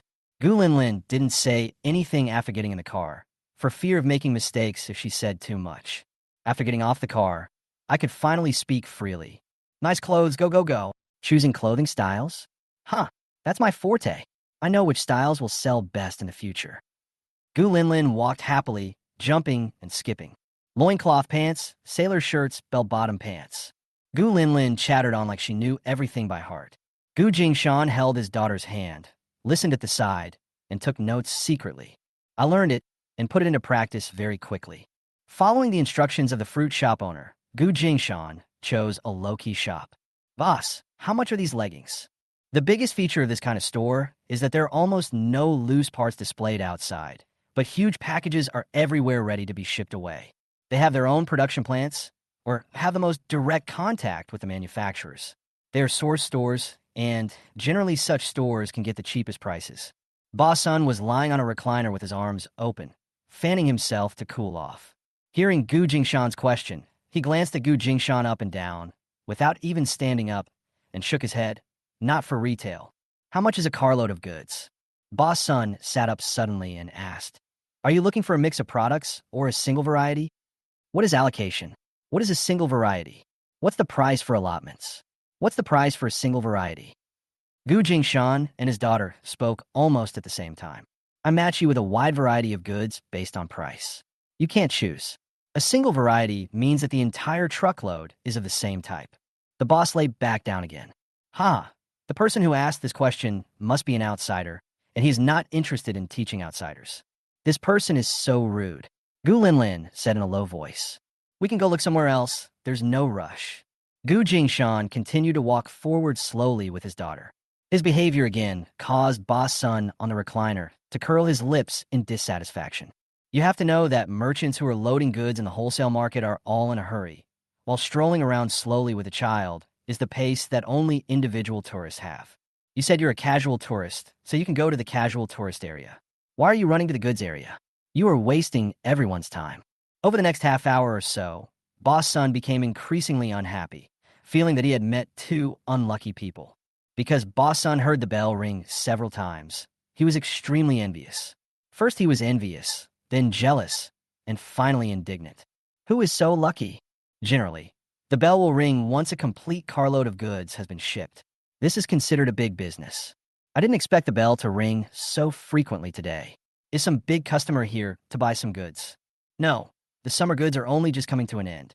The big merchants have already arrived, and the autumn goods haven't arrived yet. It's not time for them to come in groups yet. Where did these merchants come from? Whose customers are these? 5 carloads of goods. I guess I won't be able to open for a month.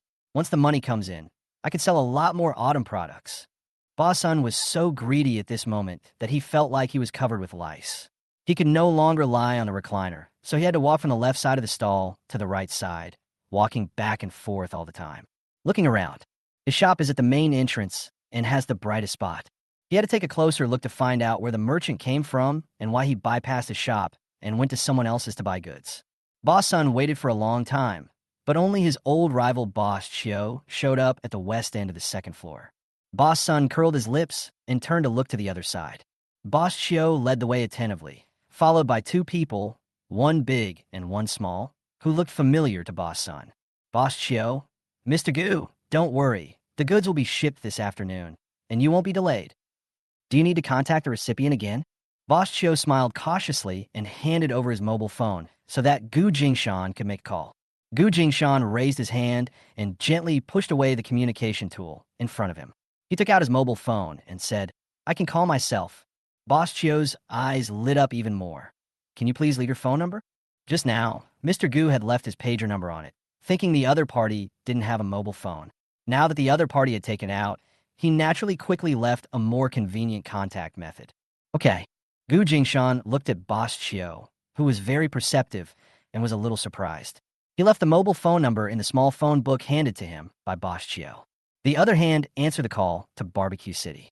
Hello, this is Red House Barbecue Hot Pot City. Hey, Mutu, around this time in 3 days, see if anyone is free to pick up a batch of goods for me. Mutu, platoon leader, no, Brother Jingshan, what kind of goods? I'll go there when the time comes and let Brother Mang and Alu work in the store. Okay, you guys discuss it. Whoever's suitable will go. Hire a car to take a batch of clothes directly to the Barbecue City and let Li Mang open the warehouse. Hire 2 more people to sort them out. These are the latest goods here. When the time comes, you can take a look and see if there is anything you like. If you like it, just take it out and wear it. Hello, brother.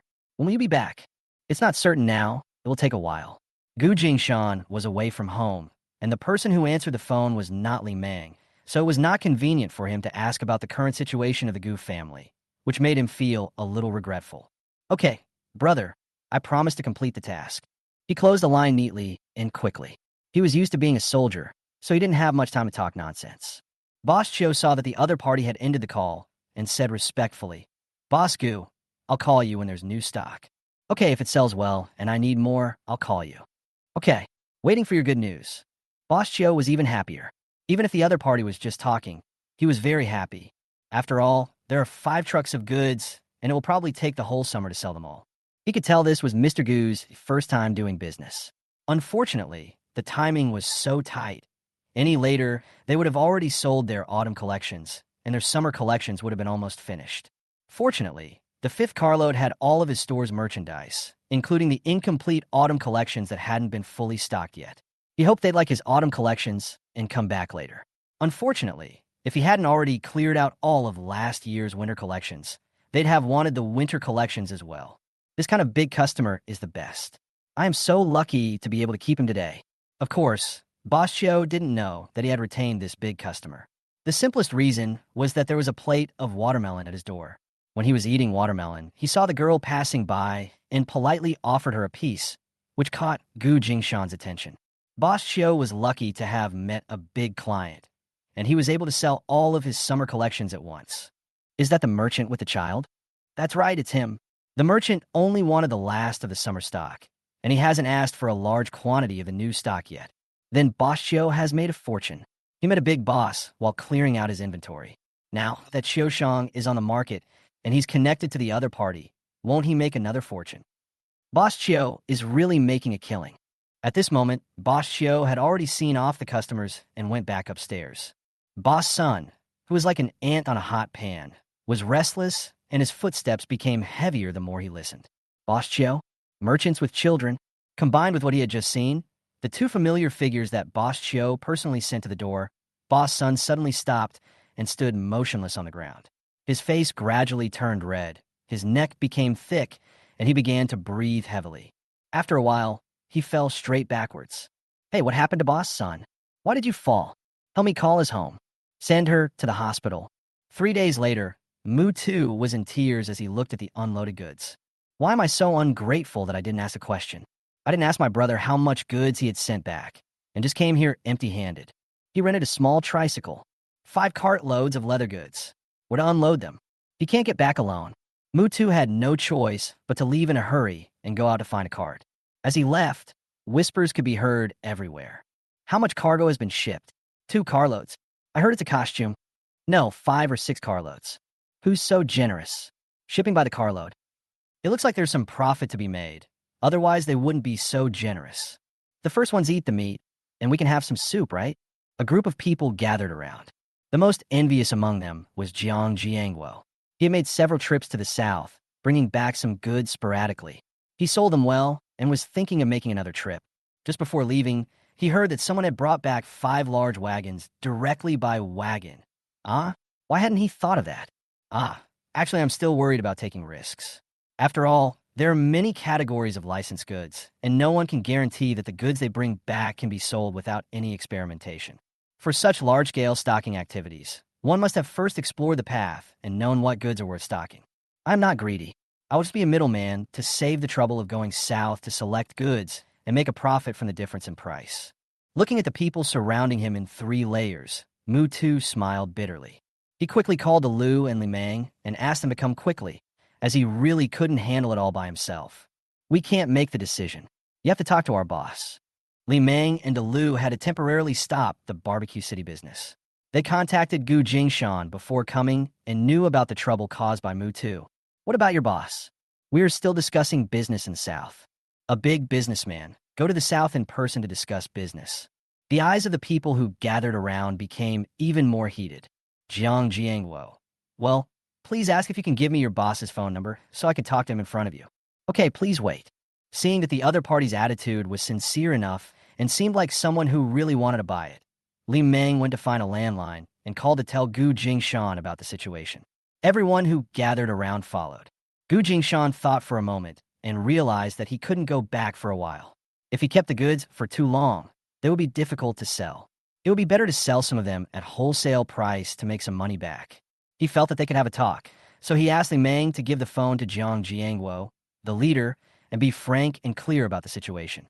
My cargo includes leggings, batwing shirts, bell-bottom pants, and Dacron sailor shirts. 1 carload of each. How many do you want?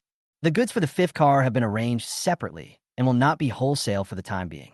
Boss Gu, you're so generous. You eat the meat. How about we have some of your soup? It's fine for us to make money together, but it depends on your sincerity. Also, I want cash payment, no credit. Cash is no problem. We sell leggings for 35 yuan a pair. How about I pay you 18 yuan for this batch? No, 20 yuan won't even cover the shipping cost. This batch of my goods is top quality, not comparable to those retail items that sell for over 30 yuan. It can be sold retail for at least 40 to 50 yuan. How about this? If it's 25 yuan, I'll give it all to you. If not, it'll be 28 yuan each. Jiang Jiangwo scratched his head, feeling a bit tricky. Let me think about it. For our first business, let's give a little profit. If they carry it themselves, it would only cost a little over 20 yuan. The freight for the other party's carriage would definitely be a little more expensive than if they carry it themselves. After adding the freight, 25 yuan is about the same. If they carry it back themselves, including the transportation and labor costs, the cost would be around 22 or 23 yuan. The boss asked for 25, which was a reasonable price. Gu Jingshan was not in a hurry at all. This batch of goods was just for paving the way. Actually, I have no problem selling them. If you don't buy them all, I still have other places to sell them. There's no need to be so embarrassed. We can cooperate again in the future. Jiang Jiangwo gritted his teeth and said, No. It's better to be familiar with it the first time. This is our first cooperation, so I want half first. Okay, 28 yuan a piece. If I give you half, that's 10,000 pieces. Can you really eat that? 10,000? Boss Jiang was shocked. He thought there were so many in total, but he didn't expect that the other party had 20,000 in 1 carload. He glanced at his colleagues who were watching him eagerly and gritted his teeth. Of course, don't worry, I can handle this amount. In the past, he went to the 3 black soil provinces, so this quantity was no problem at all. Other small vendors also formed a group to negotiate with Li Meng and his team. According to the price determined by Gu Jingshan and Boss Jiang, Li Meng followed Gu Jingshan's instructions to pay in cash and take the goods away directly. Just like that, before leaving the train station, most of the goods in Gu Jingshan's hands had been sold. In other words, Gu Jingshan was carrying a large quantity of goods this time. If there was a little less, these middlemen would have bought it all for him. Li Meng and his men took the remaining ones back to the barbecue city. Gu Jingshan explained to Li Meng in detail what to do with the remaining clothes. Chapter 39, The Whole Market is Boiling. I'll give you a list of names. Please help me deliver them to them. I'll give each family a set as a gift. If they ask, just say they're new things I sent back from the south. If they don't ask, just deliver them and leave. Okay, brother. Li Meng agreed readily. I'll deliver it tomorrow morning, so it won't affect the store opening at noon or in the afternoon. Gu Jingshan is paving the way for his return. Going to the south to purchase goods is much better than hiding away because of a huge scandal at home. In order to give gifts, Li Meng rented a Santana. Since he had plenty of money, he was trying his best to build momentum for his brother-in-law and his wife's trip to the south, hoping that his wife and daughter could come back soon.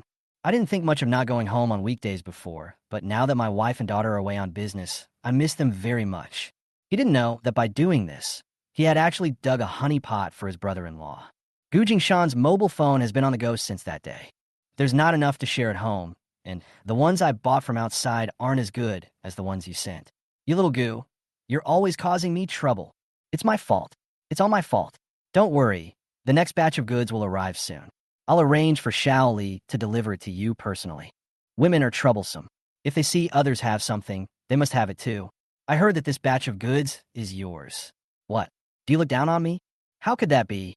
I was afraid my sister-in-law wouldn't like it, so I didn't dare to bother her. I've already arranged it. Don't worry, it will be delivered right away. From what you said, you haven't gone home yet. Didn't my Aunt Lin show off to you? Haha, not bad. Xiaogu, you have a bright future. I'm optimistic about you.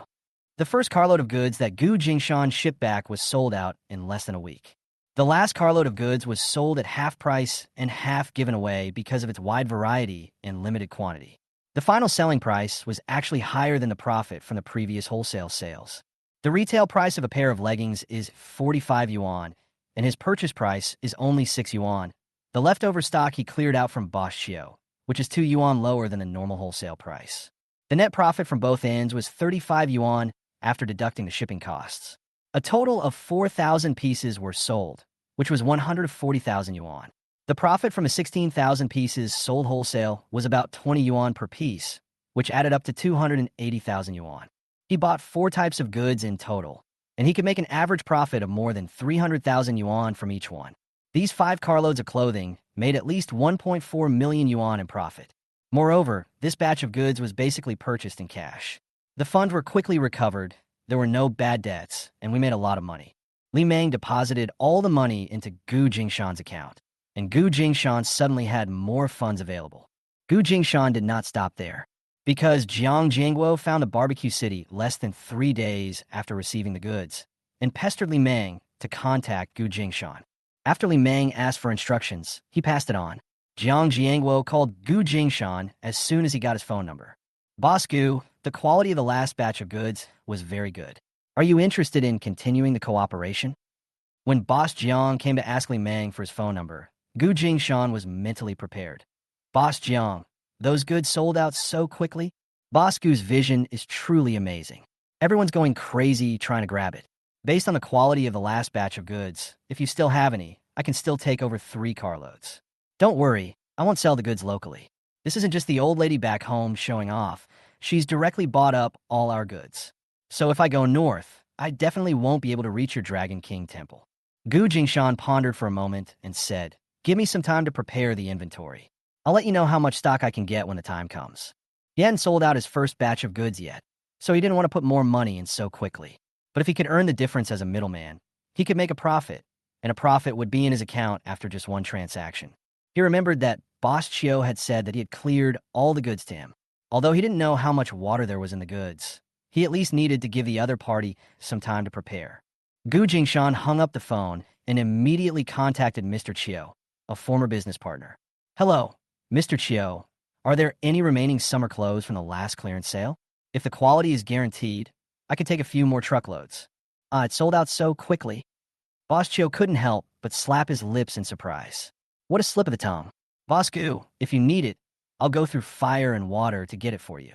Would you like to pay the deposit first, or please help me confirm the quantity and quality first? If the price is right and the quality is guaranteed, I will still pay 80% of the payment. The balance will be the same as last time, and I will pay it after the goods arrive. Boss Chio was delighted. Great. Boss Gu is really straightforward. Wait for my good news. There's a joke going around in the wholesale market lately. Have you heard? Boss Chio on the 2nd floor is allocating summer styles. Is he crazy? The fall collection is almost here. Why is he buying these clearance summer clothes? Does he want to quit this business? He's putting a strain on his own funds by allocating summer clothes now. Who knows what's wrong with him? One is in the hospital, the other is crazy, These two old rivals are really tough. You're all wrong. Boss Chio is a living Buddha. He took away the high-quality goods I've been holding on to for 2 years. Huh? How is that possible? There must be something wrong with Boss Chio's brain. Otherwise, he wouldn't do such a stupid thing. The boss whose old goods had just been taken away smiled contemptuously and ignored these sour guys. No matter what Boss Chio wants to do, as long as he doesn't suffer any loss, it's fine. Clearing out one piece of old goods will free up some of your funds. It's a win-win situation, so why not do it? At the same time, many small shop owners are grateful to Mr. Chio, a living god who helps everyone clear their inventory. Many high-quality goods cannot be sold due to price issues.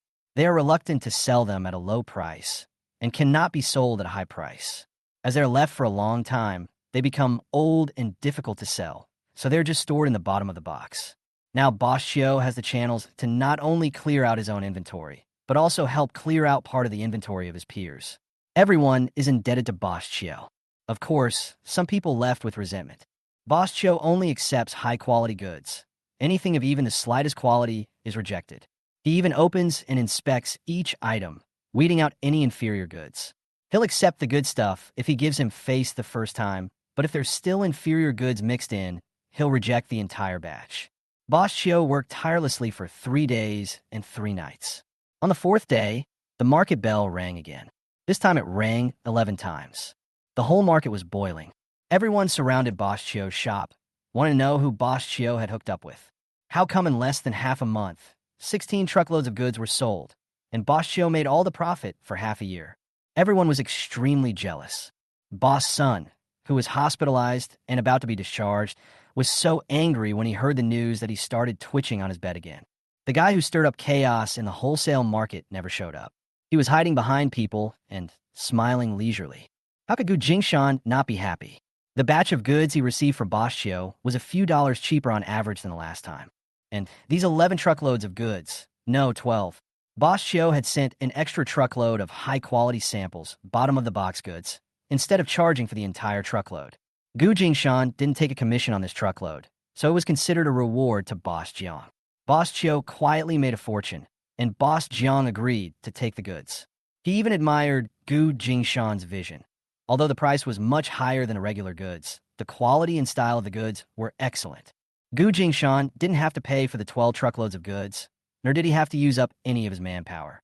After arriving in Haishan City, 11 of them were immediately taken away by Boss Jiang, leaving only 1 truckload of new autumn clothing, which Gu Jingshan kept for himself to sell. Last time, a truckload of goods could be sold for an average of 300,000 yuan. This time, because it is wholesale, I don't have to pay for the shipping myself, and the profit of a truckload has reached 200,000 yuan. The amount of money he earned from each car was less, but the number of cars was large. The 11 cars of clothing were in short supply, and he made a net profit of more than 2 million yuan from this transaction. The total amount of funds in hand has accumulated to 4 million. As soon as the first shipment arrived at Haishan, Gu Jingshan arranged for Li Meng to open a door on the wall of the annex building facing the park, integrating 3 rooms into 1 storefront. He then put all the clothes he had brought back from the south on the shelves. Once the formalities were completed, sales officially began. Li Meng complained with a sad face. "Brother, we don't have enough people. We have to sell barbecue, handle paperwork, and sell clothes. We are so busy. I'll give you a raise when I get back. Hold on for a few days, put up a recruitment notice, and then officially open the store after the renovations are complete." "Brother, this is not going to work. Everyone's here to buy clothes. I have to sell them." Li Meng continued to complain. Turning around, he saw Delu staring at the phone beside him. It seemed that Delu wanted to talk to his brother-in-law, so Li Meng handed him the phone. "Delu wants to talk to you." "Good." Delu took the phone awkwardly. "Platoon leader, I want to call my sister to help. Is that okay?" "Tell me about your sister's situation first." Gu Jingshan knew that the clothing store he was planning needed to recruit staff, but he could not keep any unreliable staff. "Delu, it's my aunt's cousin Annel. She just graduated from high school this year and didn't get into university. My uncle accepted a high bride price and wants to force her to marry a widower in his 40s. My sister almost committed suicide a while ago and was sent away by my aunt. I was thinking we're short of help. So could we let her try? She's used to farm work at home and is a hard-working person. Just give her food and a place to live, that's all. Let Li Meng interview him. If he has good character, He can stay for a month on trial basis. I will be back soon after a month. If you need accommodation, let Li Meng arrange it. Okay, thank you, brother. Dalu was overjoyed and thanked him repeatedly. After hanging up the phone, Gu Jingshan breathed a sigh of relief. While I'm away from home, my family's business is booming, and I'm constantly giving orders remotely, which makes me worried. Fortunately, my family members are all reliable, so I can still hold on. Half a month has passed. The Gu family's affairs should have faded a little, right? Because of Dalu's interruption, he didn't have time to ask about Li Meng's Gu family situation. He only remembered this matter after hanging up the phone. He was now wondering whether he should call back and ask, or wait until the next time he called. Chapter 40. Miss, are you cheating on me? Gu Jingshan didn't have time to call home because his daughter, younger sister, and niece had all returned. Gu Linlin rushed towards him with a smile. Dad, are you done with your work today? Well, I'm done. Did you have fun? Gu Jingshan put away his cell phone and turned his attention to his daughter. Happy. Aunt Wei took us to Ocean Park today. Just be happy. They had been staying at the Wei family manor for 10 days, and the old man of the Wei family had been ignoring them and had not met them. Unlike what Wei Yunlan had said, the head of the Wei family would summon Gu Jingshan in 2 days. Gu Jingshan was very patient because he was too busy with his own affairs and ran around like a top every day. For the next few days, Gu Linlin obediently stayed at the manor with her cousin, not following her father. Wei Yunlan took the 3 of them on a whirlwind tour, and they were practically obsessed with the idea of leaving. How long are we going to stay here? Gu Linlin sat next to her father, leaned on him, and asked. It's very tiring to play at such a fast pace all day long. Gu Jingshan helped his daughter tidy up her clothes and thought about how to put it. Linlin, Miss Wei has 2 requests, and I'd like to ask for your opinion. Since Wei Yunlan's conversation with him that day, they haven't had another chance to talk alone. He hasn't replied to Wei Yunlan yet. Gu Linlin blinked and listened to her father quietly. Miss Wei wants to adopt you as her goddaughter. Do you agree? She said today that she wanted me to call her godmother. Mayan told me to come back and ask you. It's actually pretty good to have a big sister as your godmother. She'll be very powerful in the future. Gu Linlin was actually happy to see Wei Yunlan become her godmother, as he was a future big boss in Hong Kong. So, do you like her? Well enough. I don't remember what my mother was like. If anyone wanted to be my stepmother, she would definitely be the first one to get a number. The way she looked at you is not innocent at all. Gu Jingshan couldn't help but smile and was extremely happy with what Gu Linlin was saying. Seeing that her father was just staring at her and smiling without saying anything, Gu Linlin had no choice but to ask, is there another favor I can ask? Miss Wei wants to marry me. We will maintain our marriage for at least 2 years, and you will become her biological daughter. 2 years. Gu Linlin was a little confused. Why is there a fixed time limit for marriage? Why should a marriage last at least 2 years? Is it contract marriage? Gu Linlin almost screamed out loud. Chasing the husband to the crematorium. A billionaire and her little husband? Is dad going to get his kidneys chopped off again? A series of melodramatic plots appeared in Gu Linlin's mind, accompanied by a series of lines, which made Gu Jingshan overwhelmed. Don't let your imagination run wild. Too noisy. Gu Jingshan knocked on his daughter's head, trying to stop her from thinking about it, and almost said it out loud. His daughter kept muttering more and more unfamiliar words in her mind, and he felt something was not very good. My daughter's mood changes are obvious. Gu Linlin's mood gradually changed from excitement to panic. It is very exciting to have a future female boss accept you as her goddaughter. But why does it sound so magical that the other party is marrying her father? Is she really not going to bite her father's kidneys? Gu Linlin didn't remember at all whether Wei Yunlan got married in her previous life. She remembered Wei Yunlan as a famous entrepreneur because she had appeared on TV. Since they were not from the same world, why would Gu Linlin pay special attention to her? If Wei Yunlan really gets married, it will either be a marriage between 2 powerful people, or she will have to invite a son-in-law to come. Compared with others, my father's wealth is just like little Karami, and he can probably only be his son-in-law. After Gu Linlin figured out her mind, she was a little dumbfounded. He was silent for a long while and couldn't move. Gu Jie and Liu walked slowly over from behind. Linlin ran fast just now, and she ran over first when she saw Gu Jingshan. Gu Linlin deliberately spoke when her aunt came over. Is dad going to marry Aunt Wei? Is dad going to be a son-in-law? Gu Jie only heard the last few words and almost burst out laughing. You little kid, do you know what a son-in-law is? You're talking nonsense here. Gu Linlin said innocently, "Aunt, I know. To be his son-in-law means my father has to have the surname Wei, and I have to have the surname Wei too." Gu Jie flew into a rage upon hearing this and flatly refused. "That won't work. Your father is the offspring of our Gu family. Your uncle is already useless. And if your father takes the surname Wei again, what will happen to the Gu family?" Gu Jie felt a trace of regret in her heart. She shouldn't have allowed a beautiful woman to pursue her brother just because she saw her being courteous to him. Who could have imagined that Miss Wei's family background was so prominent that even if he married her, my eldest brother would be treated as a son-in-law?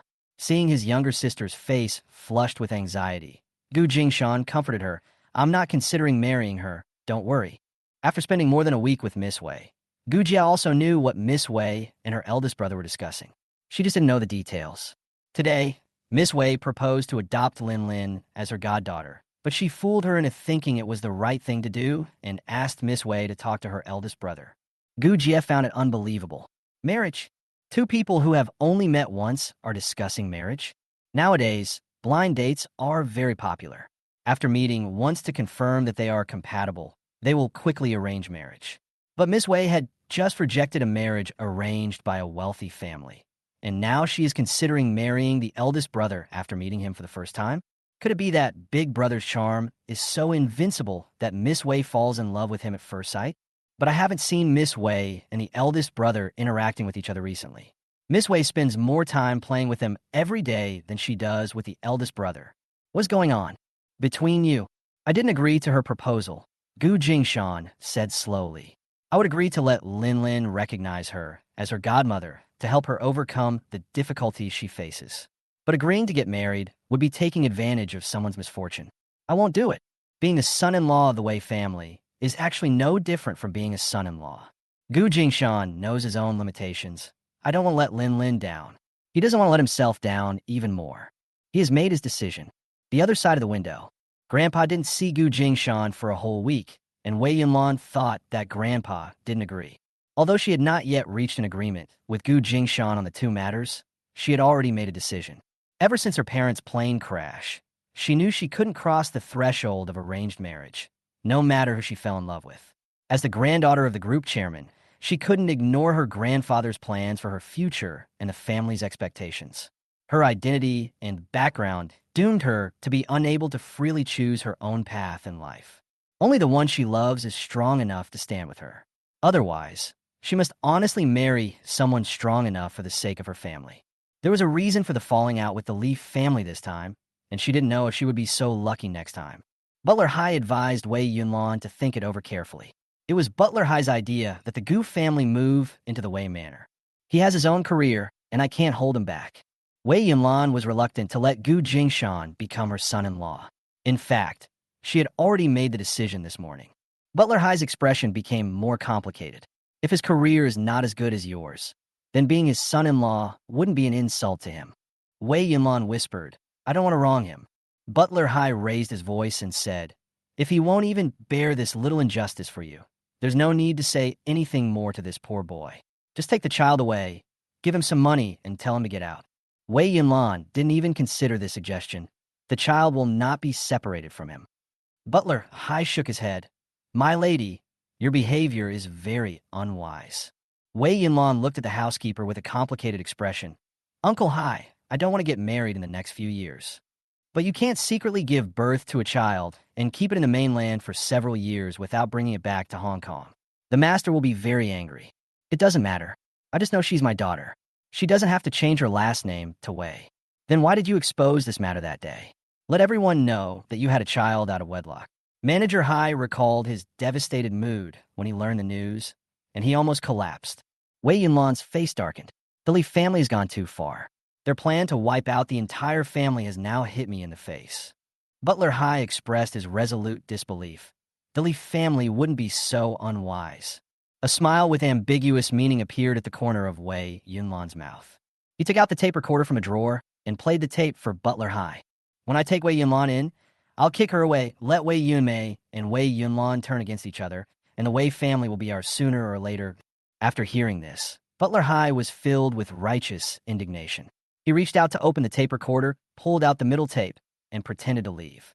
I'll report to the master. Wei Yunlan remained motionless. It's okay. Grandpa knows. I've already sent him a copy.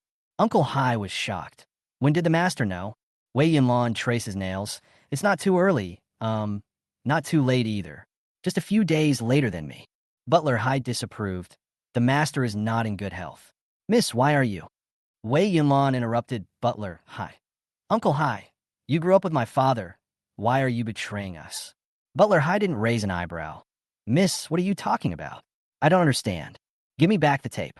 Miss, he kept his hands in his pockets. Wei Yunlan waved his hand, and a strange male servant came forward and forcibly took the tape from Chief Steward Hai.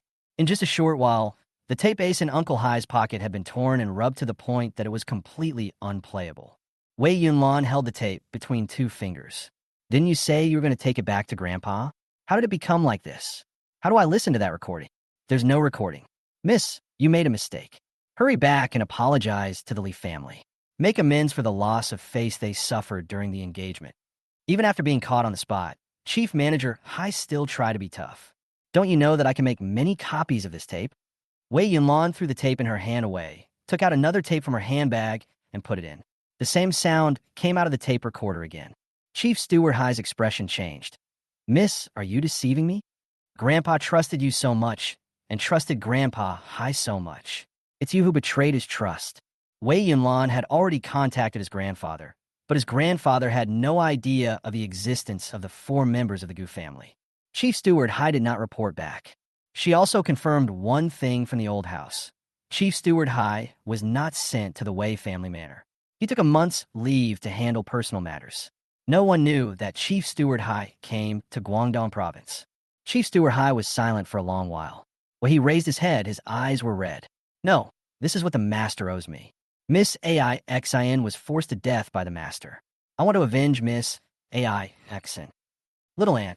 Wei Yunlan seemed to be thinking. You like Little Ant? Snort. Uncle Hai, you're already over 50 and still haven't gotten married. Grandpa Hai's been urging you for years, but you remain unmoved. Wei Yunlan hit the nail on the head with certainty. No one knew that the person you like is actually my aunt. You're more than 10 years older than me. Wei Yunlan originally thought that Manager Hai had not married for 40 years just to follow the trend and play the brotherhood game. But he didn't expect that the person he liked was his aunt who had passed away 10 years ago. Age is never an issue. Were you the one who secretly introduced Wei Yunmei and Lianen? The youngest daughter of the Wei family could actually have a better marriage partner, but it was your selfishness that caused the embarrassing situation for everyone now. I didn't want to attend the engagement party and was ready to fulfill Yunmei's wish and let Yunmei get engaged to Lianen in my place. It was you who put those disgusting evidence in front of everyone. Wei Yunlan became more and more determined. What's wrong with the second miss and young master Li being truly in love? You clearly don't like young master Li, so why do you keep occupying him? The second miss is young master Li's true love. You are cold-blooded and don't deserve the Wei family.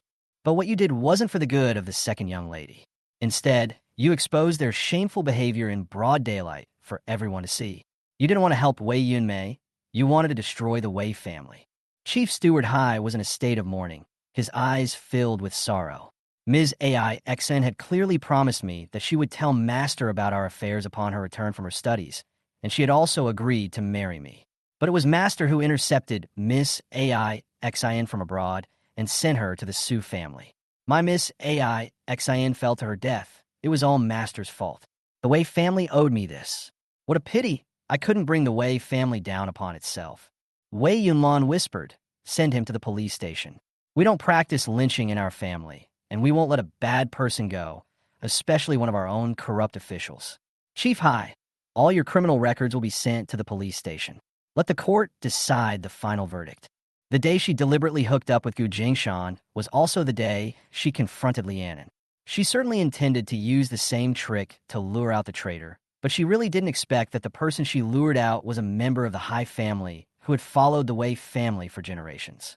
Hai Zhusheng is the third-generation housekeeper serving the Wei family, and his family has been with the Wei family for generations. She had checked many traitors, but she didn't think of Hai Zhusheng. That's why he turned pale and was terrified when he saw Hai Zhusheng. During this period, she openly took the Gu family on a tour, not doing her job. Secretly, she was working with the help of Gu Jingshan. Until today, she finally got all the parasites and the evidence of their crimes. Grandpa took action against the Hai family's chief steward, and she officially attacked Hai Zhusheng. Finally caught them all in one fell swoop. Chapter 41. Kid, you have such a poisonous tongue. Hai Zhusheng did not want to plead guilty, and the evidence in Wei Yunlan's hands could not convict him. It was he who accidentally allowed Miss Yunlan to break down her defenses and say Miss AI Xian's name. Miss Yunlan was very smart and immediately connected the cause and effect. When he heard that Miss Yunlan wanted to send him to the police station, he even refused to let him go to the cellar to be lynched by the Wei family. This completely excluded him from the Wei family. He had been struggling for so long, and now they had expelled him from the Wei family.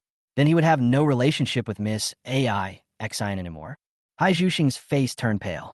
Miss Yunlan, please be kind to my father. This was all my idea and has nothing to do with my father. Wei Yunlan shook his head. As for Grandpa Hai, it's naturally up to Grandpa to make the final decision. If Grandpa Hai hasn't made any mistakes, the Wei family will take care of him until the end of his life. Every elder in the Wei family will be treated with kindness. What she didn't mean was that if Grandpa Hai also committed a crime, Wei would never let him go. Hai Zhusheng was pushed away dejectedly. Gu Jingshan saw what happened to the Wei family. Wei Yunlan, have you made a decision? Well, Miss Wei is so smart, she must have guessed it. Yes, you won't agree to a contractual marriage with me, because you think it's taking advantage of someone's misfortune. Wei Yunlan sighed softly. Although she had made her own decision, she still felt a little frustrated because the other party rejected her so bluntly. She felt that her charm had been greatly reduced. Gu Jingshan smiled gently. How could someone who has been groomed as an heir since childhood be so weak, so naive, and so ignorant of the ways of the world? Miss Wei is being too pretentious. Wei Yunlan was a little curious. Why don't you think that I like you? So I lost my composure. When you like someone, the warmth in your eyes is different. Although I haven't liked anyone much, I have seen the relationship between my younger sister and her husband, and their love cannot be concealed. Even if Miss Wei shows her extraordinary affection for me, it is still not enough. Miss Wei's acting class is not quite up to standard. Is it really that bad? Wei Yunlan sighed, looking a little lonely. Gu Jingshan consoled her. Of course not. It's because Miss Wei is so dignified and generous that she can't act like a little white flower. So I was able to see the flaw. What he didn't say was that he felt that Wei Yunlan did have a certain degree of affection for him. But compared to love, their respective careers were more important. There was no way he would give up his life to be with her, and there was no way she would abandon her responsibilities and act irrationally. Wei Yunlan really wanted to marry him at the beginning, but after that momentary impulse passed, there were many things that needed to be weighed.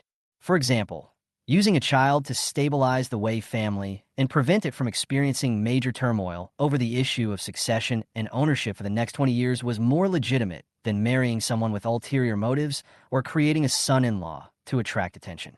Wei Yunlan quickly cheered up. My first suggestion is true. I want to adopt Lin Lin as my goddaughter. The second suggestion was also sincere at that moment. Gu Jingshan nodded. I can see that you really like Lin Lin a little bit. So if Lin Lin agrees, you can let her call you godmother. After all, if I raise her alone, it will be inconvenient to teach her some knowledge in a few years. Having a godmother will make her life better when she grows up. Wei Yunlan was both amused and confused. It was for this reason that Gu Jingshan agreed to let her adopt him as his goddaughter.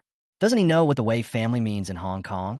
Doesn't he know that once she is involved with the Wei family, even if it is just the title of goddaughter, Gu Linlin's value will increase 100-fold in the future, and she will be sought after by many celebrities and gentlemen in Hong Kong? This was the first time Wei Yunlan met such a man. He was good to her just for the sake of being good to her. He had no idea of weighing the pros and cons, nor did he think of using the identity of his goddaughter to seek benefits for himself. If you just want to teach adolescents, there's no need to recognize yourself as a godmother. You could just find a physiology teacher, and he will be fully capable of doing this job. Wei Yunlan sighed again. Gu Jingshan had not changed. His character remained the same after so many years. He is like this, making it even harder for me to let him go. Yes, she almost forgot that when Gu Jingshan gave up the contract marriage, he had already given up a lot of things, such as 10 million Hong Kong dollars, Wei's network of relationships, and the matchmaking she promised. At this point, no matter what the other party's reason for agreeing to his request, it would be beneficial to him. Wei Yunlan followed his heart and gave up his entanglement, concentrating his mind and preparing to maximize his benefits. I'm sorry to have delayed you for half a month. Before you leave, I wanted to invite you to an auction. I don't have anyone suitable to accompany me, and with all the rumors about us flying around, you're the only one who's suitable to accompany me. If I go, should I bring my daughter with me? Gu Jingshan asked tentatively. Wei Yunlan blinked her eyes and said innocently, of course I have to take her with me. She is also one of the protagonists. She planned to formally introduce Gu Linlin to everyone at the auction dinner. A hint of understanding flashed in Gu Jingshan's eyes. Wei Yunlan, this woman, still wanted to push Linlin to the forefront and make Linlin a symbol of the Wei family successor. Before you leave Hong Kong, I will hold a family reunion banquet to formally recognize Linlin as my relative. Is that okay? Although she recognizes me as her godmother before she reaches adulthood, I still hope she can call me mom in front of outsiders. Gu Jingshan felt a toothache. Was this woman never giving up on dragging Linlin into this mess? However, since she agreed to let her adopt Linlin as her goddaughter, she had tacitly agreed to accept the troubles that Linlin would encounter in the future. Wei Yunlan simply brought this trouble to the surface immediately. No matter how badly Gu Jingshan's toothache hurts, it's not a problem for Wei Yunlan.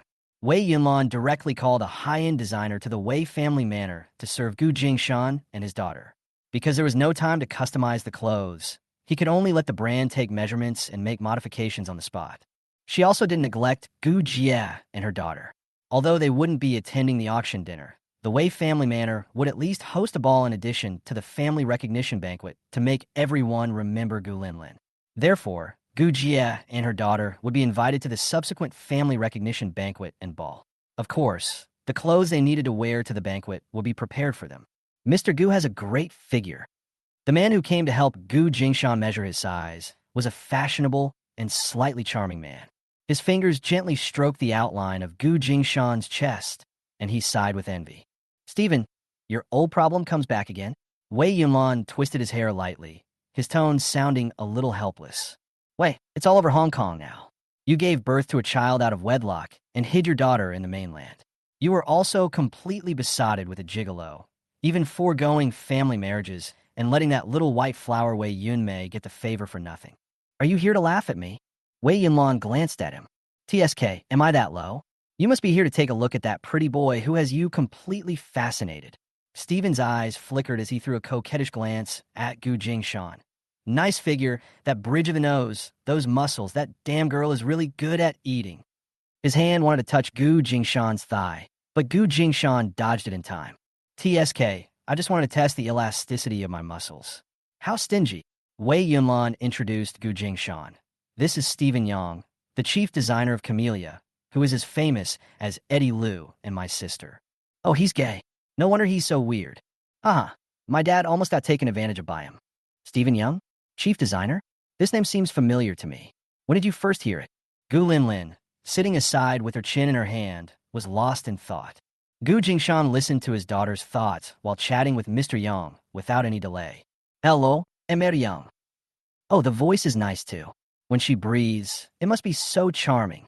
Stephen deliberately glanced at Wei Yunlan. Come on, Stephen. If you keep talking, you'll scare people away. TSK. How could a man who can be paired with a witch like you be scared away by me? Everyone knows Wei Yunlan is known as the 100-change witch.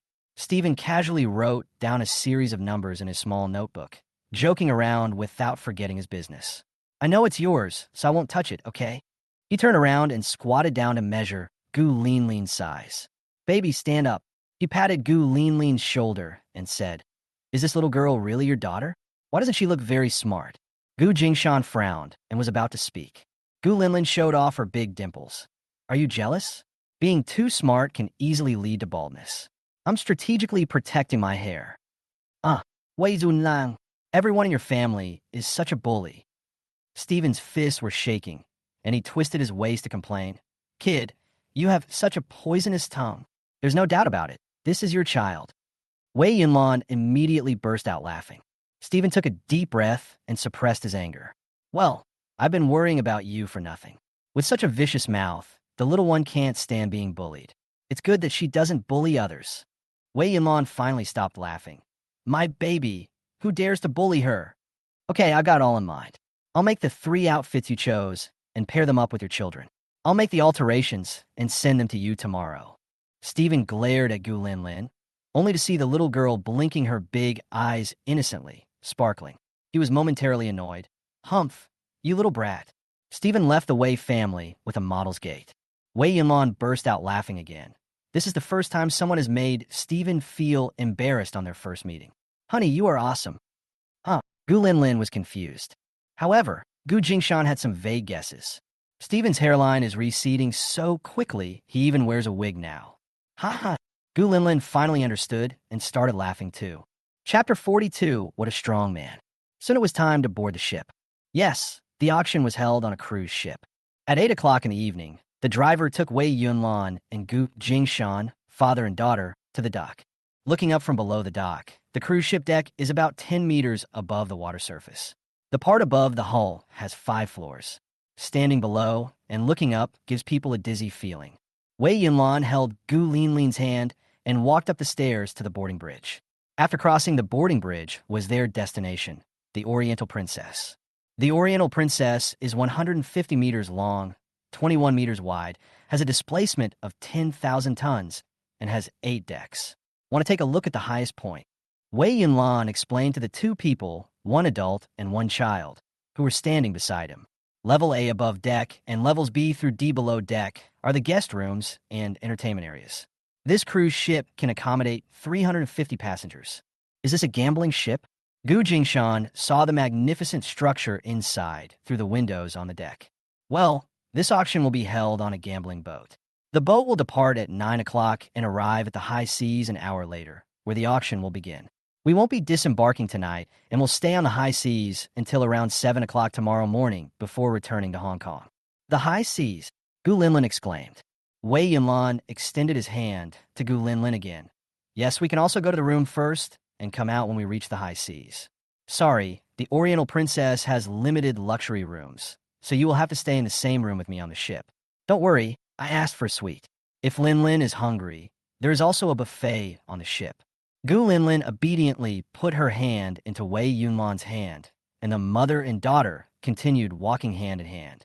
Gu Jingshan looked much more relaxed in the night. Don't be so cautious. We understand. Judging from your appearance, you're the one who should be worried. Wei Yunlan smiled, expressing his happiness at Gu Jingshan's compliment. Then our family will have a good time on the boat all night. Gu Linlin suddenly thought of something and turned around to ask her father, Is there an auction house near us? Gu Jingshan shook his head. There used to be auction houses in the inland areas, but not anymore. Under the planned economy, the auction industry was gradually phased out, and foreign-funded auction houses were the first to be affected. Wei Yunlan nodded in agreement. Yes, even the black market doesn't dare to sell openly now. Foreign auction houses can forget about gaining a foothold in the inland areas. Gu Linlin was filled with disappointment. She remembered that the star ruby was sold at a very high price at the auction house. Ignoring that it was only 1989, domestic auction houses had been banned, and if one wanted to sell these luxury goods, one either had to find a middleman who could sell them to customers when they were looking for them, or they had to arrange for them to be sold in Hong Kong or abroad. She left the ruby in Haishan City and didn't bring it out. It was a little regrettable. Wei Yunlan blinked, revealing a subtle expression. Actually, the auction was held on the high seas today because there are some contraband items among the goods being auctioned. Oh, what are they? Gu Jingshan and Gu Linlin's curiosity was aroused. There's a detailed introduction to the auction items in the room. Let's go take a look. If there's anything Linlin likes, Godmother can buy it for you. Gu Linlin's eyes lit up, and her frustration instantly vanished. She was now in Hong Kong, participating in an auction on the high seas. This experience was unique. If it weren't for her godmother, they would never have been able to participate. I can't sell it, but I can just take a look at it. Gu Linlin pulled Gu Jingshan down and asked softly, Dad, can our rubies be auctioned here too? Gu Jingshan made a hush gesture to stop her from continuing. The 3 of them changed the subject and took a few steps forward. Hello, little sister. I heard that you have rubies. Are you willing to sell them? A smartly dressed waiter followed them in a low voice and asked anxiously. Huh?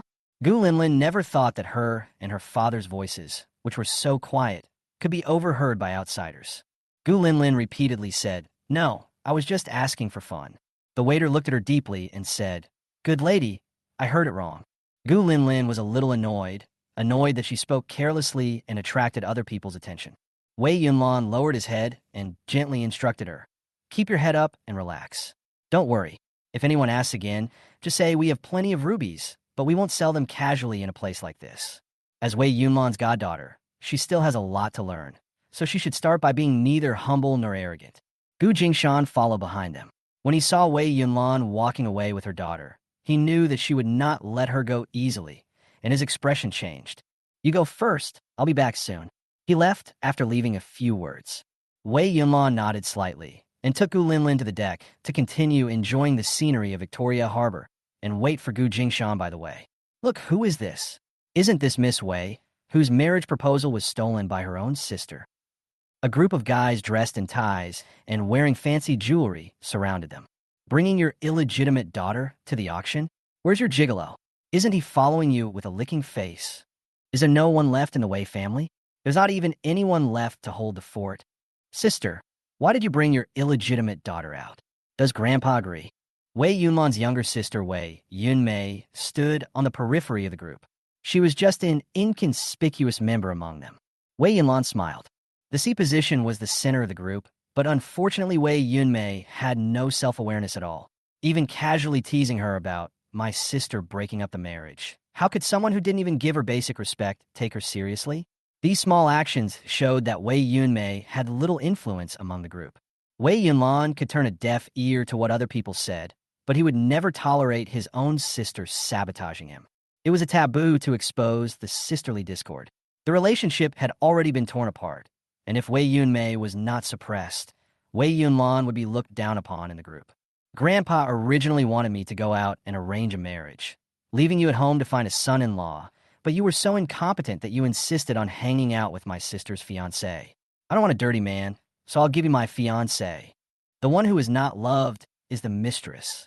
As soon as she said this, the people around her sneered. Wei Yunlan issued a formal ultimatum. I will protect the Wei family.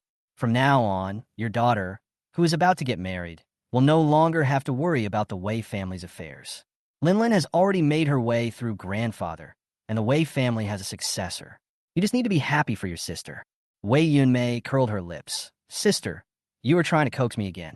It's not certain whether this girl is your child or not, right? Wei Yunlan smiled faintly. Didn't they just say that she is my illegitimate daughter? What? You dare to go against them now and say that Linlin is not my child? Wei Yunmei looked a little uneasy, and she insisted. Her last name is not Wei. Linlin has taken her father's surname since she was a child, so naturally her last name is not Wei. But whether she is the heir of the Wei family has nothing to do with her last name. Wei Yunlan tucked up the loose hair at his temples and ignored the little white girl. Since you're all here, I'll give you a verbal invitation in person.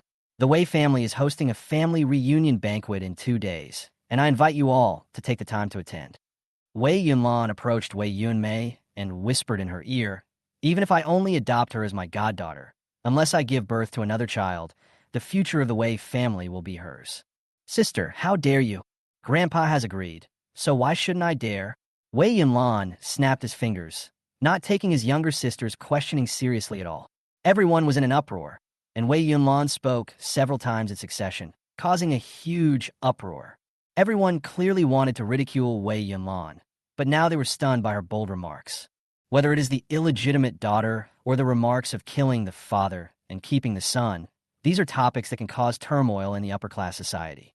Given the Wei family's limited connections, marriage is a way to stabilize their relationship. However, the downside is obvious. If the person they're marrying harbors ill intentions, they could easily be taken over. The banker still had a son, who also did not escape the fate of being swallowed up. With his family's example before him, no one was not afraid. The Li family had someone catch hold of Wei Yunlan before he was officially engaged. Their behavior was so ugly that everyone despised them, so they naturally couldn't hold their heads up. If Wei Yunmei had been sensible, she would have cut ties with Li Annan earlier, made the excuse that she was seduced, and gone abroad for 2 years and returned when things had calmed down. No one would have been able to accuse her of anything wrong. Unfortunately, Wei Yunmei is a love-brained person. She was bewildered by the man's sweet words and followed Li Annan without any status, which only made people look down on her even more. What Wei Yunlan said today actually pointed out a clear path for families with only daughters. This was the first time that the story of killing the father and keeping the son left a deep impression on everyone. In fact, many people are more accustomed to keeping the red flag flying at home while the colorful flags flutter outside. If the wife at home fails to give birth to descendants to carry on the family line, they just bring the illegitimate child back home. The Wei family had no choice. The only son in 3 generations died in a plane crash, leaving behind only 2 daughters. Not only was Mr. Wei old, he was also seriously injured in middle age and could no longer leave any offspring, so the family business had to be taken over by his granddaughter. The atmosphere suddenly became dull. Gu Jingshan walked calmly through the crowd, walked to Wei Yunlan's side, and took his daughter's other hand. His arrival broke the deadlock in which everyone was intimidated by Wei Yunlan. How dare this pretty boy use your ticket to get on board? Is he going to marry into your family? Everyone united in their hatred of the enemy, as if this would help them get back the ground they had been suppressed by Wei Yunlan. No, he's just my man. Wei Yunlan looked in the direction of Gu Jingshan, her eyes flickering, and for a moment she was extremely beautiful. Marrying into my family? I don't have the power to let him marry into my family. The people around were stunned. Wei Yunlan's smile could make all the other vulgar women look pale. Wei Yunlan had always been rude to suitors of the same age, but now she felt a little resentful towards this pretty boy with a beautiful smile who had feelings for her. Those who understood the hidden meaning of Wei Yunlan looked at each other and became suspicious of Gu Jingshan's background. Don't have that much power? The Wei family, the one that controls 3/4 of Hong Kong, even if it is gradually declining now, how can it say such self-deprecating words? What is the origin of this kid? Come on, kid, let's have a fight. If you beat me, I'll cover your expenses tonight, and I'll give up on Wei Yunlan from now on. If it's a silver-plated spearhead, go back to where you came from. This is not a place for a pretty boy like you to show off. There are also those who don't care and just want to vent their anger. Hu Jian once pursued Wei Yunlan the most vigorously, and he didn't give up even though she had a verbal fiancé. The person he regarded as a goddess suddenly had an illegitimate daughter with someone else. This news was like a bolt from the blue to him. Generally speaking, Hu Jian does not hang out in the circle of playboys. He is an heir who has already obtained power and is extremely busy every day. If I hadn't heard that Goddess Wei Yunlan was also coming to attend the auction today, I would never have found him in such an occasion. Who's white? Gu Jingshan smiled slightly and retorted with 2 words. Judging from his skin color, Gu Jingshan was a healthy wheat color, a shade darker than these young masters. If we were to talk about pretty boys, Hu Jian was more like one. Hu Jian remained calm and asked, "Do you dare to come?" "Why not?" Gu Jingshan didn't take it seriously and was very relaxed. When he was carrying out the murder with a warrant, the children present were playing with mud. Today is the time to establish my authority and build momentum for my daughter. The area was cleared and everyone surrounded the 2 of them. An expert can tell whether it is good or not at a glance. Before Wei Yunlan's worried eyes fell, the ending was already decided. No one expected that in less than 3 breaths, Hu Jian was thrown out by Gu Jingshan and fell to the ground without reacting for a long time. Hu Jian's skills were second to none among his peers, a reputation he'd earned through his punches and kicks. But how could he be defeated by this pretty boy in less than 3 moves? My face hurts. Everyone around me feels like their face is being slapped. Are you convinced? Come again. Gu Jingshan rubbed his body forward again. Wow, this time it lasted for a shorter time. Hu Jian, with a knife at his neck, looked extremely ugly. Is this the end? Brother Jian, how many women did you hook up with last night? Why are your legs so weak? Normally, no one would dare to tease Hu Jian. The one who said this was Shermu, who grew up with Hu Jian. If you can do it, go ahead. Hu Jian frowned. His family knew his own business, and he knew best how much effort he had put in. If he was careless the first time, he definitely didn't let up the second time. The murderous aura on that man was tangible, and he had more than one life on his hands. He stops his murderous intent and actions at the right time. This man is terrifyingly strong. There was a hint of schadenfreude in Hu Jian's eyes. They have hit a wall. The guy in front of me is a tough guy, definitely not a simple pretty boy. Wei Yunlan's eyes are always so sharp. Hu Jian glanced at Wei Yunlan again. The goddess' eyes were all on Gu Jingshan, not even a bit on him. This had never happened before. Wei Yunlan would treat everyone equally. He accepted his fate and quit. Others who were still unwilling to accept the result stood up one after another. In the next 3 fights, Gu Jingshan defeated his enemy with 1 move. leaving no face for his opponent at all. When Hu Jian saw this, he felt that the other party was really giving him face. At least he didn't even have a chance to attack before being beaten back. Are you still going? No. He follows the path of the mainland military, and we, the unskilled warriors, can't defeat him. This is also a playboy with a little bit of brains. Someone from the military? Why would they come to Hong Kong? Others were skeptical. I just suspect that it's military skill, or maybe his sparring partner is from the military. He's just scaring himself. The dandy who spoke just now changed his words to make amends. The ship has stopped. Let's go to the auction venue. Everyone was hit hard and quickly found a way out. We are civilized people, so we won't fight with fists. Let's decide the winner at the auction. Several people looked at each other and made harsh remarks. Chapter 43. The Bumpkin Has No Morals. They felt that Wei Yunlan was too shrewd to allow a gigolo to control so many resources. They were civilized people, and crushing a gigolo financially was what everyone liked. Wei Yunlan is known as the most sought-after socialite in Hong Kong. She is the object of everyone's pursuit, and there are many admirers chasing after her. She has both the looks and the abilities. If it weren't for the marriage arranged by the older generation, her suitors would have lined up all over Victoria Harbor. Suddenly, a bolt from the blue hit everyone. She'd been taken away for years, and the child was already this big. Everyone felt like they'd been cuckolded. No one had noticed before, and everyone should see an ophthalmologist. So everyone present took action at the same time, wanting to teach the guy who had plucked the flower from jailing a lesson. Even Wei Yunlan's verbal fiancée, Li Annan, had not received such high-level treatment. Surrounded by a crowd of people, Wei Yunlan did not have time to take the goof father and daughter to the guest room to check the auction brochure. He was escorted directly to the auction venue. Are you okay? Wei Yunlan looked at him worriedly. In the eyes of outsiders, it became evidence of the two people's affectionate gaze on each other. What do you think? Gu Jingshan put his hands in his pockets, looking relaxed. Except for the first guy who had some basic skills, the others were not even warming up. He was good at military killing techniques, which could not be shaken by these guys with fancy moves. It looks very easy. A hint of smile appeared in Wei Yunlan's eyes. Her man must crush everyone else. Of course, he's your man. He wouldn't embarrass you, right? Gu Jingshan teased. Gu Linlin was happy and proud. Dad is the best. Let's go. Gu Jingshan raised his arm and motioned Wei Yunlan to put his arm around it, while his other hand held his daughter's hand. Looking from behind them, they looked like a happy family of three. This dog food made everyone present feel very uncomfortable. After entering the auction venue, everyone took their seats separately. The host came on stage. Welcome everyone to the Oriental Princess auction. I am truly honored that you have gathered here to see me tonight. Stop talking nonsense and get to the point. Look, there are already some impatient babies urging me to get to the point. No, we have a whole night to ourselves. It's a long night. How about having a drink together first? The waitresses dressed in bunny girl costumes took turns serving drinks to everyone. Everyone was given a goblet. Even Gu Linlin was no exception. However, the underage guys had milky white liquid in their hands. Coconut milk? Gu Linlin sniffed it and called out the name of the flavor. She wanted to taste it, but she didn't dare. Wei Yunlan explained in a low voice. Don't worry, baby. The drinks here won't be problematic. Okay, the warm-up is over. Let's get down to business. The Oriental Princess auction is now starting. Please welcome Asian. The lights came on, and the auctioneer, holding the gavel, cleared his throat in a serious tone.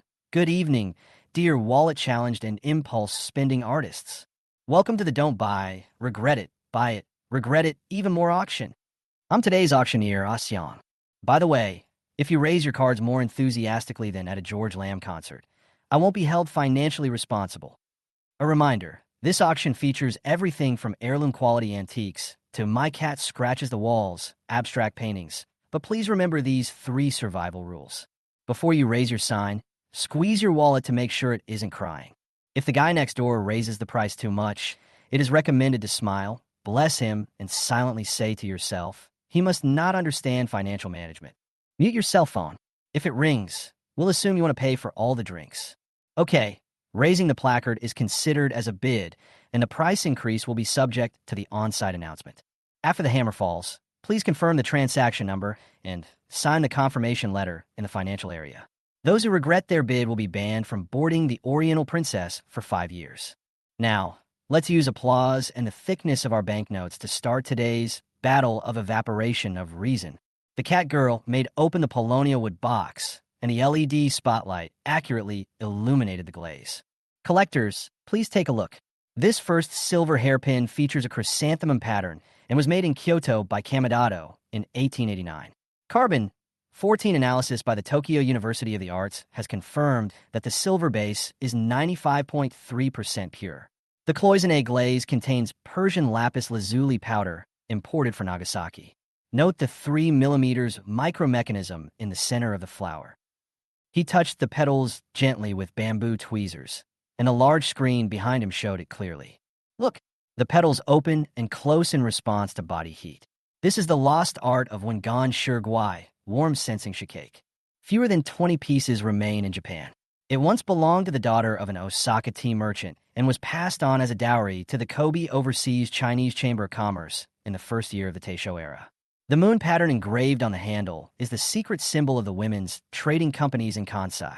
Catgirl gently inserted the hairpin diagonally into the vase prepared in advance on the table, and the glazed color and silver light complemented each other. The starting price is $100,000, with bids increasing by $10,000 each time. I must remind you that Meiji silver jewelry of the same grade fetched an average premium of 17% during the 1980 London Asian Art Week. This hairpin comes with its original box and maintenance records from the early Showa era. Lady number 17 in the field is $120,000. Please note that buyer number 29 has bid $180,000. Buyer número 55, 250,000. Buyer número 132, 300,000. Buyer número 78, 500,000. Buyer número 126, 800,000. Buyer número 80, 810,000. Buyer número 126, 900,000. Buyer número 78, 920,000. Thanks to buyer number 126, $950,000. As soon as the price of $950,000 was announced, buyer number 78 put down his license plate and gave up the fight. Aseong warmed up the crowd again. Are there any other buyers who want to bid?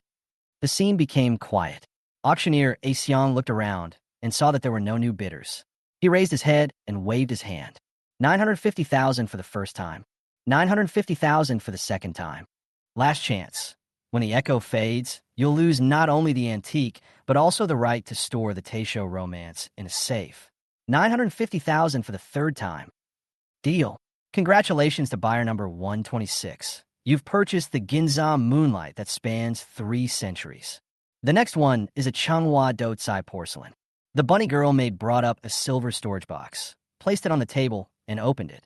The same wine glass as Zhuge Liang's, with an adorable little chicken on it. It's a real chick, not a dick. Well, whatever. Since it's a set of 6, the average price isn't expensive. The starting price is $600,000. It's decorated with chickens, resembling a jar, and painted on the outer wall. There are 2 groups of chickens, separated by unusual rocks and flowers. The specific designs have been photographed in the brochure you have. If you'd like to see it up close, please come to the front desk. The appraisal will take 5 minutes. Before Aseong finished speaking, there was a commotion from below. If you're fine, just hurry over. There's nothing good about this fake. Who can produce 6 pieces of Ming Dynasty porcelain at once? You must be kidding. If you're just making these in bulk for fun, don't try to attract attention. $600,000 for 6 cups? $100,000 per cup? That's not how you spend your money. Aseong tried hard to ignore the noise from the audience. He also felt that the items being auctioned were too much, but since the items were already in the catalog, he had to preside over the auction. Okay, the starting price is $600,000. Are there any buyers who would like to bid? The atmosphere at the scene was silent for a moment, and no one wanted to be taken advantage of. Aseong looked like he had lost all hope in life. It was such a shame that the tragedy of the auction going unsold happened in the place he presided over. Gu Linlin stared at the screen for a long time, then suddenly turned around and spoke to Gu Jingshan. I want those chick mugs. Huh? Is it really a chicken glazed cup? I read a bizarre story about a bizarre auction in Hong Kong. The photo above actually shows a complete set of 6 chicken glazed cup wine vessels. Everyone thought it was a fake, and it ended up being sold at a low price. Later, the owner of the wine vessels sold them to someone else as payment for a debt. After multiple appraisals, The new owner confirmed that one of the pieces was authentic. A six-piece chicken glazed cup set. This is the auction for that bizarre item, right? Gu Linlin looked a little excited. Gu Jingshan had an idea. In 1980, the Changhua Chicken Cup made its first appearance at a Hong Kong auction and was sold for 5.28 million Hong Kong dollars, setting a record for Chinese porcelain auctions at the time. He was told the news many times by his roommates who were also obsessed with porcelain, so he still remembers it clearly. You can buy a genuine one for 600,000 US dollars. The current exchange rate is around 3.76, which is equivalent to 2.256 million renminbi, or about 2.01 million Hong Kong dollars. It's half the price of the one auctioned in 1980. You want it? Gu Linlin suddenly had an idea and said casually, "Well, Dad, I want to use it to play house. Instead of 6 small cups, what's so good about it? Do you think they're Ming Changhua chicken glazed cups? And you still want to get a bargain here? You country bumpkin." The person sitting next to him immediately made a sarcastic remark. He was one of the people on the deck who were looking for trouble. Gu Jingshan ignored the irrelevant people. Linlin really likes it. The chicks are so pretty. 600,000. Gu Jingshan raised the sign. Handsome guy, number 98, bid 600,000. Xiang became excited, as if he had seen a life-saving elixir. Although it is the reserve price, it is good if there is a bid, so that the item will not be left unsold. "Anyone else want to bid?" he asked as a matter of routine. This is obviously fake. Why would a fake join in the fun? The child likes it. He would be embarrassed if he didn't buy it.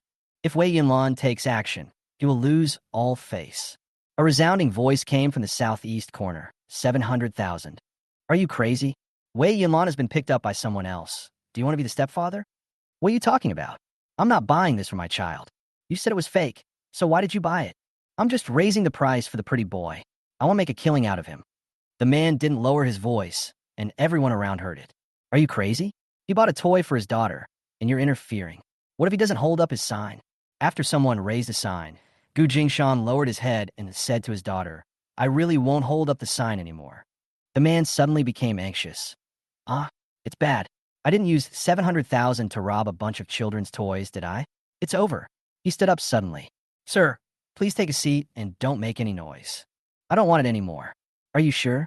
Breaking the contract will result in a 5-year ban from the Oriental Princess. The man swallowed hard and said, "I can't afford $700,000. Anyone who is deliberately causing trouble, please leave the auction room. You are not welcome here." Xiang was furious. "Finally, we found a sucker who is willing to buy this pile of artworks. If you want to compete with him, then do it. But after buying it, he says he doesn't want it anymore? Do you think we are fools?" The guy failed to steal the chicken and ended up losing the rice. He could only be pitifully escorted out of the auction hall by the waiter in black. "Why don't you just buy it? It's so embarrassing to be thrown out like this. $700,000. It'll take me 10 years to save up. You know I'm relying on my eldest brother for support, and he definitely won't foot the bill. Forget it. I could just stop gambling on the Oriental Princess for 5 years. I can always go somewhere else." In other corners, voices of secret rejoicing were heard. "Fuck. Luckily Xiao Hua took action first. Otherwise we would have been screwed by the pretty boy. We have a mission and we can't waste our money on this garbage." Well, the highlight is yet to come. Let's wait until we get the treasure that our family wants, then we'll deal with him. The playboys scattered in all directions of the venue looked at Gu Jingshan with malicious eyes. They also wanted to trip up the pretty boy, but Xiaohua got there first and didn't make a move. Who knew that the pretty boy would stop after offering a price once and bury Xiaohua in a trap? They were startled and became more vigilant towards the pretty boy. The bumpkin had no morals and could not be treated with common sense. If he uses this trick again, he will be the one who suffers. The auctioneer and the host could hardly keep their smiles on because of the destroyed set of chicken cups. He had no choice but to send a bunny girl waiter to kneel in front of Gu Jingshan and negotiate with him. "Sir, the gentleman behind broke the contract. The highest price is yours, this chicken glazed cup." Gu Jingshan showed his snow-white teeth. "If he doesn't want it, I don't really want it anymore." The bunny girl wanted to say something, but was hushed by Gu Jingshan's shushing signal. Gu Jingshan waved his hand, signaling her to leave. The bunny girl's presence here is affecting their auction. The bunny girl wanted to say something, but stopped herself and could only turn around and leave reluctantly. "Let's talk about it after the auction is over." A soft word reached the bunny girl's ears. "Yes, sir." The bunny girl almost cried with joy. Chapter 44. Who planned this? Come out and I'll kill you.